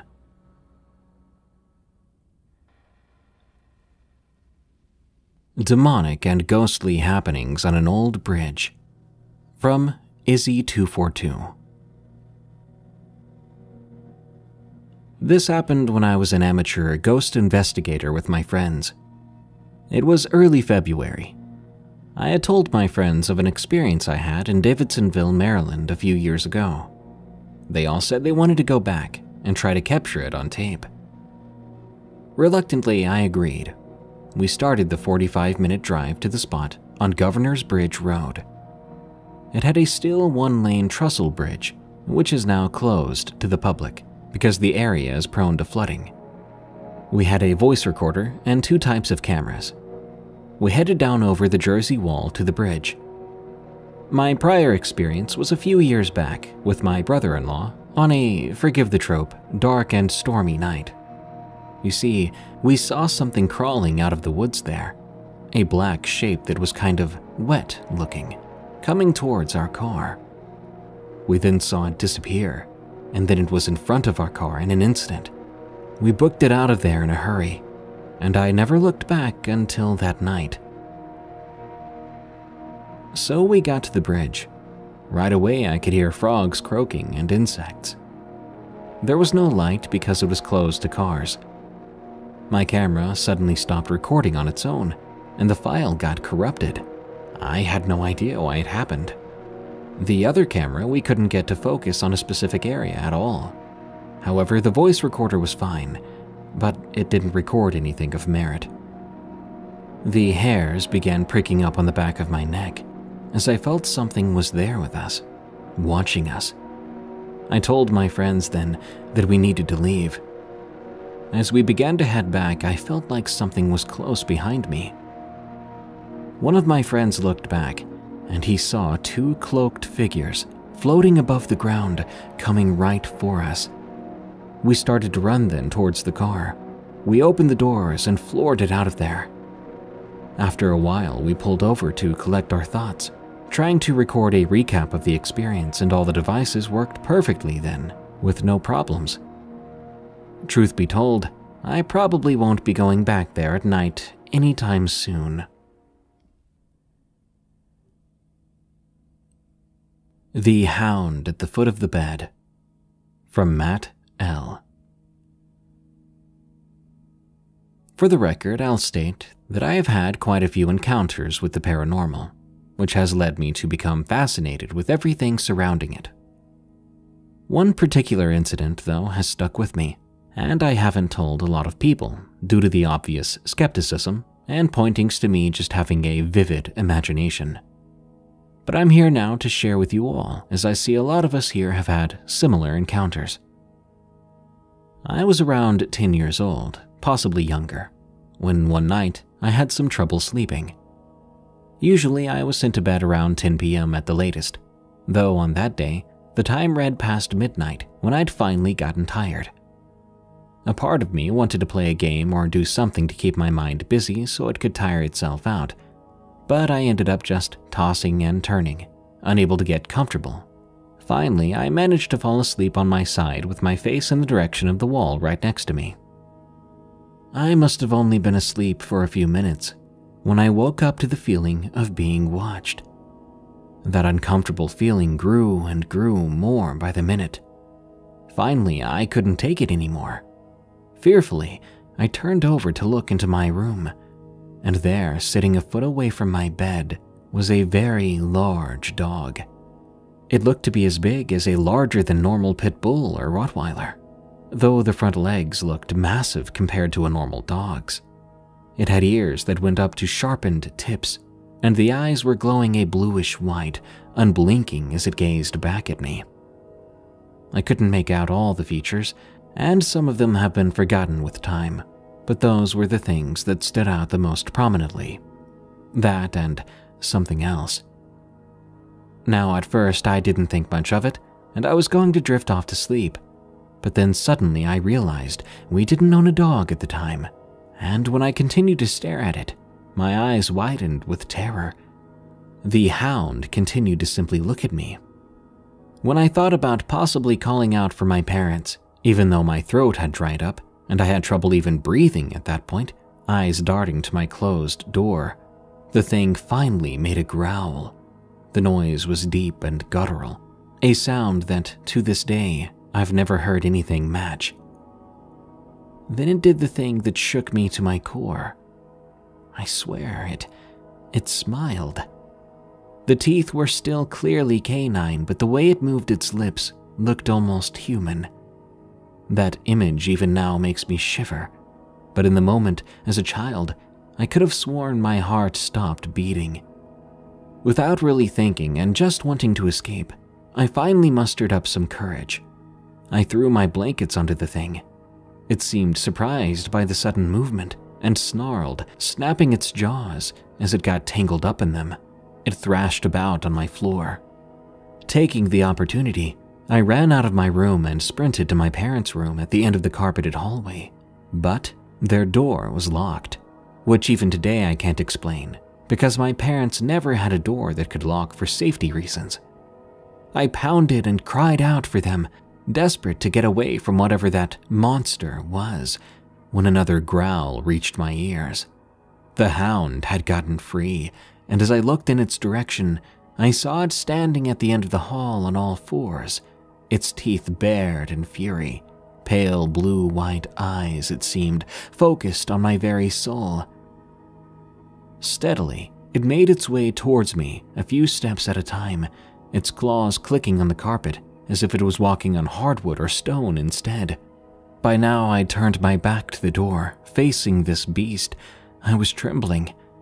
Its pace then quickened, and it leapt at me with jaws open wide, aiming right for my throat. I thought I was going to die. I screamed again as I held my head in my hands and cowered in front of the locked door. The door in question suddenly burst open. It was my mom and dad. My father was in his boxers carrying a pistol in one hand. My mother almost slid under him to grab me, the pajamas she wore adding a level of warmth and comfort. My mother asked what was wrong. I bawled loud enough to now wake up my older sister, while my dad went around looking for whatever it was that had scared me so. However, he found nothing. It was like it disappeared, like it had never been there, though my blankets were still in the heap on the floor, trailing towards my now open door like something had been in them and had crawled out of them.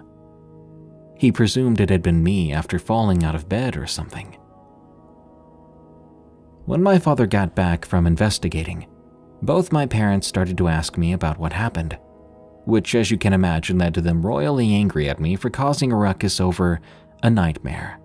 They repeatedly told me it was wrong for me to get mad at them over a locked door that wasn't even one that could lock in the first place. It took 2 hours for me to calm down, and I had to sleep in my parents' room because I was so scared to go back into my own bed. To this day, the very thought of what happened sends me into paranoia. It has given me a permanent fear of the dark. It's also why certain imagery of dogs and wolves makes me feel that same feeling. Some nights, I hide under the covers and I sleep facing away from the open room because I feel like something is watching me, prowling through my room, trying to find me once again. It hasn't happened as often as it did before, but every so often, that ominous dread comes in, and I feel like I did all those years ago, defenseless, scared, hiding from what could be that dog monster coming back to find me. The most recent iteration of this feeling was a few months ago. I was visiting my parents' new place around Angel's Camp, and when that feeling came back, I had to sleep with the lights on.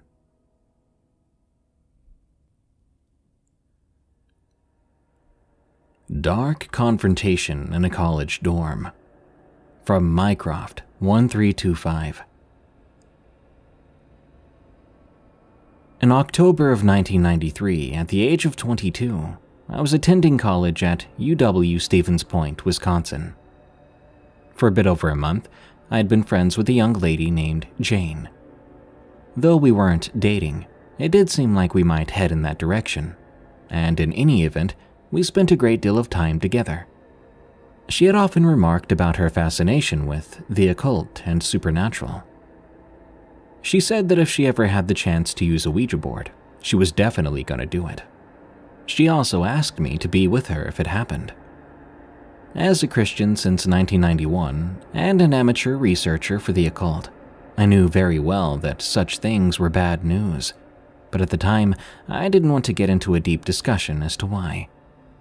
I also didn't feel like getting into an argument if I said no, and she did press me. So, really believing it would never happen anyway, I told her I promised to be there. 1 week later, not long before Halloween, she comes dashing into my dorm, excitedly telling me that her and her roommate, Brenda, and our mutual friend Dave had borrowed a Ouija board from someone. So, she asked if I would please be there, as promised. Grinning on the inside, I apologized and said I couldn't make it, as I had an acting rehearsal assignment I was just leaving for. This was completely true, though.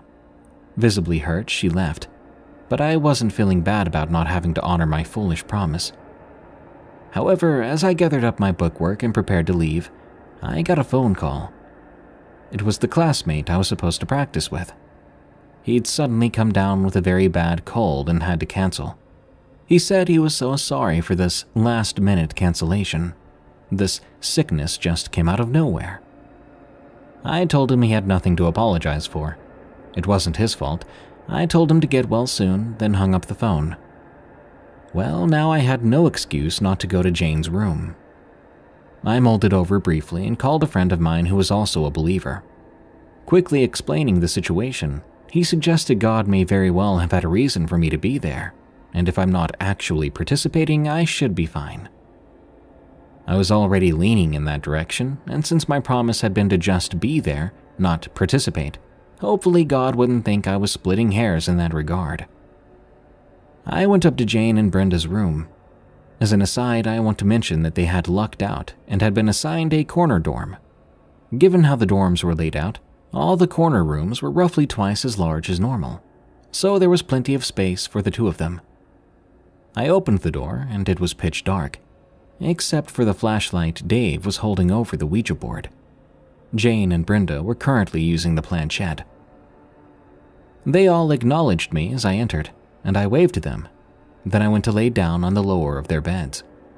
That bed was facing out into the room, cutting it roughly in half, while the upper bed was perpendicular to it and set against the wall. So I was lying on my stomach, facing the wall opposite the entrance. This allowed me to overlook the situation. I said nothing, did nothing aside from preparing myself to be bored. The kinds of questions Jane and Brenda were asking were the right kinds of nonsense questions, perfectly suited to induce boredom.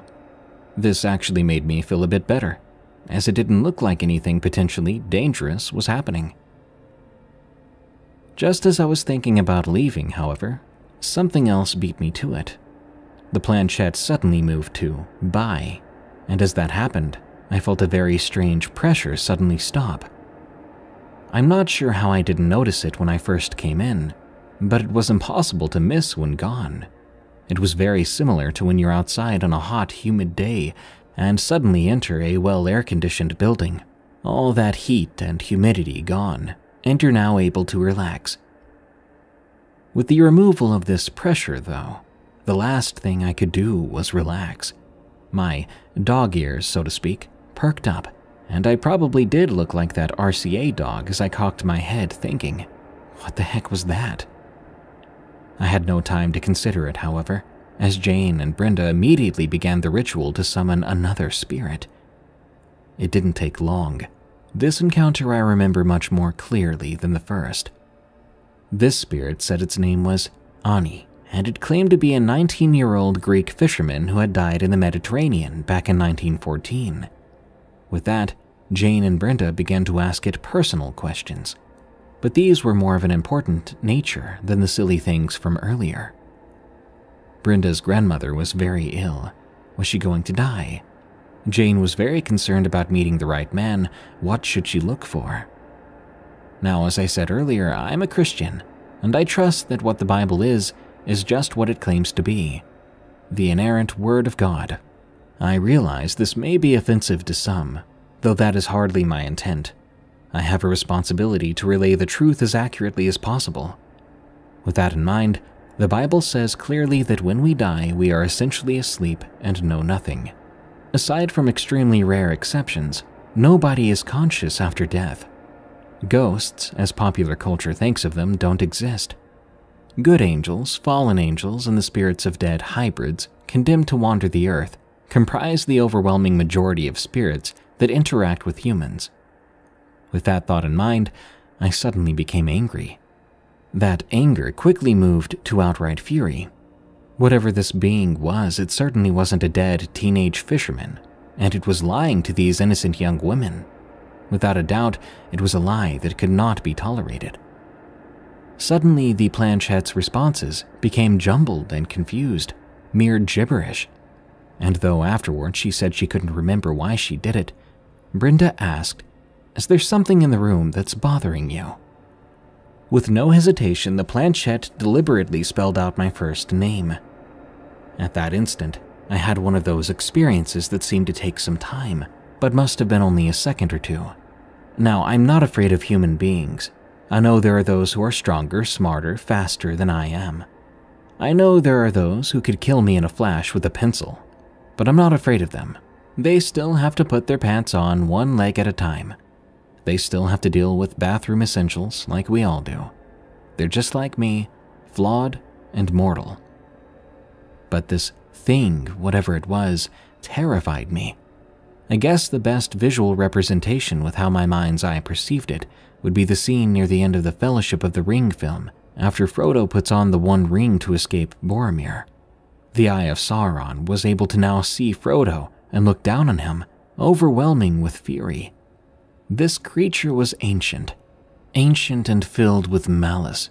Malice layered up like an onion, year after year, century after century, age after age, deathless in its hatred of humanity. It had an intelligence no human could match, and it was now aware of me. It was looking directly at me. I was petrified. But then, some other person who was inside me but not me came out. It felt like a tidal wave. All my ears could hear was a tremendous roar. The Holy Spirit of God was there and making no secret of it. I suddenly felt even smaller, like a little fly about to get smashed between two enormous fly swatters. But I was no longer terrified. I was elated, exalted. I remember thinking, Lord Jesus, if this is where I go out, I'm happy to have been a part of it. Your will be done. But then, I heard no words. I had the unmistakable impression of someone putting their arm across my shoulders and turning me away. Along with that was the clear feeling of, not now, not yet. Now is not the time. The next thing I know, I'm driving through the nighttime streets of Stevens Point, listening to a Men at Work album. I let myself do that for maybe 20 minutes, then returned to the school. When I got back, I found David, Jane, and Brenda downstairs in the student lounge discussing what had happened. They were glad to see me, and when I asked them what happened, I was told that once my name was spelled, I suddenly stood up, said, "I'm out of here," and left. Immediately afterwards, Jane and Brenda became almost hysterical with fear because their hands were glued so tightly to the planchette it hurt. Brenda cried out, asking what was wrong, and amidst more gibberish, the phrases, "want my girls," "supposed to be mine," "promised," came out as the planchette moved with painful speed. Then it flew to "bye," and their hands were free. They all immediately came to the lounge where they had stayed, not wanting to go back to their room. They all agreed the spirit seemed to think Jane and Brenda had been promised to them, but had been denied and was now furious about it. I explained my end of the story, and though I'd talked about Christian stuff before in small ways, I now shared the gospel with them and reassured them that they could probably return to their room with no fear, provided they removed the Ouija board and didn't try fooling around with the occult anymore. They'd already returned the board to its owner, and Jane said she would never, ever do anything like that again. Brenda agreed, and Dave thought just being in the area observing the insanity was bad enough. God has continued to use me in supernatural ways for the benefit of others as the years have gone by, though there have yet to be any more direct confrontations with evil spirits.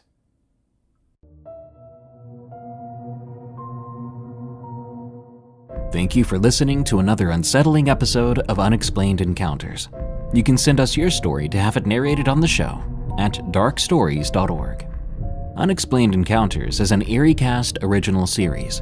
You can find other horror-themed podcasts at EerieCast.com, such as Redwood Bureau, a fictional anthology series, Freaky Folklore, a documentary-style series about myths and cryptids around the world, Destination Terror, a show about the most haunted places, and Tales from the Break Room, another show I host all about the scary things that happen to people at work. Again, that's EerieCast.com. By the way, if you want fewer annoying ads and you want to support what we do, consider going to EerieCast.com/plus to sign up for EerieCast Plus. That unlocks all our podcasts with all but host-read ads removed. Until next time, stay safe out there and stay creepy, because this world is a strange one.